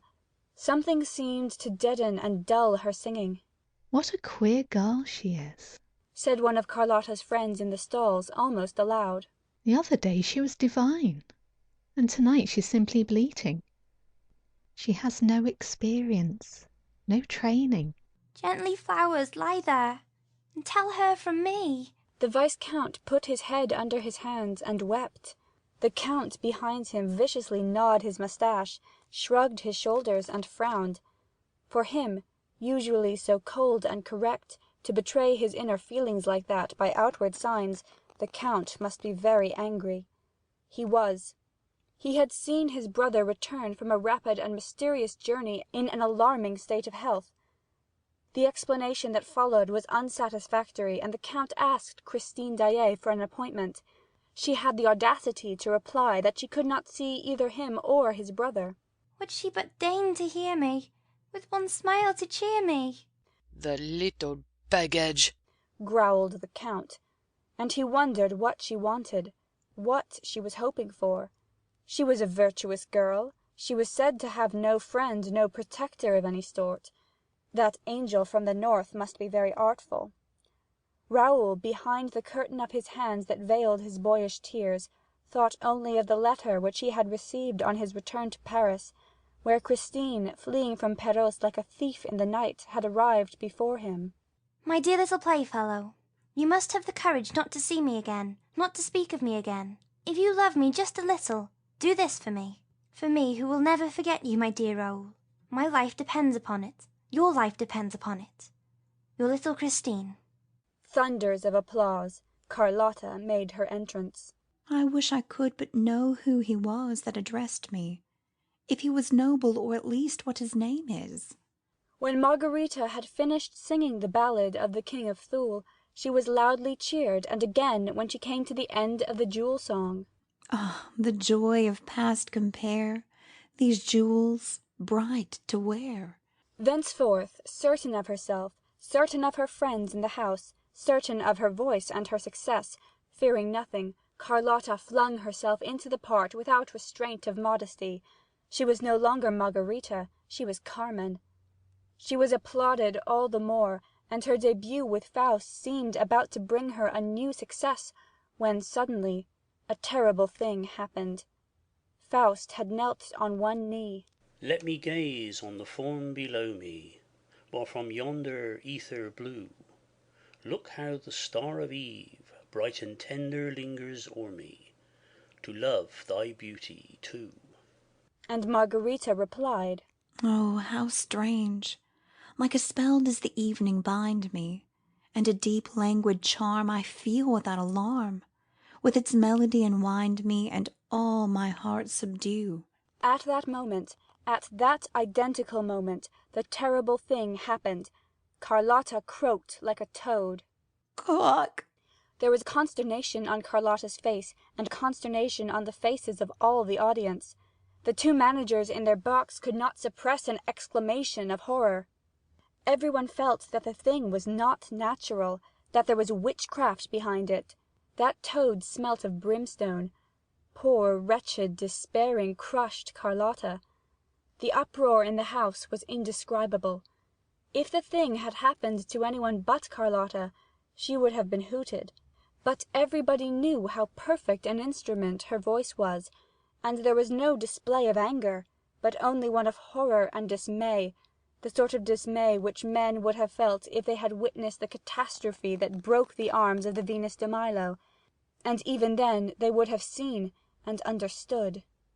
But here that toad was incomprehensible, so much so that after some seconds spent in asking herself if she had really heard that note, that sound, that infernal noise issue from her throat, she tried to persuade herself that it was not so, that she was the victim of an illusion of the ear, and not an act of treachery on the part of her voice. Meanwhile, in Box 5, Moncharmin and Richard had turned very pale. This extraordinary and inexplicable incident filled them with a dread which was the more mysterious inasmuch as for some little while they had fallen in with the direct influence of the ghost. They had felt his breath. Moncharmin's hair stood on end. Richard wiped the perspiration from his forehead. Yes, the ghost was there, around them, behind them, beside them. They felt his presence without seeing him. They heard his breath close, close, close to them. They were sure that there were 3 people in the box. They trembled. They thought of running away. They dared not. They dared not make a move or exchange a word that would have told the ghost that they knew he was there. What was going to happen? This happened. Koak. Their joint exclamation of horror was heard all over the house. They felt that they were smarting under the ghost's attacks. Leaning over the ledge of their box, they stared at Carlotta as though they did not recognize her. That infernal girl must have given the signal for some catastrophe. Ah, they were waiting for the catastrophe.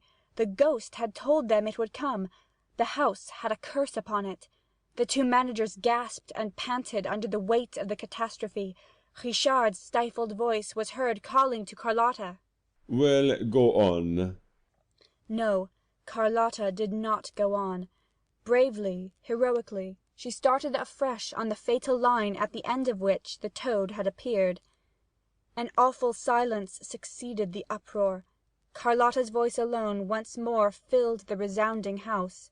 I feel without alarm. The audience also felt, but not without alarm. I feel without alarm.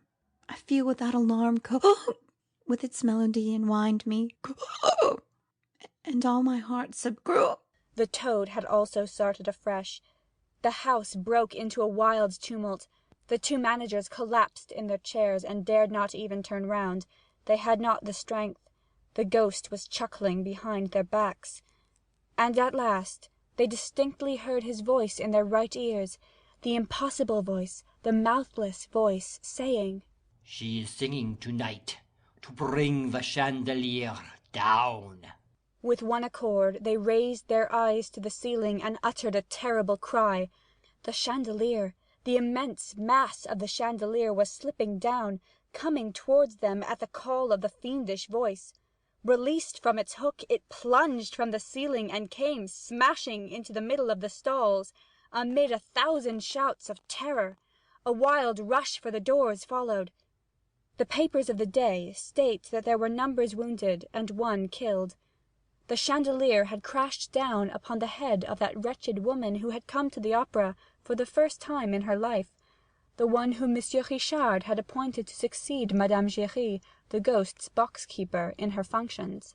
She died on the spot, and the next morning a newspaper appeared with this heading: 200 kilos on the head of a concierge.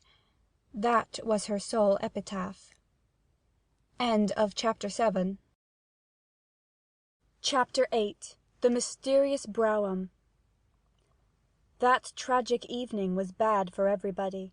Carlotta fell ill. As for Christine Daae, she disappeared after the performance. A fortnight elapsed, during which she was neither seen at the opera nor outside. Raoul, of course, was the first to be astonished at the prima donna's absence. He wrote to her at Madame Valerius' flat, and received no reply. His grief increased, and he ended by being seriously alarmed at never seeing her name on the programme.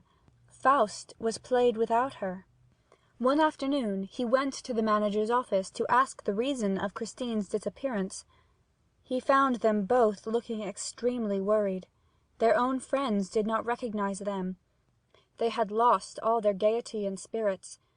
They were seen crossing the stage with hanging heads, careworn brows, pale cheeks, as though pursued by some abominable thought, or a prey to some persistent sport of fate. The fall of the chandelier had involved them in no little responsibility, but it was difficult to make them speak about it. The inquest had ended in a verdict of accidental death, caused by the wear and tear of the chains by which the chandelier hung from the ceiling, but it was the duty of both the old and the new managers to have discovered this wear and tear, and to have remedied it in time. And I feel bound to say that Messieurs Richard and Moncharmin at this time appeared so changed, so absent-minded, so mysterious, so incomprehensible, that many of the subscribers thought that some event, even more horrible than the fall of the chandelier, must have affected their state of mind. In their daily intercourse they showed themselves very impatient, except with Madame Giry, who had been reinstated in her functions. And their reception of the Vicomte de Chagny, when he came to ask about Christine, was anything but cordial. They merely told him that she was taking a holiday. He asked how long the holiday was for, and they replied curtly that it was for an unlimited period, as Mademoiselle Daae had requested a leave of absence for reasons of health. Then she is ill! He cried. What is the matter with her? We don't know. Didn't you send the doctor of the opera to see her? No, she did not ask for him, and as we trust her, we took her word. Raoul left the building a prey to the gloomiest thoughts. He had resolved, come what might, to go and inquire of Mamma Valerius. He remembered the strong phrases in Christine's letter, forbidding him to make any attempt to see her. But what he had seen at Perros, what he had heard behind the dressing-room door, his conversation with Christine at the edge of the moor, made him suspect some machination which, devilish though it might be, was none the less human.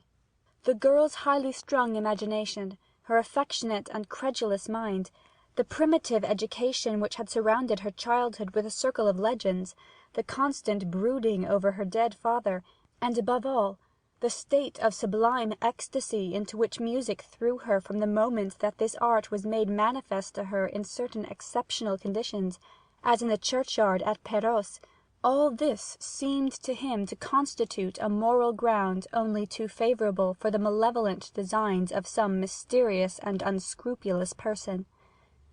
Of whom was Christine Daae the victim? This was the very reasonable question which Raoul put to himself as he hurried off to Mamma Valerius. He trembled as he rang at the little flat in the Rue Notre-Dame des Victoires. The door was opened by the maid whom he had seen coming out of Christine's dressing-room one evening. He asked if he could speak to Madame Valerius. He was told that she was ill in bed and was not receiving visitors. Take in my card, please, he said. The maid soon returned, and showed him into a small and scantily furnished drawing-room, in which portraits of Professor Valerius and old Daae hung on opposite walls. Madame begs Monsieur le Vicomte to excuse her, said the servant. She can only see him in her bedroom, because she can no longer stand on her poor legs. 5 minutes later, Raoul was ushered into an ill-lit room where he at once recognized the good, kind face of Christine's benefactress in the semi-darkness of an alcove. Mamma Valerius's hair was now quite white, but her eyes had grown no older. Never, on the contrary, had their expression been so bright, so pure, so childlike. Monsieur de Chagny, she cried gaily, putting out both her hands to her visitor. Ah, it's heaven that sends you here. We can talk of her. The last sentence sounded very gloomy in the young man's ears. He at once asked, Madame, where is Christine? And the old lady replied calmly, She is with her good genius. What good genius? Exclaimed poor Raoul. Why, the angel of music. The Viscount dropped into a chair. Really? Christine was with the angel of music? And there lay Mamma Valerius in bed, smiling to him, and putting her finger to her lips to warn him to be silent. And she added, You must not tell anybody. You can rely on me, said Raoul.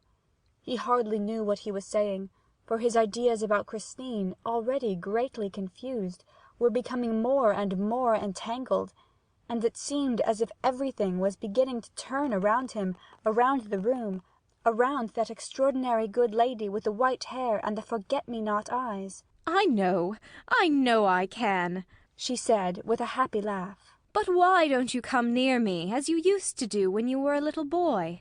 Give me your hands, as when you brought me the story of little Lottie, which Daddy Daae had told you. I am very fond of you, Monsieur Raoul, you know, and so is Christine, too. She's fond of me, sighed the young man. He found a difficulty in collecting his thoughts and bringing them to bear on Madame Valeria's good genius, on the angel of music on whom Christine had spoken to him so strangely, on the death's head which he had seen in a sort of nightmare on the high altar at Perros, and also on the opera ghost, whose fame had come to his ears one evening when he was standing behind the scenes, within hearing of a group of scene-shifters who were repeating the ghastly description which the hanged man, Joseph Buquet, had given of the ghost before his mysterious death. He asked in a low voice, What makes you think that Christine is fond of me, Madame? She used to speak of you every day. Really? And what did she tell you? She told me that you had made her a proposal. And the good old lady began laughing wholeheartedly. Raoul sprang from his chair, flushing to the temples, suffering agonies. What's this? Where are you going? Sit down again at once, will you? Do you think I will let you go like that? If you're angry with me for laughing, I beg your pardon. After all, what has happened isn't your fault. Didn't you know? Did you think that Christine was free? Is Christine engaged to be married? The wretched Raoul asked in a choking voice. Why, no, why, no. You know as well as I do that Christine couldn't marry, even if she wanted to. But I don't know anything about it. Why can't Christine marry? Because of the angel of music, of course. I don't follow. Yes, he forbids her to. He forbids her? The angel of music forbids her to marry? Oh, he forbids her without forbidding her. It's like this. He tells her that if she got married, she would never hear him again. That's all. And that he would go away forever. So you understand, she can't let the angel of music go. It's quite natural. Yes, echoed Raoul submissively. It's quite natural. Besides, I thought Christine had told you all that when she met you at Perros, where she went with her good genius. Oh, she went to Perros with her good genius, did she? That is to say, he arranged to meet her down there, in Perros churchyard, at Daae's grave. He promised to play her the resurrection of Lazarus on her father's violin. Raoul de Chagny rose, and with a very authoritative air pronounced these peremptory words. Madame, will you have the goodness to tell me where that genius lives? The old lady did not seem surprised at this indiscreet command. She raised her eyes and said, In heaven. Such simplicity baffled him. He did not know what to say in the presence of this candid and perfect faith in a genius who came down nightly from heaven to haunt the dressing-rooms at the opera. He now realized the possible state of mind of a girl brought up between a superstitious fiddler and a visionary old lady, and he shuddered when he thought of the consequences of it all. Is Christine still a good girl? He asked suddenly, in spite of himself. I swear it, as I hope to be saved, exclaimed the old woman, who this time seemed to be incensed. And if you doubt it, sir, I don't know what you are here for. Raoul tore at his gloves. How long has she known this genius? About 3 months. Yes, it's quite 3 months since he began to give her lessons. The Viscount threw up his arms with a gesture of despair. The genius gives her lessons? And where, pray? Now that she has gone away with him, I can't say. But up to a fortnight ago it was in Christine's dressing room. It would be impossible in this little flat. The whole house would hear them. Whereas, at the opera, at 8 o'clock in the morning, there is no one about, do you see? Yes, I see, cried the Viscount, and he hurriedly took leave of Madame Valerius, who asked herself if the young nobleman was not a little off his head. He walked home to his brother's house in a pitiful state. He could have struck himself, banged his head against the walls, to think that he had believed in her innocence, in her purity. The angel of music, he knew him now, he saw him.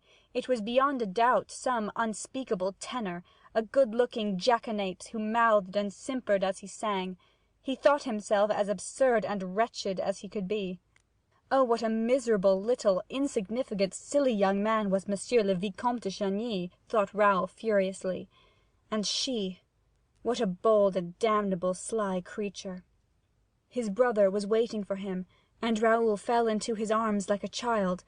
The Count consoled him without asking for explanations, and Raoul would certainly have long hesitated before telling him the story of the angel of music. His brother suggested taking him out to dinner.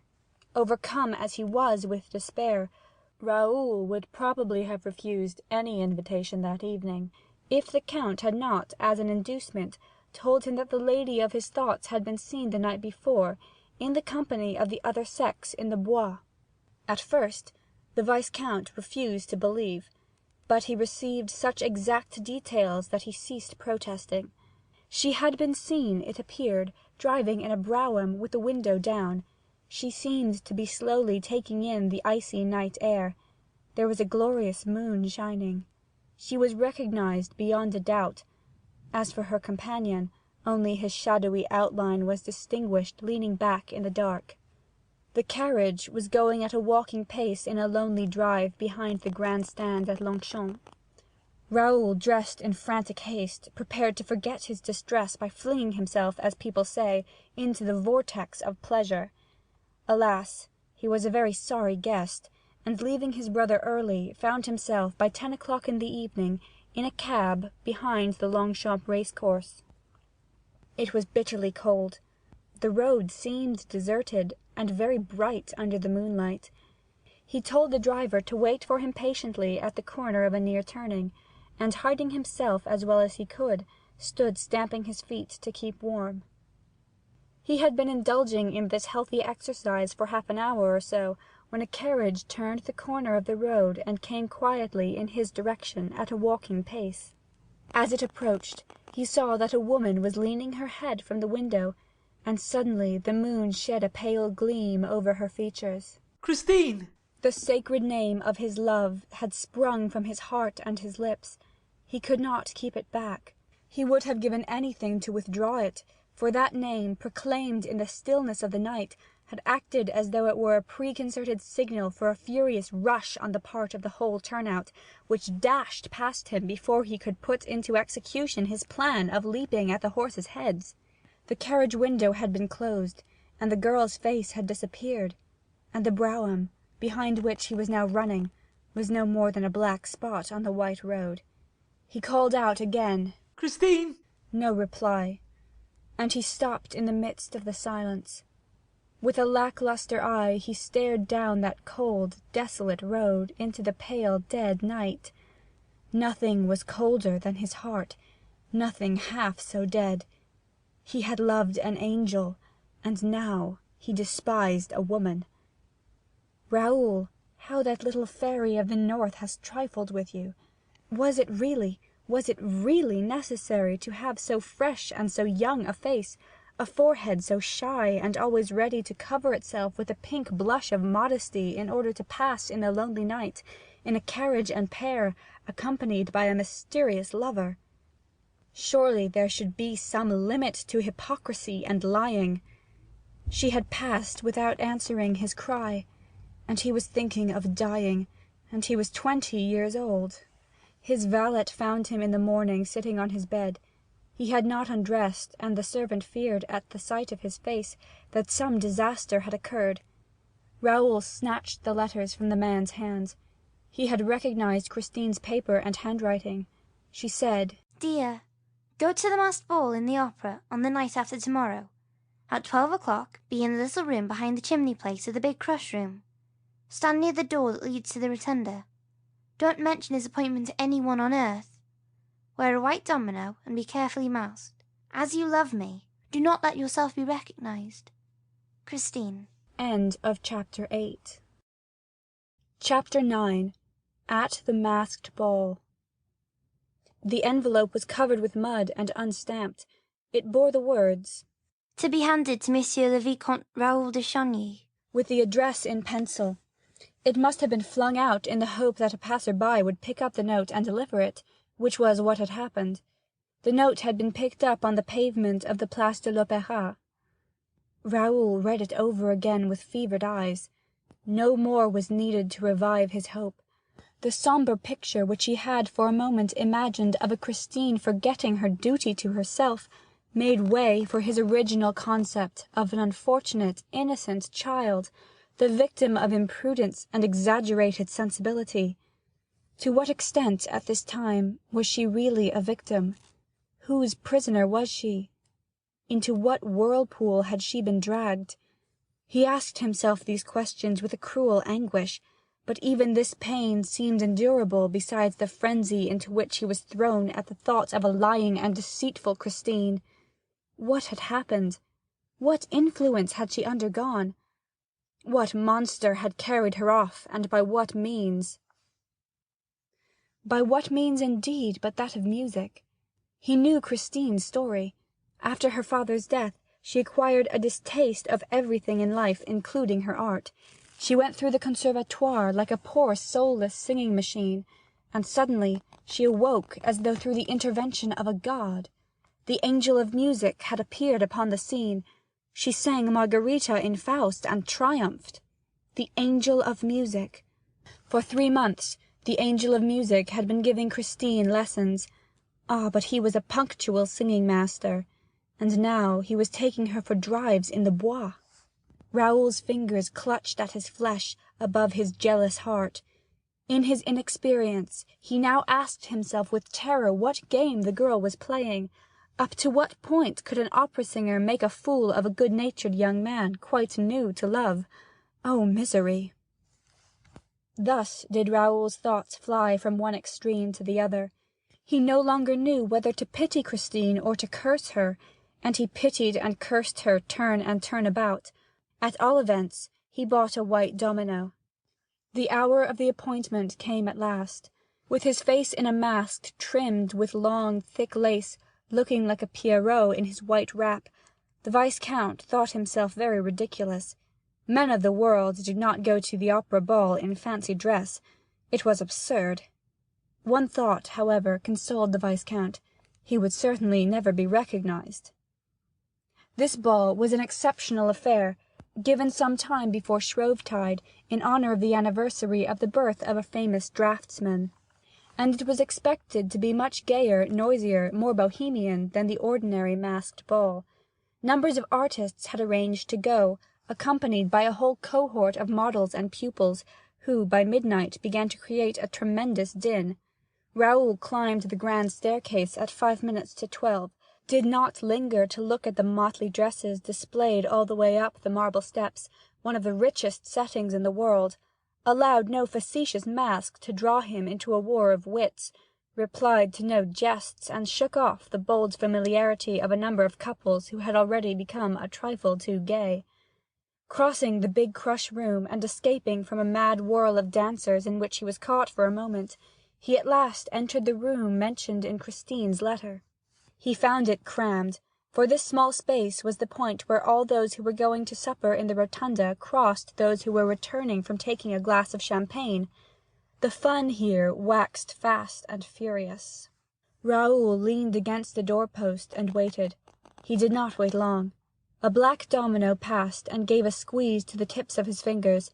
He understood that it was she, and followed her. "Is that you, Christine?" he asked between his teeth. The black domino turned round promptly and raised her fingers to her lips, no doubt to warn him not to mention her name again. Raoul continued to follow her in silence. He was afraid of losing her, after meeting her again in such strange circumstances. His grudge against her was gone. He no longer doubted that she had nothing to reproach herself with. However peculiar and inexplicable her conduct might seem, he was ready to make any display of clemency, forgiveness, or cowardice. He was in love, and no doubt he would soon receive a very natural explanation of her curious absence. The black domino turned back from time to time to see if the white domino was still following. As Raoul once more passed through the great crush-room, this time in the wake of his guide, he could not help noticing a group crowding round a person whose disguise, eccentric air, and gruesome appearance were causing a sensation. It was a man dressed all in scarlet, with a huge hat and feathers on the top of a wonderful death's head. From his shoulders hung an immense red velvet cloak, which trailed along the floor like a king's train, and on his cloak was embroidered in gold letters, which every one read and repeated aloud. Don't touch me. I am Red Death, stalking abroad. Then one, greatly daring, did try to touch him, but a skeleton hand shot out of a crimson sleeve and violently seized the rash one's wrist, and he, feeling the clutch of the knuckle-bones, the furious grasp of death, uttered a cry of pain and terror. When the Red Death released him at last, he ran away like a very madman, pursued by the jeers of the bystanders. It was at this moment that Raoul passed in front of the funereal masquerader, who had just happened to turn in his direction, and he nearly exclaimed, "The death's head of Perrault-Guirec!" He had recognized him. He wanted to dart forward, forgetting Christine, but the black domino, who also seemed a prey to some strange excitement, caught him by the arm and dragged him from the crush-room, far from the mad crowd through which Red Death was stalking. The black domino kept turning back, and apparently on 2 occasions saw something that startled her, for she hurried her pace and Raoul's as though they were being pursued. They went up 2 floors. Here the stairs and corridors were almost deserted. The black domino opened the door of a private box and beckoned to the white domino to follow her. Then Christine, whom he recognized by the sound of her voice, closed the door behind them and warned him in a whisper to remain at the back of the box and on no account show himself. Raoul took off his mask. Christine kept hers on. And when Raoul was about to ask her to remove it, he was surprised to see her put her ear to the partition and listen eagerly for a sound outside. Then she opened the door ajar, looked out into the corridor, and in a low voice said, "He must have gone up higher." Suddenly she exclaimed, "He is coming down again." She tried to close the door, but Raoul prevented her, for he had seen, on the top of the staircase that led to the floor above, a red foot, followed by another, and slowly, majestically, the whole scarlet dress of Red Death met his eyes, and he once more saw the death's head of Perrault-Guirec. "It's he!" he exclaimed. "This time he shall not escape me." "Whom do you mean by he?" she asked in a changed voice. "Who shall not escape you?" Raoul tried to overcome the girl's resistance by force, but she repelled him with a strength which he would not have suspected in her. He understood, or thought he understood, and at once lost his temper. "Who?" he repeated angrily. "Why, he! The man who hides behind that hideous mask of death! The evil genius of the churchyard at Perrault! Red Death! In a word, madam, your friend, your angel of music. But I shall snatch off his mask, as I shall snatch off my own, and this time we shall look each other in the face, he and I, with no veil and no lies between us, and I shall know whom you love and who loves you." He burst into a mad laugh, while Christine gave him a disconsolate moan behind her velvet mask.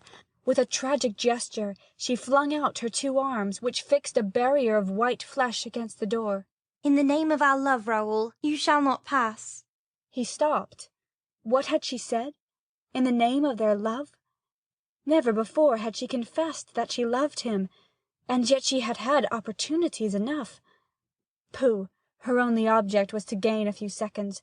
She wished to give the Red Death time to escape, and in accents of childish hatred he said, You lie, madam, for you do not love me, and you never loved me. What a poor fellow I must be to let you mock and flout me as you have done. Why did you give me every reason for hope at Perrault? For honest hope, madam, for I am an honest man, and I believed you to be an honest woman, when your only intention was to deceive me. Alas, you have deceived us all.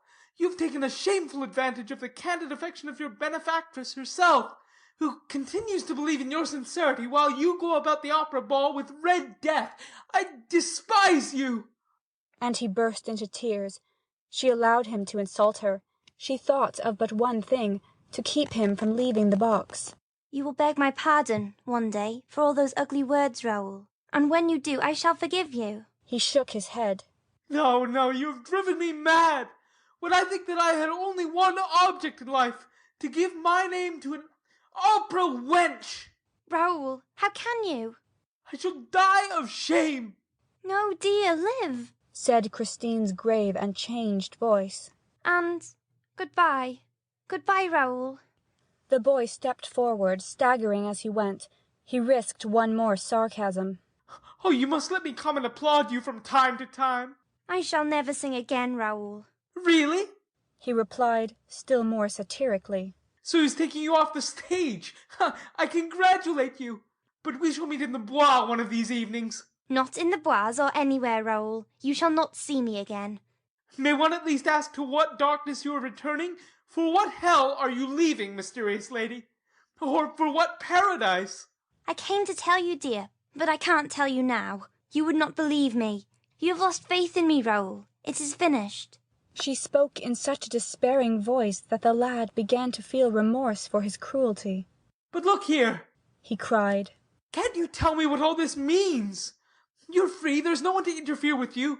You can go about Paris. You can put on a domino to come to the ball. Why do you not go home? What have you been doing this past fortnight? What is this tale about the angel of music which you've been telling Mamma Valerius? Someone may have taken you in, played upon your innocence. I was a witness of it myself at Perrault. But you know what to believe now. You seem to me quite sensible, Christine. You know what you're doing. And meanwhile, Mamma Valerius lies waiting for you at home and appealing to your good genius. Explain yourself, Christine, I beg of you. Anyone might have been deceived, as I was. What is this farce? Christine simply took off her mask and said, Dear, it is a tragedy. Raoul now saw her face and could not restrain an exclamation of surprise and terror. The fresh complexion of former days was gone. A mortal pallor covered those features which he had known so charming and so gentle, and sorrow had furrowed them with pitiless lines and traced dark and unspeakably sad shadows under her eyes. My dearest, he moaned, holding out his arms. You promised to forgive me. Perhaps. Some day, perhaps, she said, resuming her mask, and she went away, forbidding him with a gesture to follow her. He tried to disobey her, but she turned round and repeated her gesture of farewell with such authority that he dared not move a step. He watched her till she was out of sight. Then he also went down among the crowd, hardly knowing what he was doing, with throbbing temples and an aching heart.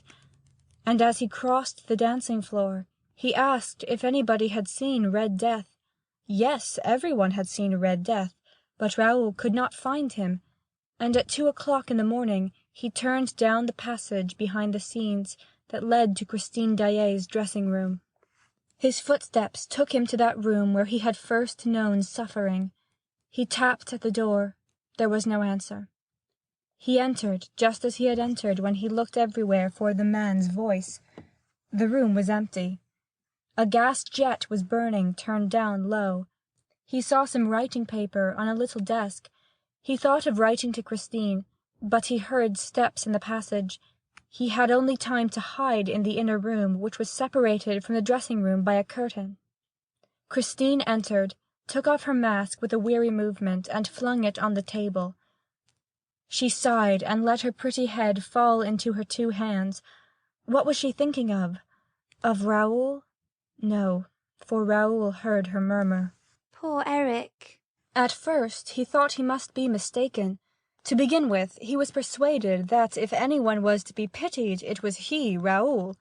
It would have been quite natural if she had said, "Poor Raoul," after what had happened between them. But shaking her head, she repeated, Poor Eric. What had this Eric to do with Christine's sighs? And why was she pitying Eric when Raoul was so unhappy? Christine began to write, deliberately, calmly, and so placidly that Raoul, who was still trembling from the effects of the tragedy that separated them, was painfully impressed. What coolness! He said to himself.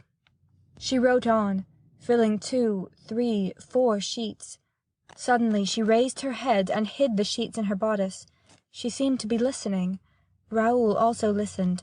Whence came that strange sound, that distant rhythm? A faint singing seemed to issue from the walls. Yes, it was as though the walls themselves were singing. The song became plainer. The words were now distinguishable.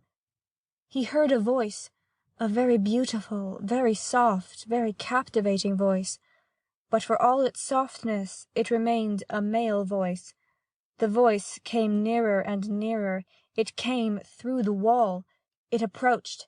And now the voice was in the room, in front of Christine. Christine rose and addressed the voice as though speaking to someone. Here I am, Eric, she said. I am ready, but you are late. Raoul, peeping from behind the curtain, could not believe his eyes, which showed him nothing. Christine's face lit up. A smile of happiness appeared upon her bloodless lips, a smile like that of sick people when they receive the first hope of recovery. The voice without a body went on singing, and certainly Raoul had never in his life heard anything more absolutely and heroically sweet, more gloriously insidious, more delicate, more powerful, in short, more irresistibly triumphant. He listened to it in a fever, and now he began to understand how Christine Daae was able to appear one evening before the stupefied audience with accents of beauty hitherto unknown, of superhuman exaltation, while doubtless still under the influence of the mysterious and invisible master. The voice was singing the wedding night song from Romeo and Juliet. Raoul saw Christine stretch out her arms to the voice as she had done in Perros churchyard to the invisible violin playing the resurrection of Lazarus, and nothing could describe the passion with which the voice sang. Fate links thee to me, forever and a day.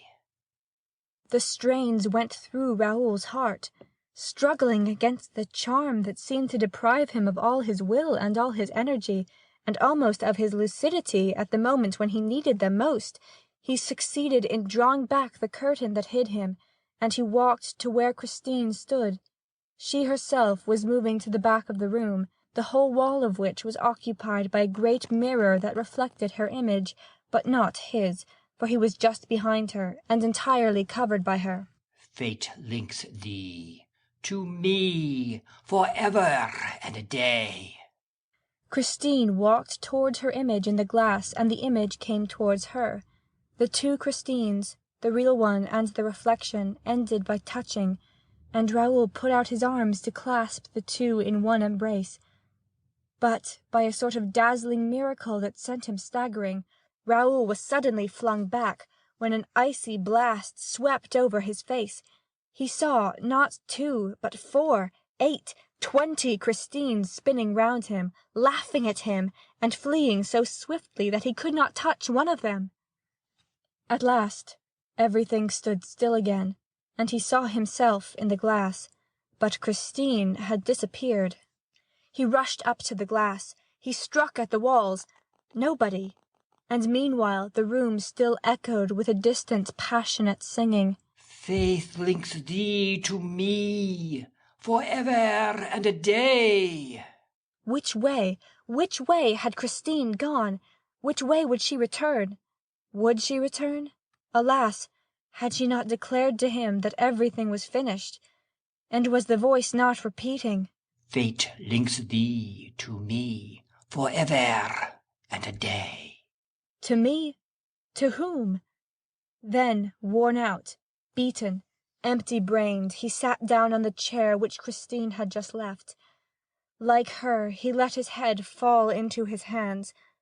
When he raised it, the tears were streaming down his young cheeks, real heavy tears like those which jealous children shed. Tears that wept for a sorrow which was in no way fanciful, but which is common to all the lovers on earth, and which he expressed aloud. "Who is this Eric?" he said. End of chapter 9. Chapter 10. Forget the name of the man's voice. The day after Christine had vanished before his eyes in a sort of dazzlement that still made him doubt the evidence of his senses, Monsieur le Vicomte de Chagny called to inquire at Mamma Valerius. He came upon a charming picture.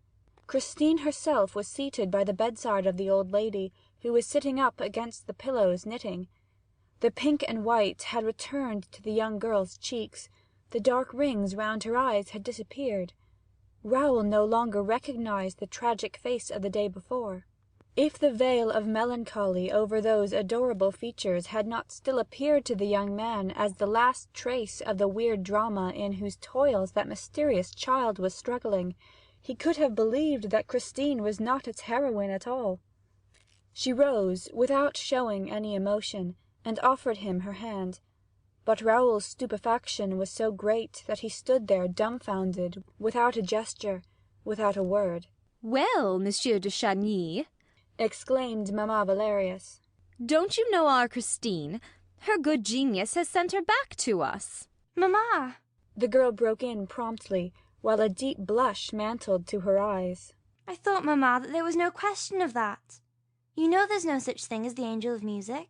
But, child, he gave you lessons for 3 months. Mamma, I have promised to explain everything to you one of these days, and I hope to do so, but you've promised me, until that day, to be silent and to ask me no questions whatever. Provided that you promised never to leave me again.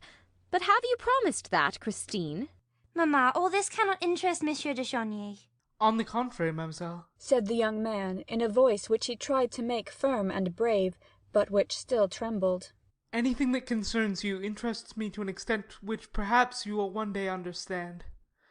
I do not deny that my surprise equals my pleasure at finding you with your adopted mother, and that, after what happened between us yesterday, after what you said, and what I was able to guess, I hardly expected to see you here so soon. I should be the first to delight at your return, if you were not so bent on preserving a secrecy that may be fatal to you.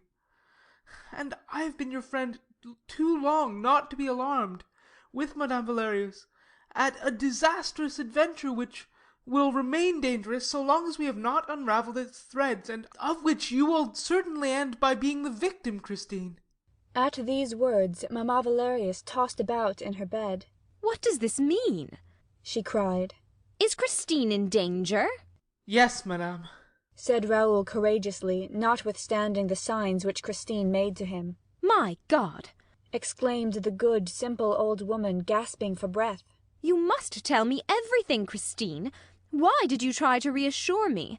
And what danger is it, Monsieur de Chagny?" "An impostor is abusing her good faith." "Is the angel of music an impostor?" "She told you herself that there is no angel of music." "But then what is it, in heaven's name? You will be the death of me." "There is a terrible mystery around us, madame, around you, around Christine, a mystery much more to be feared than any number of ghosts or genii." Mamma Valerius turned a terrified face to Christine, who had already run to her adopted mother and was holding her in her arms. "Don't believe him, Mummy, don't believe him," she repeated. "Then tell me that you will never leave me again," implored the widow. Christine was silent, and Raoul resumed. "That is what you must promise, Christine. It is the only thing that can reassure your mother and me. We will undertake not to ask you a single question about the past if you promise us to remain under our protection in future. That is an undertaking which I have not asked of you, and a promise which I refuse to make, said the young girl haughtily. I am mistress of my own actions, Monsieur de Chagny. You have no right to control them, and I will beg you to desist henceforth. As for what I have done during the last fortnight, there is only one man in the world who has the right to demand that account of me, my husband. Well, I have no husband, and I never mean to marry. She threw out her hands to emphasize her words, and Raoul turned pale, not only because of the words which he had heard, but because he had caught sight of a plain gold ring on Christine's finger. You have no husband, and yet you wear a wedding ring! He tried to seize her hand, but she swiftly drew it back. That is a present, she said, blushing once more and vainly striving to hide her embarrassment. Christine, as you have no husband, that ring can only be given by one who hopes to make you his wife. Why deceive us further? Why torture me still more? That ring is a promise, and that promise has been accepted. That's what I said, exclaimed the old lady. And what did she answer, madame? What I choose, said Christine, driven to exasperation. Don't you think, monsieur, that this cross-examination has lasted long enough? As far as I'm concerned. Raoul was afraid to let her finish her speech. He interrupted her. I beg your pardon for speaking as I did, mademoiselle. You know the good intentions that make me meddle just now in matters which you no doubt think have nothing to do with me. But allow me to tell you what I have seen, and I have seen more than you suspect, Christine. Or what I thought I saw, for, to tell you the truth, I have sometimes been inclined to doubt the evidence of my eyes. Well, what did you see, sir? Or think you saw? I saw your ecstasy at the sound of the voice, Christine. The voice that came from the wall or the next room to yours. Yes, your ecstasy, and that is what makes me alarmed on your behalf. You're under a very dangerous spell, and yet it seems that you are aware of the imposture because you say today that there is no angel of music. Well, in that case, Christine, why did you follow him that time? Why did you stand up with radiant features as though you were really hearing angels? It is a very dangerous voice, Christine, for I myself, when I heard it, was so much fascinated by it that you vanished before my eyes without my seeing which way you passed. Christine, in the name of heaven, in the name of your Father who is in heaven now, and who loved you so dearly, and who loved me too, Christine, tell your benefactress and me, to whom does that voice belong? If you do, we will save you in spite of yourself. Come, Christine, the name of the man who had the audacity to put a ring on your finger. Monsieur de Chagny, the girl declared coldly. You shall never know. Thereupon, seeing the hostility with which her ward had addressed the Viscount, Mamma Valerius suddenly took Christine's part. And if she does love that man, Monsieur le Vicomte, even then it is no business of yours. Alas, madame, Raoul humbly replied, unable to restrain his tears. Alas, I believe that Christine really does love him, but it is not only that which drives me to despair. For what I am not certain of, madame, is that the man whom Christine loves is worthy of her love. It is for me to be the judge of that, monsieur, said Christine, looking Raoul angrily in the face. When a man, continued Raoul, adopts such romantic methods to entice a young girl's affections, the man must be either a villain or the girl a fool. Is that it? Christine. Raoul, why are you condemning a man whom you have never seen, whom no one knows, and about whom you yourself know nothing? Yes, Christine. Yes. I at least know the name that you thought to keep from me forever. The name of your angel of music, mademoiselle, is Eric. Christine at once betrayed herself. She turned as white as a sheet and stammered. Who told you? You yourself. How do you mean? By pitying him the other night, the night of the masked ball. When you went to your dressing room, did you not say poor Eric?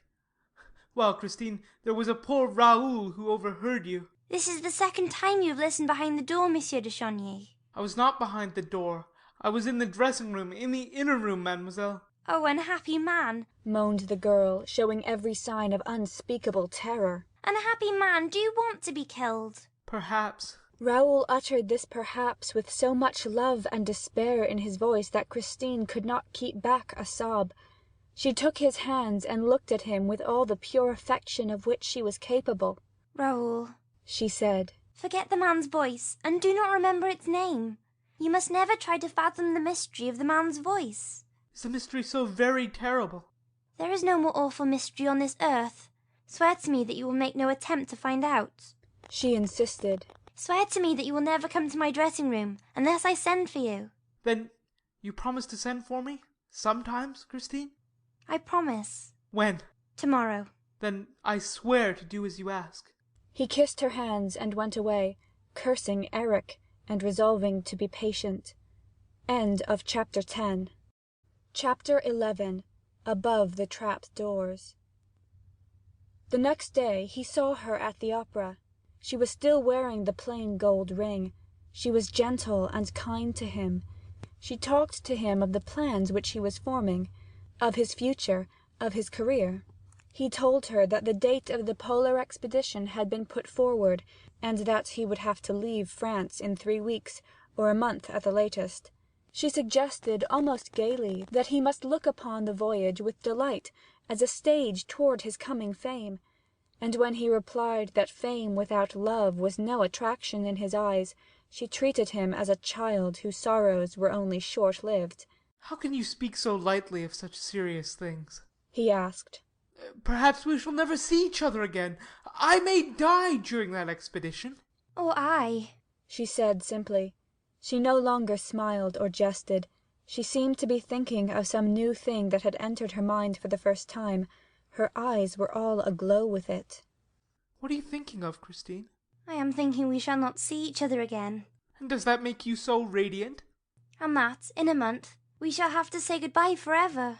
Unless, Christine, we pledge our faith and wait for each other forever. She put her hand on his mouth. Hush, Raoul. You know there is no question of that. And we shall never be married. That is understood. She seemed suddenly almost unable to contain an overpowering gaiety. She clapped her hands with childish glee. Raoul stared at her in amazement. But, she continued, holding out her 2 hands to Raoul, or rather giving them to him, as though she suddenly resolved to make him a present of them.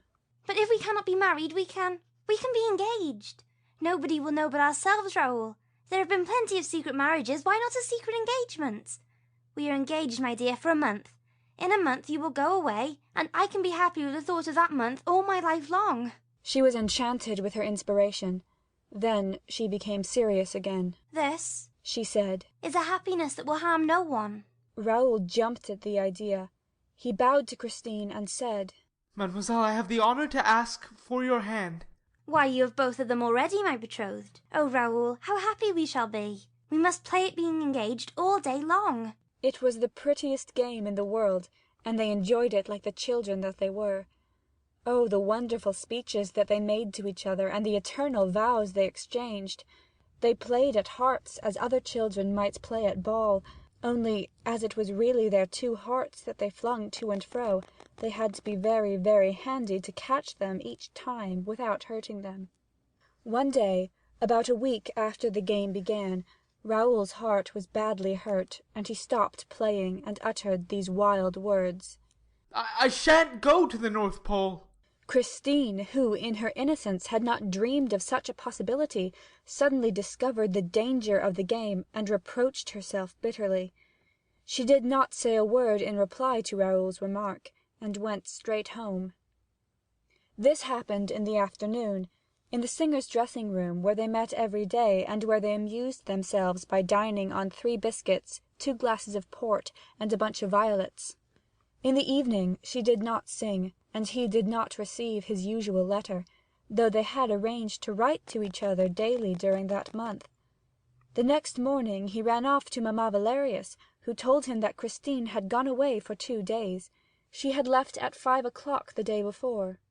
Raoul was distracted. He hated Mamma Valerius for giving him such news as that with stupefying calmness. He tried to sound her, but the old lady obviously knew nothing. Christine returned on the following day. She returned in triumph. She renewed her extraordinary success of the gala performance. Since the adventure of the toad, Carlotta had not been able to appear on stage. The terror of a fresh coac filled her heart, and deprived her of all her power of singing, and the theatre that had witnessed her incomprehensible disgrace had become odious to her. She contrived to cancel her contract. Daae was offered the vacant place for the time. She received thunders of applause in the Juive. The Viscount, who of course was present, was the only one to suffer on hearing the thousand echoes of this fresh triumph, for Christine still wore her plain gold ring. A distant voice whispered in the young man's ear, "She is wearing the ring again tonight, and you did not give it to her. She gave her soul again tonight, and did not give it to you. If she will not tell you what she has been doing the past 2 days, you must go and ask Eric." He ran behind the scenes and placed himself in her way. She saw him, for her eyes were looking for him. She said, "Quick, quick, come!" and she dragged him to her dressing-room. Raoul at once threw himself on his knees before her.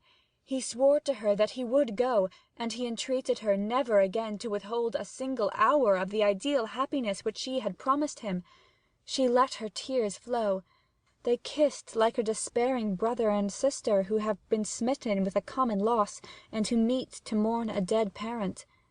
Suddenly she snatched herself from the young man's soft and timid embrace, seemed to listen to something, and with a quick gesture pointed to the door. When he was on the threshold, she said in so low a voice that the Viscount guessed rather than heard her words, "Tomorrow, my dear betrothed, and be happy, Raoul. I sang for you tonight." He returned the next day, but those 2 days of absence had broken the charm of their delightful make-believe. They looked at each other in the dressing-room with their sad eyes, without exchanging a word. Raoul had to restrain himself not to cry out, "I am jealous! I am jealous! I am jealous!" But she heard him all the same. Then she said, "Come for a walk, my dear. The air will do you good." Raoul thought that she would propose a stroll in the country, far from that building which he detested as a prison, whose jailer he could feel walking within the walls, the jailer Eric. But she took him to the stage and made him sit on the wooden curb of a well, in the doubtful peace and coolness of a first scene set for the evening's performance.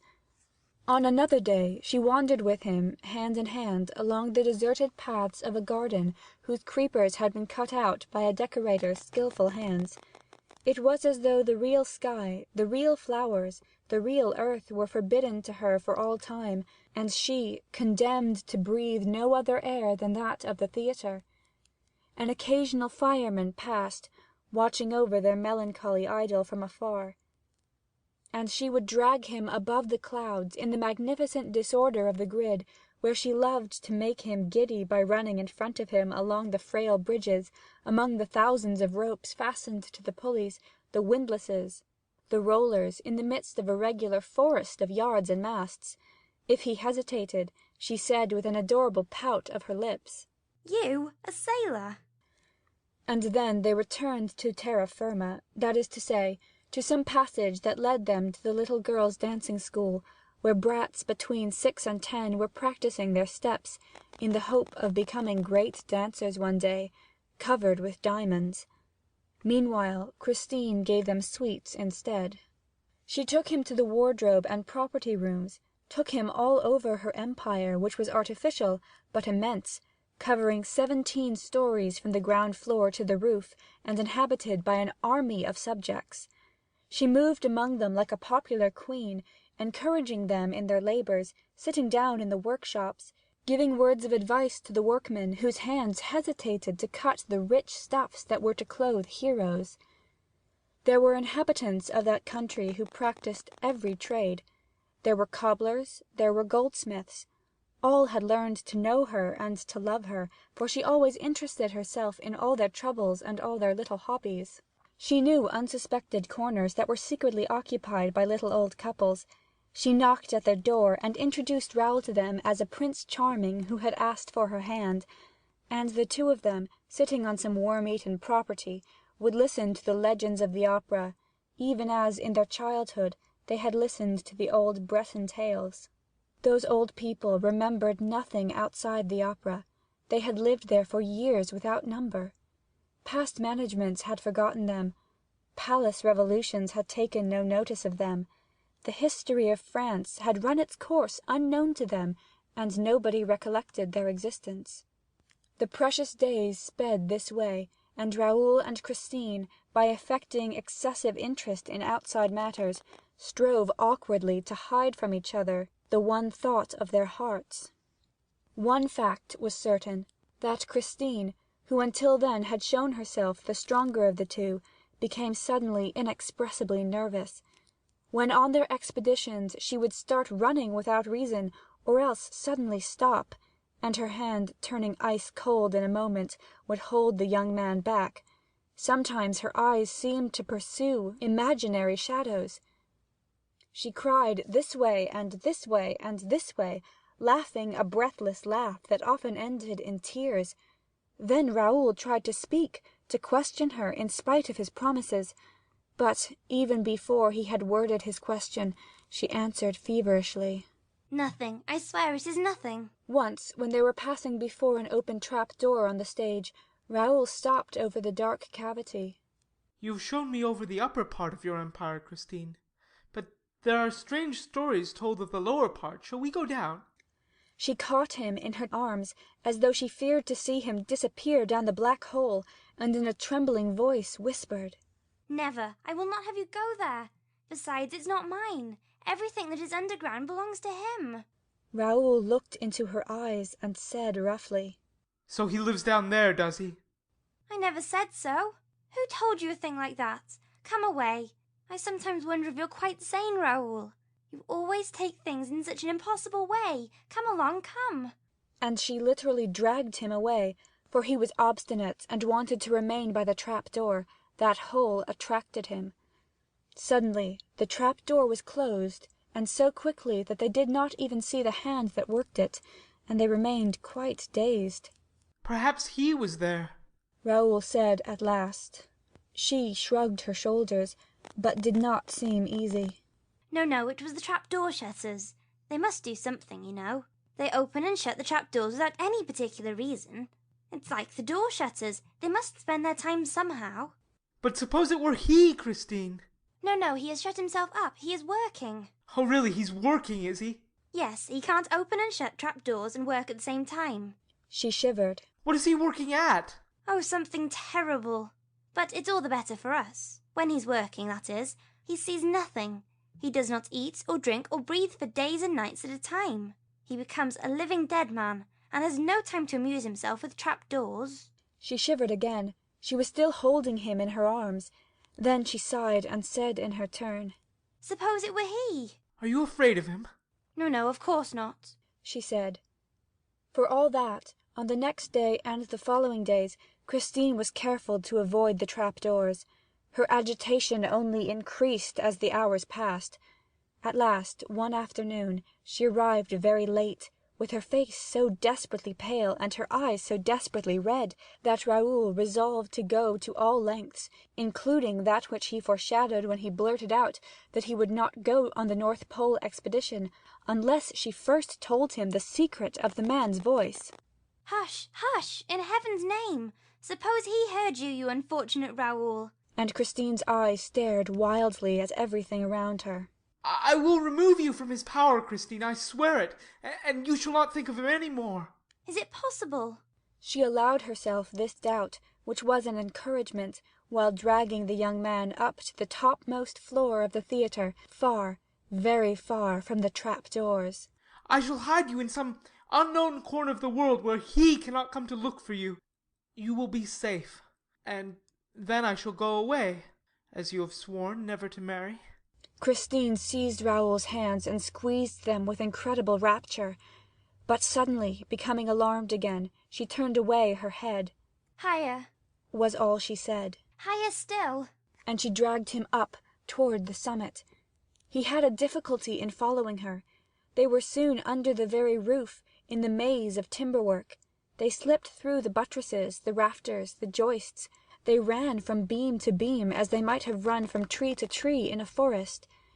and despite the care which she took to look behind her at every moment, she failed to see a shadow which followed her like her own shadow, which stopped when she stopped, which started again when she did, and which made no more noise than a well-conducted shadow should. As for Raoul, he saw nothing either, for when he had Christine in front of him, nothing interested him that happened behind. End of chapter 11. Chapter 12. Apollo's Lyre. On this way they reached the roof. Christine tripped over it as lightly as a swallow. Their eyes swept the empty space between the three domes and the triangular pediment. She breathed freely over Paris, the whole valley of which was seen at work below. She called Raoul to come quite close to her, and they walked side by side along the zinc streets, in the leaden avenues. They looked at their twin shapes in the huge tanks full of stagnant water, where in the hot weather the little boys of the ballet, a score or so, learned to swim and dive. The shadow had followed behind them, clinging to their steps, and the two children little suspected its presence when they at last sat down, trustingly, under the mighty protection of Apollo, who, with a great bronze gesture, lifted his huge lyre to the heart of a crimson sky. It was a gorgeous spring evening. Clouds, which had just received their gossamer robe of gold and purple from the setting sun, drifted slowly by, and Christine said to Raoul, "Soon we shall go farther and faster than the clouds, to the end of the world, and then you will leave me, Raoul. But if when the moment comes to take me away, I refuse to go with you, well, you must carry me off by force." Are you afraid that you will change your mind, Christine? "I don't know," she said, shaking her head in an odd fashion, and she shivered and nestled in his arms with a moan. "I am afraid now of going back with him, in the ground." What compels you to go back, Christine? "If I did not go, terrible misfortunes may happen. But I can't do it, I can't do it. I know one ought to be sorry for people who live underground, but he is too horrible. And yet the time is at hand. I have only a day left, and if I did not go, he would come and fetch me with his voice, and he would drag me with him, underground, and go on one knee before me, with his death's head. He will tell me that he loves me, and he will cry, 'Oh, those tears, Raoul, those tears in those black eye sockets of the death's head.' I cannot see those tears flow again." She wrung her hands in anguish, while Raoul pressed her to his heart. No, you shall never hear him tell you that he loves you. You shall not see his tears. Let us fly, Christine, let us fly at once. And he tried to drag her away, then and there, but she stopped him. "No, she said, shaking her head sadly. "Not now. It would be too cruel. Let him hear me sing tomorrow evening, and then we will go away. You must come and fetch me in my dressing room at midnight exactly. He will then be waiting for me in the dining room by the lake. We shall be free, and you shall take me away. You must promise me that, Raoul, even if I refuse, for I feel that, if I go back this time, I shall perhaps never return." And she gave a sigh, to which it seemed to her that another sigh, behind her, replied. "Didn't you hear?" Her teeth chattered. "No," said Raoul. "I heard nothing." "It is too terrible," she confessed, "to be always trembling like this. Yet we are in no danger here. We are at home, in the sky, in the open air, in the light. The sun is flaming, and night birds cannot bear to look at the sun. I have never seen him by daylight. It must be awful. Oh, the first time I saw him, I thought he was going to die." "Why?" asked Raoul, really frightened at the aspect which this strange confidence was taking. "Because I had seen him." This time Raoul and Christine turned round at the same time. "There's someone in pain," said Raoul. "Perhaps someone has been hurt. Did you hear?" "I can't say," Christine confessed. "Even when he's not there, my ears are full of his sighs. Still, if you heard—" They stood up and looked around them. They were quite alone on the immense lead roof. They sat down again, and Raoul said, "Tell me how you saw him first." "I had heard him for 3 months without seeing him. The first time I heard it, I thought, as you did, that adorable voice was singing in another room. I went out and looked everywhere, but, as you know, Raoul, my dressing room is very much by itself.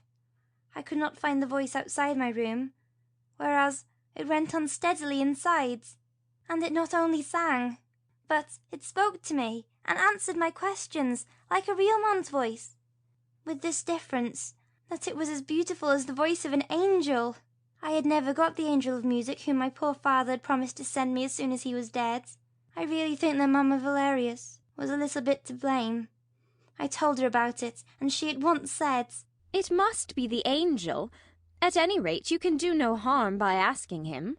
I did so, and the man's voice replied that yes, it was the angel of music, the voice which I had been expecting, and which my father had promised me. From that time onwards, the voice and I became great friends. It asked leave to give me lessons every day. I agreed and never failed to keep the appointment which it gave me in my dressing room. You have no idea, though you have heard the voice, of what those lessons were like. No, I have no idea, said Raoul. What was your accompaniment? We were accompanied by a music which I do not know. It was behind the walls and wonderfully accurate. The voice seemed to understand mine exactly, to note precisely where my father had left off teaching me.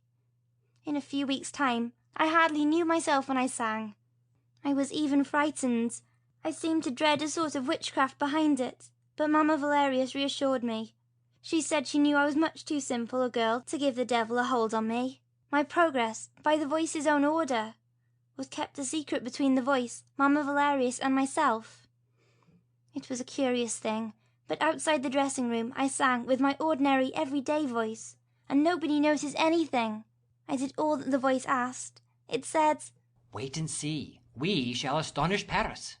I waited and lived on in a sort of ecstatic dream. It was then that I saw you for the first time, in my house. I was so glad I had never thought of concealing my delight when I reached my dressing room. Unfortunately, the voice was there before me, and soon noticed by my airs that something had happened. It asked what the matter was, and I saw no reason to keep our story secret or conceal the place you filled in my heart. Then the voice was silent. I called to it, but it did not reply. I begged and entreated, but in vain. I was terrified lest it had gone for good. I wished to heaven it had, dear. That night I went home in a desperate condition. I told Mamma Valerius, who said, "Why, of course, the voice is jealous." And that, dear, first revealed to me that I loved you. Christine stopped and laid her head on Raoul's shoulder.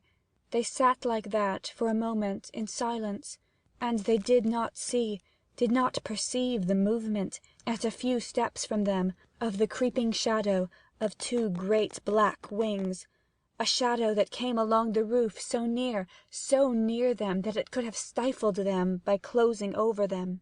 The next day, Christine continued with a sigh, I went back to my dressing room in a very pensive frame of mind. The voice was there, spoke to me with great sadness, and told me plainly that, if I must bestow my heart on earth, there was nothing for the voice to do but go back to heaven. And it said this was such an accent of human sorrow that I ought there and then to have suspected and began to believe that I was the victim of my deluded senses. But my faith in the voice, with the memory of my father so closely intermingled, remained undisturbed. I feared nothing so much as I might never hear it again. I thought about my love for you, and realized all the useless danger of it. I did not even know if you remembered me. Whatever happened, your position in society forbade me to contemplate the possibility of ever marrying you. And I swore to the voice that you were no more than a brother to me, nor would ever be, and my heart was incapable of any unearthly love. And that, my dear, is why I refused to recognize you, or see you when I met you on the stage or in the passages.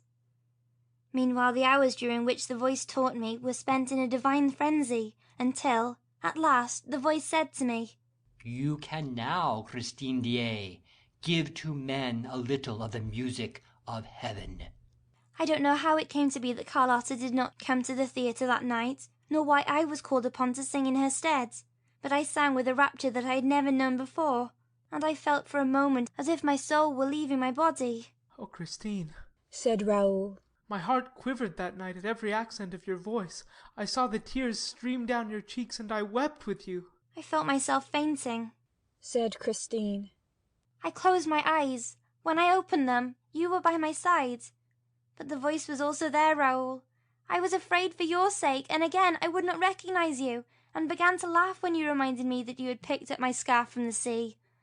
Alas, there was no deceiving the voice. The voice recognized you, and the voice was jealous. It said that if I did not love you, I would not avoid you, but treat you like any other old friend. It made me scene upon scene. At last I said to the voice, "That will do. I am going to Perros tomorrow to pray on my father's grave, and I shall ask Monsieur Raoul de Chagny to come with me." Do as you please, for I shall be at Perros too, for I am wherever you are, Christine.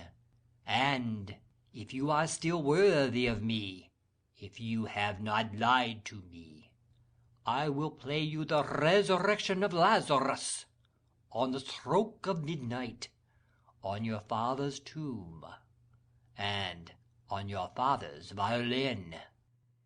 That, dear, is how I came to write you the letter which brought you to Perros. How could I have been so beguiled? How was it, when I saw the personal and selfish point of view of the voice, that I did not suspect it was some impostor? Alas, I was no longer mistress of myself. I had become his thing. How could you sing like that while crying? Cried Raoul. But after all, you soon came to know the truth. Why did you not at once rid yourself of that abominable nightmare? Know the truth, Raoul? Rid myself of that nightmare? But my poor boy, I was not caught in the nightmare until the day I learnt the truth. Pity me, Raoul, pity me. You remember the terrible evening when Carlotta thought she had been turned into a toad on stage, and when the house was suddenly plunged into darkness through the chandelier crashing to the floor. There were killed and wounded that night, and the whole theatre rang with terrified screams. My first thought was of you and the voice. I was once easy where you were concerned, for I had seen you in your brother's box, and I knew you were not in danger. But the voice had told me it would be at the performance, and I was really afraid for it, just as if it was an ordinary person who was capable of dying. I thought to myself, the chandelier may have fallen upon the voice. I was then on the stage, and was nearly running into the house to look for the voice amongst the killed and wounded, when I thought that, if the voice was safe, it would surely be in my dressing room, and I rushed to my room. The voice was not there. I locked the door, and with tears in my eyes besought it, if it was still alive, to manifest itself to me. The voice did not reply, but suddenly I heard a long, beautiful wail which I knew well. It was the plaint of Lazarus when, at the sound of the Redeemer's voice, he begins to open his eyes and see the light of day. It is the music which you and I, Raoul, heard at Perros. And then the voice began to sing the leading phrase. Come and believe in me. Whoso believes in me shall live. Walk. Whoso hath believed in me shall never die. I cannot tell you the effect that music had upon me. It seemed to command me, personally, to come, to stand up and come to it. It retreated, and I followed. Come and believe in me. I believed in it. I came, and, this is the extraordinary thing, my dressing room, as I moved, seemed to lengthen out. Evidently it must have been an effect of mirrors, for I had the mirror in front of me. And suddenly I was outside the room without knowing how. Without knowing how? Christine, you really must stop dreaming. I was not dreaming, dear. I was outside the room without knowing how. You who saw me disappear from my room one evening may be able to explain it, but I cannot. I can only tell you that, suddenly, there was no mirror before me and no dressing room. I was in a dark passage. I was frightened and cried out. It was quite dark, but for a faint red glimmer on the distant corner of the wall. I cried out. My voice was the only sound, for the singing and the violin had stopped. And suddenly a hand was laid on mine, or rather a stone-cold bony thing that seized my wrist and did not let go. I cried out. An arm took me round the waist and supported me. I struggled for a little while, and then gave up in the attempt. I was dragging myself towards the little light, and then I saw that I was in the hands of a man, wrapped in a large cloak and wearing a mask that hid his whole face. I made one last effort, with limbs stiffened. My mouth opened to a scream, but a hand closed around it, a hand which I felt on my lips, on my skin, a hand which smelt of death. and then I fainted away. When I opened my eyes, we were still surrounded by darkness. A lantern standing on the ground showed a bubbling well. The water splashing from the well disappeared almost at once under the floor where I was lying, with my head on the knee of the man with the black cloak and the black mask. He was bathing my temples, and his hands smelt of death. I tried to push them away and asked, "Who are you? Where is the voice?" His only answer was a sigh. Suddenly a hot breath passed over my face, and I perceived a white shape besides the man's black shape in the darkness. The black shape lifted me onto the white shape. A glad neighing greeted my astounded ears, and I murmured, "César." The animal quivered. Raoul, I was lying half back on the saddle, and I had recognized the white horse from the Profita, which I had so often fed sugar and sweets. I remembered that, one evening, there was a rumour around the theatre that the horse had disappeared, and that it had been stolen by the opera ghost. I believed in the voice, but I had never believed in the ghost. Now, however, I began to wonder with a shiver whether I was going to be the ghost's prisoner. I called upon the voice to help me, for I should never have imagined the voice and the ghost were one. You have heard about the opera ghost, have you not, Raoul? Yes, but tell me what happened when you were on the white horse of the Profeta. I made no movement and let myself go. The black shape held me up, and I made no effort to escape. A curious feeling of peacefulness came over me, and I thought that I must be under the influence of some cordial. I had the full command of my senses, and my eyes became used to the darkness, which was lit, here and there, by fitful gleams. I calculated that we were in a long circular gallery, probably running down the opera, which was immense, underground. I had once been down into those cellars, but had stopped at the 3rd floor, though there were 2 lower still, large enough to hold a town. But the figure of which I had caught sight had made me run away. There are demons down there, quite black, standing in front of boilers, and they wield shovels and pitchforks and poke up fires and stir the flames, and, if you go too near them, they frighten you by suddenly opening the red mouths of the furnaces. Well, while César was quietly carrying me on his back, I saw those black demons in the distance, looking quite small in front of the red fires of their furnaces. They came into sight, disappearing again, into sight again, as we went on our winding way. At last they disappeared altogether. The shape was still holding me up, and César walked on, unled and sure-footed. I could not tell you, even approximately, how long this ride lasted. I only know that we seemed to turn, and often went down a spiral stair into the very heart of the earth. Even then, it may be that my head was turning, but I don't think so. No, my mind was quite clear. At last, César raised his nostrils, sniffed the air, and quickened his pace a little. I felt a moistness in the air, and César stopped. The darkness had lifted. A sort of bluey light surrounded us. We were at the edge of a lake, whose leaden waters stretched into the distance, into the darkness. But the blue light lit up the bank, and I saw a little boat fastened to an iron ring on the wharf. A boat? Yes, but I knew that all that existed, and there was nothing supernatural about an underground lake and a boat. But think of the exceptional circumstances of which I arrived upon that shore. I don't know whether the effect of the cordial had worn off when the man's shape lifted me onto the boat, but the terror began all over again. My gruesome escort must have noticed it, for he sent César back, and I heard his hoofs trampling up the staircase while the man jumped into the boat and tied the ropes that held it and seized the oars. He rowed with a quick, powerful stroke. His eyes, under the mask, never left me. We slipped across the noiseless water, in the bluey light which I told you of. Then we were in the dark again, and we touched shore. And I was once more taken up in the man's arms. I cried aloud. Then suddenly I was silent, dazed by the light. Yes, a dazzling light in the midst of which I had been put down. I sprang to my feet. I was in the middle of a drawing room that seemed to me to be decorated, adorned, and furnished with nothing but flowers. Flowers both magnificent and stupid, because of the silk ribbons that tied them to the baskets, like those which they sell in the shops and the boulevards. They were much too civilized flowers, like the ones I was used to finding in my dressing room after the first night. And in the midst of these flowers stood the black shape of the man in the mask, his arms crossed, and he said, "Don't be afraid, Christine. You are in no danger." It was the voice. My anger equalled my amazement. I rushed at the mask and tried to snatch it away, so as to see the face of the voice. The man said, You are in no danger so long as you do not touch the mask. And, taking me gently by the wrist, he forced me into a chair, then went down on his knees before me and said nothing more. His humility gave me back some of my courage, and the light restored me to the realities of life. However extraordinary this adventure might be, I was now surrounded by mortal, visible, tangible things. The furniture, the hangings, the candles, the vases, and the very flowers in the baskets, of which I could almost have told you where they came from and what they cost, were bound to confine my imagination to the limits of the drawing-room, quite as commonplace as any other, at least had the excuse of not being in the cellars of the opera.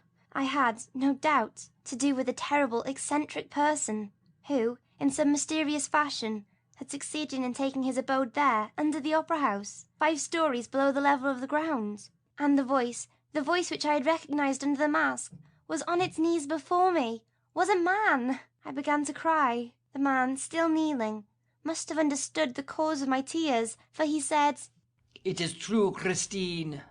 I am not an angel, nor a genius, nor a ghost. I am Eric. Christine's narrative was again interrupted. An echo behind them seemed to repeat the word after her. Eric. What echo? They both turned round and saw that night had fallen. Raoul made a movement as though to rise, but Christine kept him beside her. Don't go, she said. I want you to know everything here. Why here, Christine? I'm afraid of your catching cold. We have nothing to fear except the trapdoors, dear, and here we are miles away from the trapdoors, and I am not allowed to see you outside the theatre. This is not a time to annoy him. We must not arouse his suspicion. Christine, something tells me that we are wrong to wait till tomorrow evening, and that we ought to fly at once. I tell you that, if he does not hear me sing tomorrow, it will cause him infinite pain. It is difficult not to cause him pain, and yet to escape from him for good. You are right in that, Raoul. For certain he will die of my flight. And she added in a dull voice, But then it counts in both ways, for we risk killing us. Does he love you so much? He would commit murder for me. But one can find out where he lives, one can go in search of him. Now that we know that Eric is not a ghost, one can speak to him and force him to answer. Christine shook her head. No, there is nothing to be done with Eric except to run away. Then why, when you were able to run away, did you go back to him? Because I had to, and you will understand when I tell you how I left him. Oh, I hate him, cried Raoul. And you, Christine, tell me, do you hate him too? No, said Christine simply. No, of course not. Why, you love him. Your fear, your terror, all of that is just love, and love of the most exquisite kind, the kind which people do not admit even to themselves, said Raoul bitterly. The kind that gives you a thrill when you think of it. Picture it, a man who lives in a palace underground. And he gave a leer. Then you want me to go back there? Said the young girl cruelly. Take care, Raoul. I have told you I should never return. There was an appalling silence between the 3 of them, the 2 who spoke, and the shadow who listened behind them. Before answering that, said Raoul at last, speaking very slowly, I should like to know with what feeling he inspires you, since you do not hate him. With horror, she said. That is the terrible thing about it. He fills me with horror, and I do not hate him. How could I hate him, Raoul? Think of Eric at my feet in the house on the lake, underground. He accuses himself, he curses himself, he implores my forgiveness. He confesses his cheat. He loves me. He lays at my feet an immense and tragic love. He has carried me off for love. He has imprisoned me with him, underground, for love. But he respects me. He crawls, he moans, he weeps. And when I stood up, Raoul, and told him I could only despise him if he did not, then and there give me back my liberty, he offered it. He offered to show me the mysterious road, only he rose too. And I was made to remember that he was not an angel, nor a ghost, nor a genius. He remained the voice. For he sang. I listened and stayed. That night we did not exchange another word. He sang me to sleep. When I woke up I was alone, lying on the sofa, in a simply furnished little bedroom, with an ordinary mahogany bedstead, lit by a lamp standing on a marble top on an old Louis Philippe chest of drawers. I soon discovered that I was a prisoner, and that the only outlet of my room led to a very comfortable bathroom. On returning to the bedroom, I saw on the chest of drawers a note in red ink which said, My dear Christine, you need have no concern as to your fate. You have no better, no more respectful friend in the world than myself. You are alone at present in this home which is yours. I am going out shopping to fetch you all the things that you can need.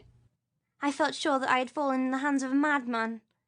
I ran round my little apartment, looking for a way to escape which I could not find. I upbraided myself for my absurd superstition, which had caused me to fall into the trap. I was inclined to laugh and cry at the same time. This is the state of mind which Eric found me. After giving 3 taps of the wall, he walked in quietly through the door, which I did not notice until he left it open. He had his arms full of boxes and parcels and arranged them on the bed in a leisurely fashion, while I overwhelmed him with abuse and called upon him to take off his mask if it covered the face of an honest man. He replied serenely, You shall never see Eric's face. And he reproached me with not having finished dressing at that time of day. He was good enough to tell me that it was 2 o'clock in the afternoon. He said he would give me half an hour, and while he spoke, wound up my watch and set it for me. After which, he asked me to come into the dining room, where a nice lunch was waiting for us. I was very angry, slammed the door in his face, and went into the bathroom. When I came out again, feeling greatly refreshed, Eric said that he loved me, but that he would never tell me so except when I allowed him, and that the rest of the time would be devoted to music. What do you mean, rest of the time? I asked. 5 days, he said with decision.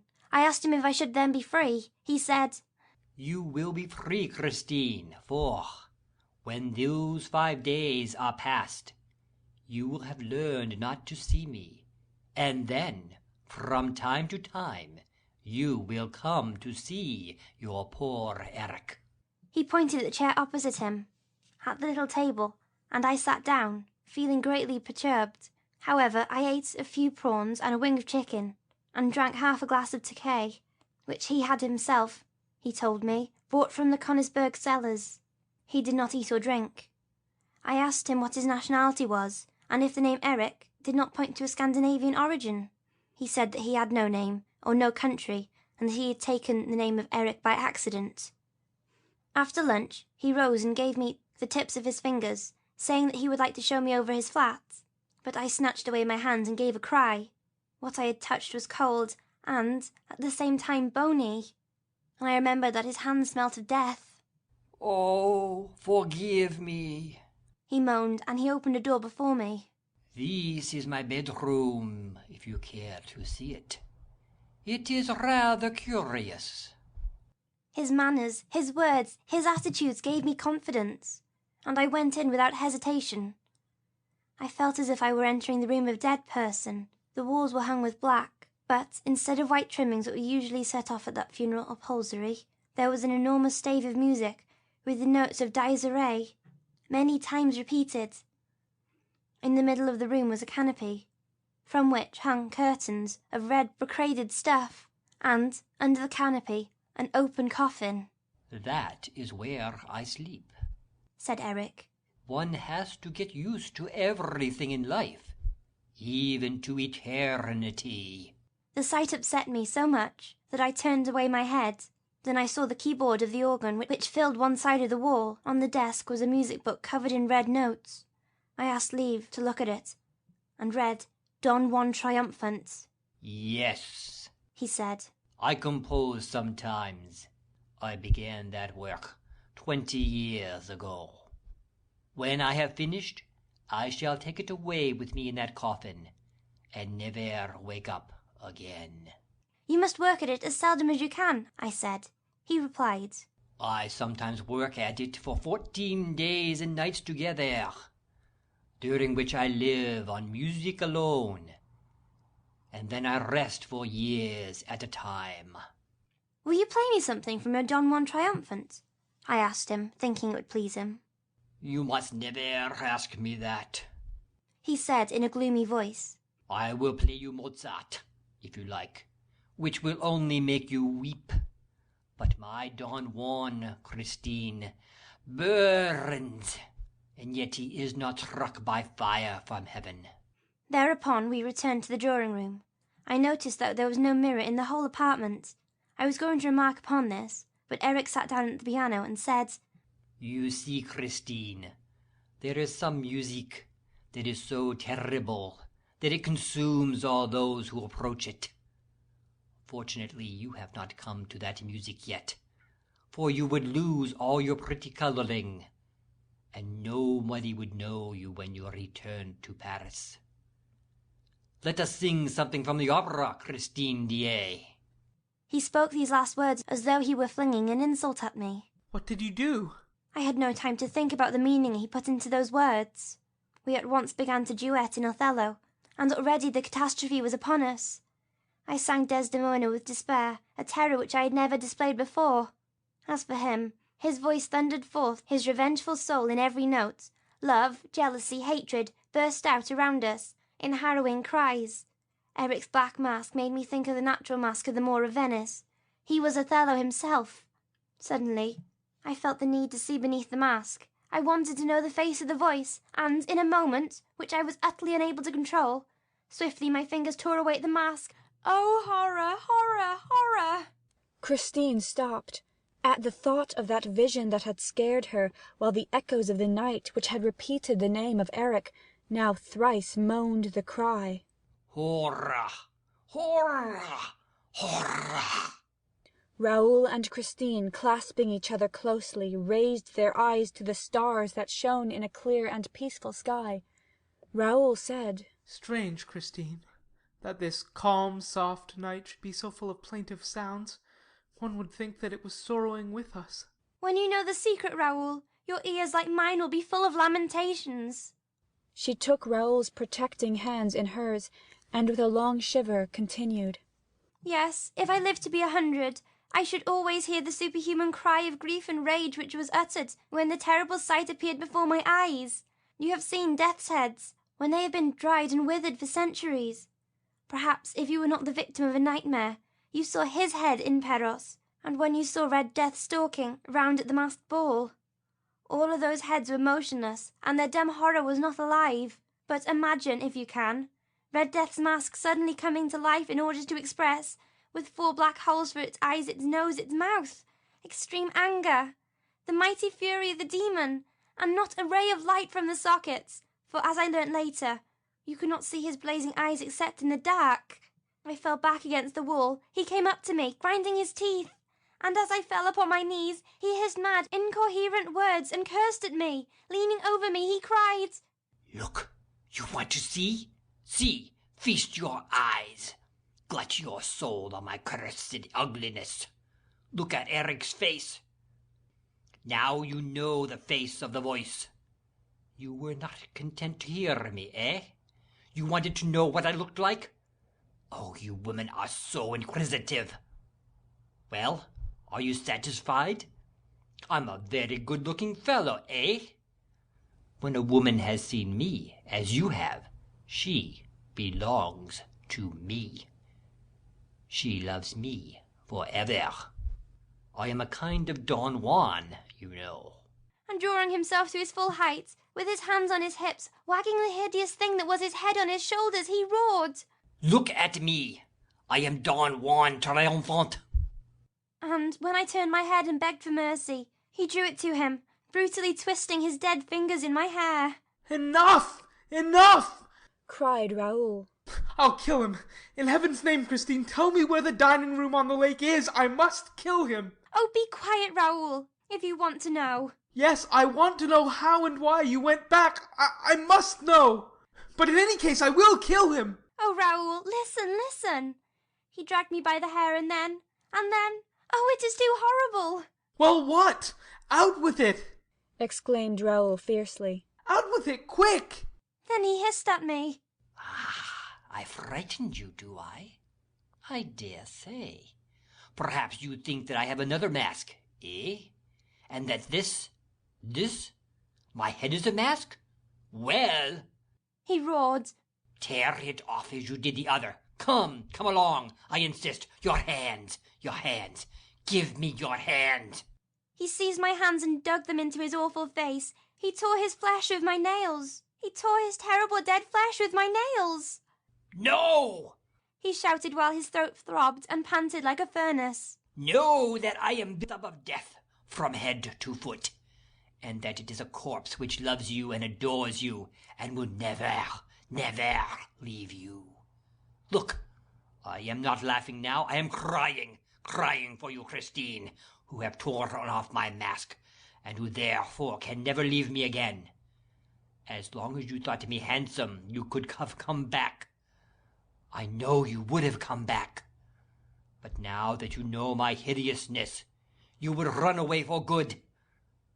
So I shall keep you here. Why did you want to see me? Oh, mad Christine, who wanted to see me? When my own father never saw me, and when my mother, so as not to see me, made me a present of my first mask. He let go of me at last, and I dragged myself about on the floor, uttering terrible sobs. Then he crawled away like a snake, and went into his room, closed the door, and left me alone with my reflections. Presently I heard the sound of the organ, and then began to understand when he spoke about opera music. What I now heard was utterly different from what I had heard then. His Don Juan triumphant, for I had no doubt but that he had rushed off to his masterpiece to forget the horror of the moment, seemed to me, at first, one long, awful, magnificent sob. But little by little, it expressed every emotion, every suffering of which mankind was capable of. It intoxicated me, and I opened the door that separated us. Eric rose as I entered, but dared not turn in my direction. Eric, I cried, show me your face without fear. I swear that you are the most unhappy and sublime of men. If ever again I shiver when I look at you, it will be because I am thinking of the splendour of your genius. Then Eric turned round, for he believed me, and also I had faith in myself. He fell at my feet with words of love in his death's mouth. And the music ceased. He kissed the hem of my dress and did not see that I had closed my eyes. What more can I tell you, dear? You know the tragedy.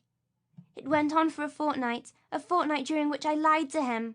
My lies were as hideous as the monster who inspired them, but they were the price of my liberty. I burned his mask, and managed so well that, even when he was not singing, he tried to catch my eye, like a dog sitting by its master. He was my faithful servant, and paid me endless attentions. Gradually I gave him such confidence that he ventured to let me go walking on the banks of the lake, and to row me in the boat on its leaden waters. Towards the end of my captivity, he let me go through the gate that closed the underground passages in the Rue Scribe. Here a carriage awaited us, and took us to the Bois. The night when we met you was nearly fatal to me, for he is jealous of you, and I had to tell him that you were soon going away. When at last, after a fortnight of that horrible captivity, during which I was filled with pity, enthusiasm, despair, and horror by turns, he believed me when I said, I will come back. And you went back, Christine? Groaned Raoul. Yes, dear, and I must tell you that it was not his frightful threats when setting me free that helped me to keep my word. It was the harrowing sobs which he gave on the threshold of the tomb. That sob attached me to the unfortunate man more than I myself suspected when saying goodbye to him. Poor Eric, poor Eric! You tell me that you love me, said Raoul, rising. But you had recovered your liberty hardly a few hours before you returned to Eric. Remember the masked ball. Yes, and do you remember those hours which I passed with you, Raoul, to the great danger of both of us? I doubted your love for me during those hours. Do you doubt still, Raoul? Then know that each of my visits to Eric increased my horror for him. For each of those visits, instead of calming him down as I hoped, made him mad with love. And I am so frightened, so frightened! You are frightened. But do you love me? If Eric were good-looking, would you love me, Christine? She rose in her turn, putting her two trembling arms round the young man's neck, and said, Oh, my betrothed of a day!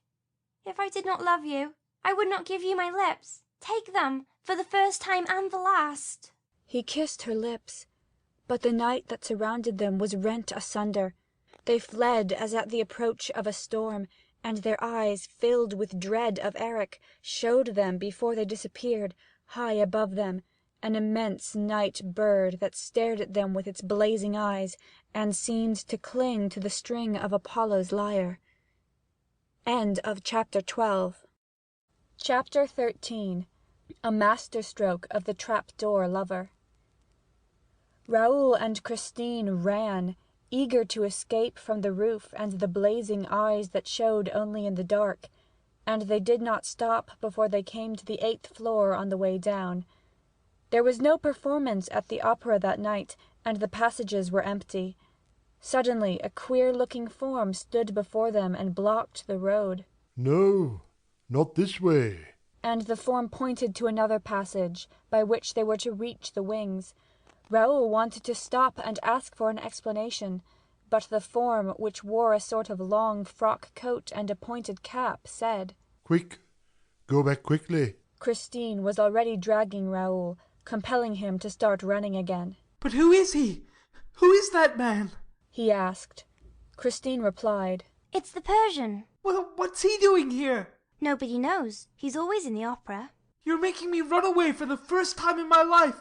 If we really saw Eric, what I ought to have done was to nail him to Apollo's lyre, just as we nail the owls to the walls of our Breton farms. And there would have been no more question of him." "My dear Raoul, you would first have to climb up to the Apollo's lyre. That is no easy matter." "The blazing eyes were there." "Oh, you are getting quite like me now, seeing him everywhere. What I took for blazing eyes was probably a couple of stars shining through the strings of the lyre." And Christine went down another floor, with Raoul following her. "As you have quite made up your mind to go, Christine, I assure you it would be better to go at once. Why wait for tomorrow? He may have heard us tonight." No, he is working, I tell you, at his Don Juan Triumphant, and not thinking of us." "You're so sure of that you keep on looking behind you." "Come to my dressing room." "Hadn't we better meet outside the opera?" "Never, till we go away for good. It would bring us bad luck if I did not keep my word. I promised him I'd only see you here." "It's a good thing for me that he allowed you even that. Do you know," said Raoul bitterly, "that it was very plucky of you to let us play at being engaged?" "Why, my dear, he knows all about it. He said—" "I trust you, Christine. Monsieur de Charnier is in love with you and is going abroad. Before he goes, I want him to be as happy as I am." "Are people so unhappy when they love?" "Yes, Christine, when they love and are not sure of being loved." They came to Christine's dressing room. "Why do you think that you are safer in this room than on the stage?" asked Raoul. "You heard him through the walls here, therefore he can certainly hear us." "He gave me his words he would not be behind the walls of my dressing room again, and I believe Eric's words. This room and my bedroom on the lake are for me, exclusively, and are not to be approached by him." "How can you have gone from this room into that dark passage, Christine? Suppose we try to repeat your movements. Shall we?" "It is dangerous, my dear, for the glass might carry me off again, and instead of running, I should be obliged to go to the end of the secret passage to the lake, and there call Eric." "Would he hear you?" "Eric would hear me wherever I call him. He told me so. He is quite a curious genius. You must not think, Raoul, that he is simply a man who amuses himself by living underground. He does things that no other man would do. He knows things that nobody in the world knows." "Take care, Christine, you're making a ghost of him again." "Oh, he is not a ghost. He is a man of heaven and earth, and that is all." "A man of heaven and earth. That is all. A nice way to speak of him. And are you resolved still to run away from him?"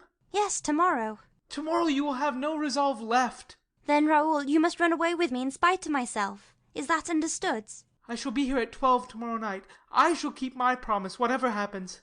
You say that after listening to the performance he is to wait for you in the dining room on the lake?"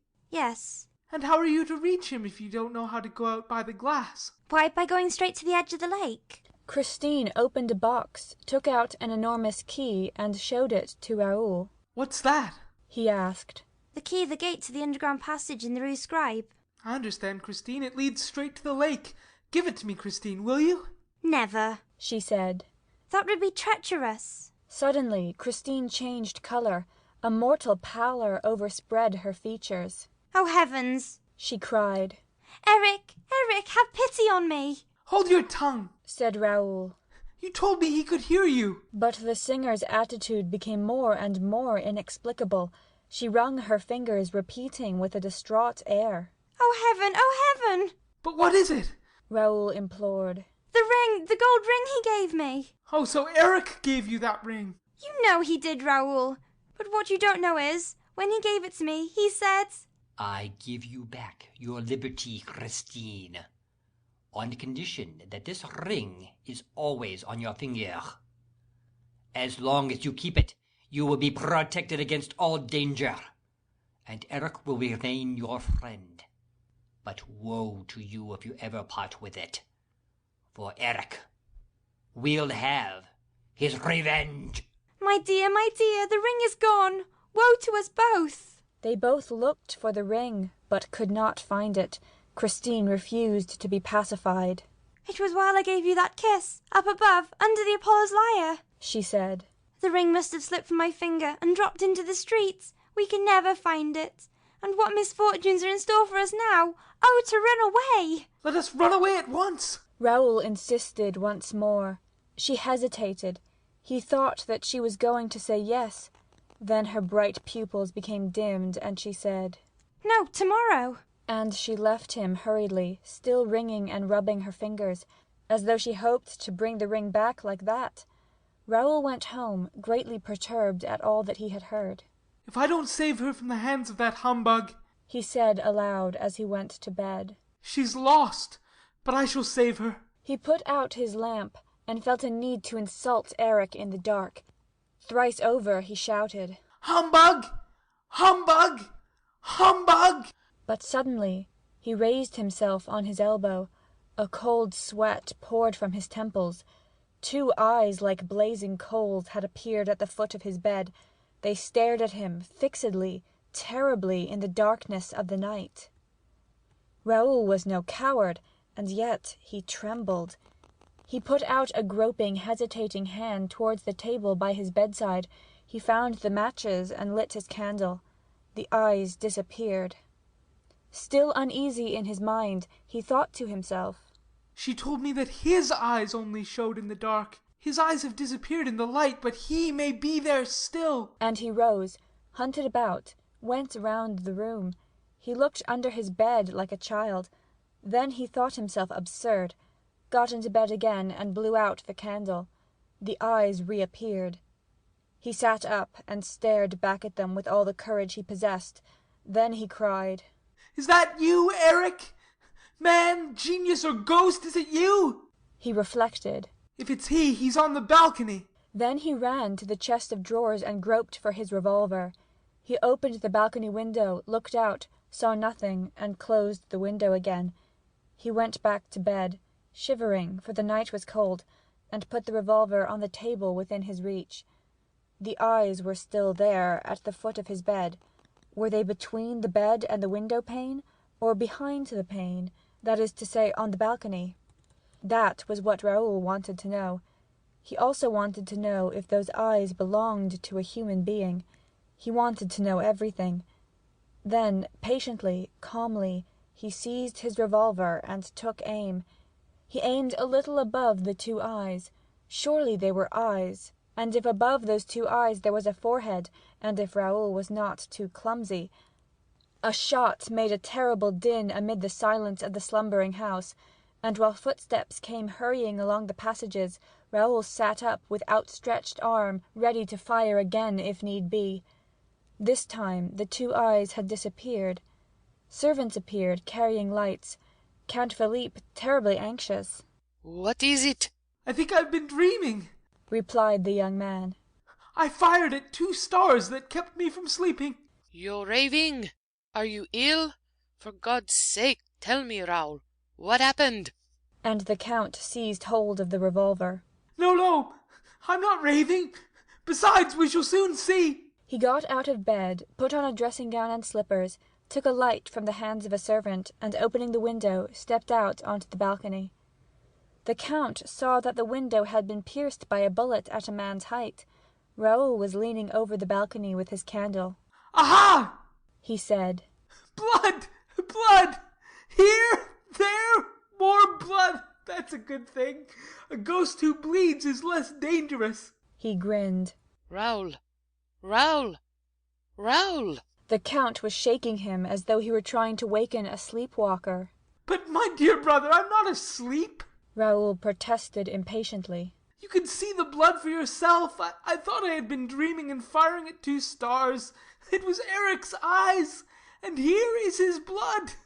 Well, after all, perhaps I was wrong to shoot, and Christine is quite capable of never forgiving me. All this would not have happened if I had drawn the curtains before going to bed. Raoul, have you suddenly gone mad? Wake up! What, still? You would do better to help me find Eric. For, after all, a ghost who bleeds can always be found. The Count's valet said, That is so, sir. There is blood on the balcony. The other manservant brought a lamp, by the light of which they examined the balcony carefully. The marks of blood followed the rail until they reached a gutter spout. Then they went up the gutter spout. My dear fellow, said Count Philippe, you have fired at a cat. The misfortune is, said Raoul with a grin, that it's quite possible. With Eric, you never know. Is it Eric? Is it the cat? Is it the ghost? No, with Eric, you can't tell. Raoul went on making this strange sort of remarks, which corresponded so intimately and logically with the preoccupation of his brain, and which at the same time tended to persuade many people that his mind was unhinged. The Count himself was seized with this idea, and later the examining magistrate, on receiving the report of the commissary of police, came to the same conclusion. Who is Eric? Asked the Count, pressing his brother's hand. He is my rival, and if he's not dead, it's a pity. He dismissed the servants with a wave of the hand, and the 2 Chagnys were left alone. But the men were not out of earshot before the Count's valet heard Raoul say, distinctly and emphatically, I shall carry off Christine Daae tonight. This phrase afterward was repeated to Monsieur Faure, the examining magistrate. But no one ever knew exactly what passed between the 2 brothers at this interview. The servants always declared that this was not their first quarrel. Their voices penetrated the wall, and it was always an actress called Christine Daae that was in question. At breakfast, the early morning breakfast which the Count took in his study, Philippe sent for his brother. Raoul arrived silent and gloomy. The scene was a very short one. Philippe handed his brother a copy of the Époque and said, Read that. The Viscount read, The latest news in the Faubourg is that there is a promise of marriage between Mademoiselle Christine Daae, the opera singer, and Monsieur le Vicomte Raoul de Chagny. If the gossips are to be credited, Count Philippe has sworn that, for the first time on record, the Chagnys shall not keep their promise. But, as love is all-powerful, at the opera as, and even more than, elsewhere, we wonder how Count Philippe intends to prevent the Viscount, his brother, from leading the new Margarita to the altar. The 2 brothers are said to adore each other, but the Count is curiously mistaken if he imagines that brotherly love will triumph over love pure and simple. You see, Raoul, said the Count, you are making us ridiculous. That little girl has turned your head with her ghost stories. The Viscount had evidently repeated Christine's narrative to his brother during the night. All that he said now was, Goodbye, Philippe. Have you quite made up your mind? You are going tonight? With her? No reply. Surely you will not do anything so foolish. I shall know how to prevent you. Goodbye, Philippe, said the Viscount again, and left the room. The scene was described to the examining magistrate by the Count himself, who did not see Raoul again until that evening at the opera, a few minutes before Christine's disappearance. Raoul, in fact, devoted the whole day to his preparations for the flight. The horses, the carriage, the coachman, the provisions, the luggage, the money required for the journey, the road to be taken. He had resolved not to go by train, so as to throw the ghost off the scent. All this had to be settled and provided for, and it occupied him until 9 o'clock that night. At 9 o'clock, a sort of travelling barouche, with the curtains of its windows closed down, took its place in the rank on the rotunda side. It was drawn by 2 powerful horses, driven by a coachman whose face was almost concealed in the long folds of a muffler.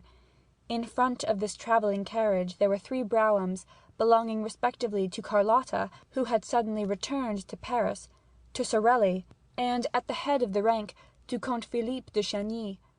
No one left the barouche. The coachman remained on his box, and the 3 other coachmen remained on theirs. A shadow in a long black coat and a soft black felt hat had passed along the pavement between the rotunda and the carriages, examined the barouche carefully, went up to the horses and the coachman, and then moved away without saying a word. The magistrate afterward believed that this shadow was that of the Vicomte Raoul de Chagny, but I do not agree, seeing that that evening, as every evening, the Vicomte de Chagny was wearing a tall hat, which hat, besides, was subsequently found. I am more inclined to think that the shadow was that of the ghost, who knew all about the whole affair, as the reader will soon perceive. They were giving Faust, as it happened, before a splendid house. The Faubourg was magnificently represented, and the paragraph in that morning's Époque had already produced its effect, for all eyes were turned to the box in which Count Philippe sat alone, apparently in a very indifferent and careless frame of mind. The feminine element in the brilliant audience seemed curiously puzzled, and the Viscount's absence gave rise to any amount of whispering behind the fans. Christine Daae met with a rather cold reception. That special audience could not forgive her for aiming so high. The singer noticed this unfavourable attitude of a portion of the house, and was confused by it.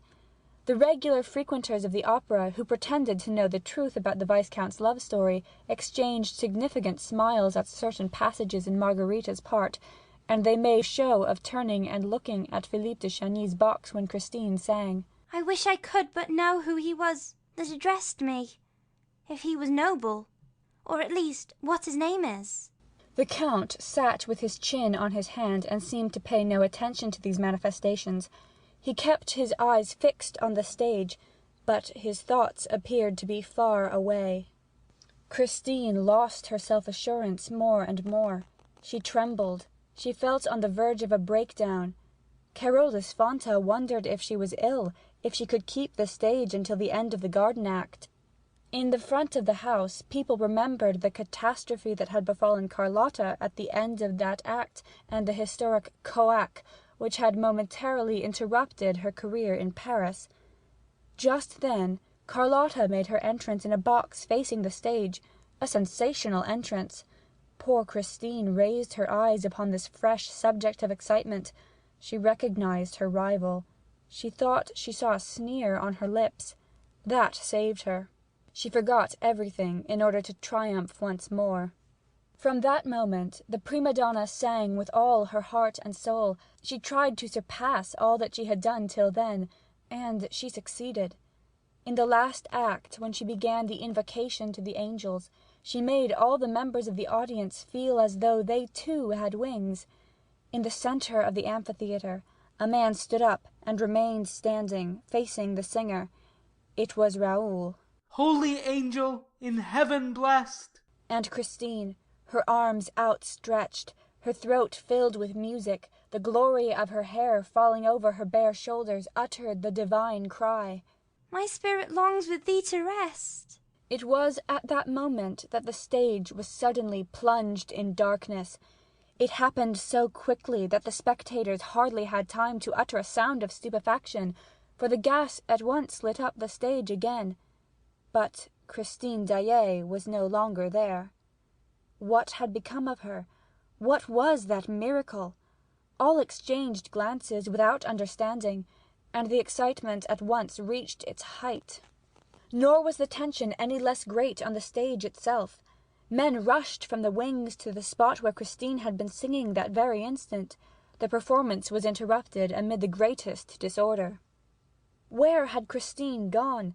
What witchcraft had snatched her away before the eyes of thousands of enthusiastic onlookers, and from the arms of Carolus Fanta himself?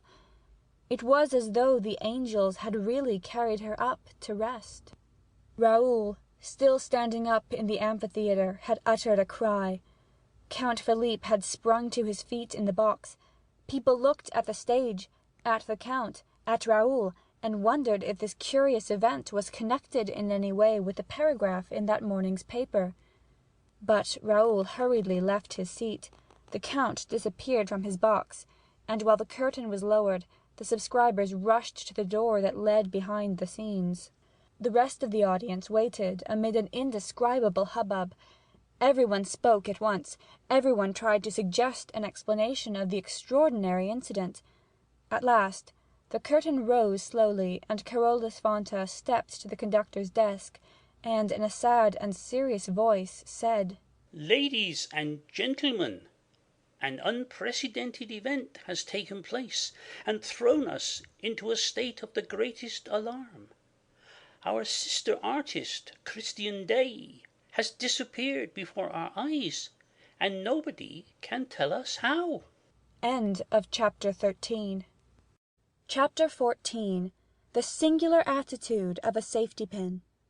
Behind the curtain there was an indescribable crowd. Artists, scene-shifters, dancers, supers, choristers, subscribers were all asking questions, shouting, and hustling one another. What became of her? She's run away with the Vicomte de Chagny, of course. No, with the Count. Ah, here's Carlotta. Carlotta did the trick. No, it was the ghost. And a few laughed, especially as a careful examination of the trap-doors and boards had put the idea of an accident out of the question. Amid this noisy throng, 3 men stood talking in a low voice and with despairing gestures.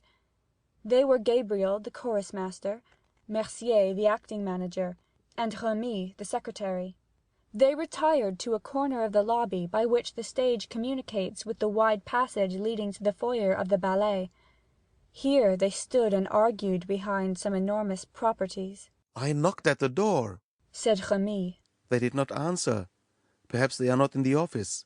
In any case, it's impossible to find out, for they took the keys with them. They were obviously the managers, who had given orders during the last entr'acte that they were not to be disturbed on any pretext whatsoever. They were not in to anybody. All the same, exclaimed Gabriel. A singer isn't run away with from the middle of the stage every day. Did you shout that to them? Asked Mercier impatiently. I'll go back again, said Remy, and disappeared at a run. Thereupon the stage manager arrived. Well, Monsieur Mercier, are you coming? What are you two doing here? You're wanted, Mr. Acting Manager. I refuse to know or do anything before the commissary arrives, declared Mercier. I have sent for Milfroy. We shall see when he comes. And I tell you that you ought to go down to the organ at once. Not before the commissary comes. I've been down to the organ myself already. Ah, and what did you see? Well, I saw nobody. Do you hear? Nobody. What do you want me to go down there for? You're right, said the stage manager, frantically pushing his hand through his rebellious hair. You're right, but there might be someone at the organ who could tell us how the stage came to be suddenly darkened. Now Montclair is nowhere to be found. Do you understand that? Mauclair was the gas man, who dispensed day and night at will upon the stage of the opera. Mauclair is not to be found, repeated Mercier, taken aback. Oh, what about his assistants? There's no Montclair, and no assistants. No one at the lights, I tell you. You can imagine. That little girl must have been carried off by someone else. She didn't run away by herself. It was a calculated stroke, and we have to find out about it. And what are the managers doing all this time? I gave orders that no one was to go down to the lights, and I posted a fireman in front of the gasman's box beside the organ. Wasn't that right? Yes, quite right. And now let's wait for the commissary. The stage manager walked away, shrugging his shoulders, fuming, muttering insults at those milksops who remained quietly squatting in a corner while the whole theatre was topsy-turvy. Gabriel and Mercier were not so quiet as all that. Only they had received an order that paralyzed them. The managers were not to be disturbed on any account. Remy had violated that order, and met with no success. At that moment he returned from his new expedition, wearing a curiously startled air. Well, have you seen them? Asked Mercier. Moncharmin opened the door at last. His eyes were starting out of his head. I thought he meant to strike me. I could not get a word in. And what do you think he shouted at me? Have you a safety pin? No, Well, then clear out. I tried to tell him that an unheard-of thing had happened on the stage, but he roared, A safety pin! Give me a safety pin at once! A boy heard him. He was bellowing like a bull, ran up with a safety pin and gave it to him. Whereupon Moncharmin slammed the door in my face. And there you are. And couldn't you have said Christine Daae? I should like to have seen you in my place. He was foaming at the mouth. He thought of nothing but his safety pin. I believe if they hadn't brought him one on the spot, he would have fallen down in a fit. Oh, all this isn't natural, and our managers are going mad. Besides, it can't go on like this. I'm not used to being treated in that fashion. Suddenly Gabriel whispered, It's another trick of OG's. Remy gave a grin, Mercier a sigh, and seemed about to speak, but, meeting Gabriel's eye, said nothing.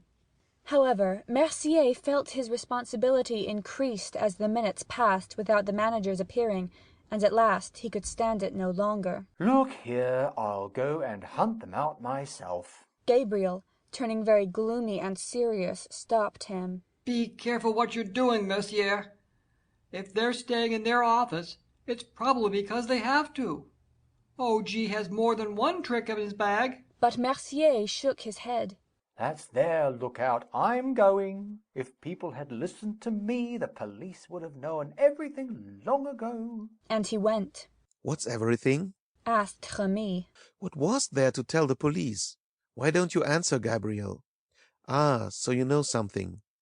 Well, you would do better to tell me, too, if you don't want me to shout out that you are all going mad. Yes, that's what you are, mad. Gabriel put on a stupid look and pretended not to understand the private secretary's unseemly outburst. What something am I supposed to know? He said. I don't know what you mean. Remy began to lose his temper. This evening, Richard and Moncharmin were behaving like lunatics here between the acts. I never noticed it, growled Gabriel, very much annoyed. Then you're the only one. Do you think that I didn't see them? And that Monsieur Parabis, the manager of the Credit Central, noticed nothing? And that Monsieur de la Borderie, the ambassador, has no eyes to see with? Why, all the subscribers were pointing at our managers. But what were our managers doing? Asked Gabriel, putting on his most innocent air. What were they doing? You know better than anyone what they were doing. You were there. And you were watching them, you and Mercier. And you were the only two who didn't laugh. I don't understand. Gabriel raised his arms and dropped them to his sides again, which gesture was meant to convey that the question did not interest him in the least. Remy continued. What is the sense of this new mania of theirs? Why won't they have anyone come near them now? What? Won't they have anyone come near them? And they won't let anyone touch them. Really? Have you noticed that they won't let anyone touch them? Well, that is certainly odd. Oh, so you admit it. And high time, too. And then they walk backward. Backwards? You have seen our managers walk backwards? Why, I thought that only crabs walked backwards. Don't laugh, Gabriel, don't laugh. I'm not laughing, protested Gabriel, looking as solemn as a judge. Perhaps you can tell me this, Gabriel, as you are an intimate friend of the management. When I went up to Monsieur Richard, outside the foyer, during the garden interval, with my hand out before me, why did Monsieur Moncharmin hurriedly whisper to me, Go away, whatever you do, don't touch Monsieur le Directeur. Am I supposed to have an infectious disease? It's incredible. And a little later, when Monsieur de la Borderie went up to Monsieur Richard, didn't you see Monsieur Moncharmin fling himself between them and hear them exclaim, Monsieur l'Ambassadeur, I entreat you not to touch Monsieur le Directeur. It's terrible. And what was Richard doing meanwhile? What was he doing? Why, you saw him. He turned about, bowed in front of him, though there was nobody in front of him, and withdrew backward. Backward? And Moncharmin, behind Richard, also turned about. That is, he described a semicircle behind Richard, and also walked backward. And they went like that to the staircase leading to the manager's office. Backward, backward, backward. Well, if they are not mad, will you explain what it means? Perhaps they were practicing a figure in the ballet? Suggested Gabriel, without much conviction in his voice. The secretary was furious at this wretched joke, made at so dramatic a moment. He knit his brows and contracted his lips. Then he put his mouth to Gabriel's ear. Don't be so sly, Gabriel. There are things going on for which you and Mercier are partly responsible. What do you mean? Asked Gabriel. Christine Daae is not the only one who suddenly disappeared tonight. Oh, nonsense! There is no nonsense about it. Perhaps you can tell me why, when Mother Giry came down into the foyer just now, Mercier took her by the hand and hurried her away with him. Really? Said Gabriel. I never saw it. You did see it, Gabriel, for you went with Mercier and Mother Giry to Mercier's office. Since then, you and Mercier have been seen, but no one has seen Mother Giry. Do you think we've eaten her? No, but you've locked her up in the office, and anyone passing the office can hear her yelling. Oh, the scoundrels! Oh, the scoundrels! At this point of this singular conversation, Mercier arrived, all out of breath. There. He said in a gloomy voice. It's worse than ever. I shouted, "It's a serious matter. Open the door. It's I, Mercier." I heard footsteps. The door opened and Moncharmin appeared. He was very pale. He said, "What do you want?" I answered, "Someone has run away with Christine Daae." "What do you think?" he said. "And a good job, too." And he shut the door after putting this in my hand. Mercier opened his hand. Remy and Gabriel looked.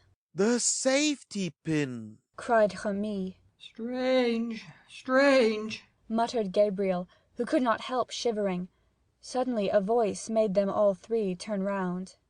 I beg your pardon, gentlemen. Could you tell me where Christine Daae is? In spite of the seriousness of the circumstances, the absurdity of the question would have made them roar with laughter, if they had not caught sight of a face so sorrow-stricken that they were at once seized with pity. It was the Vicomte Raoul de Chagny. End of chapter 14.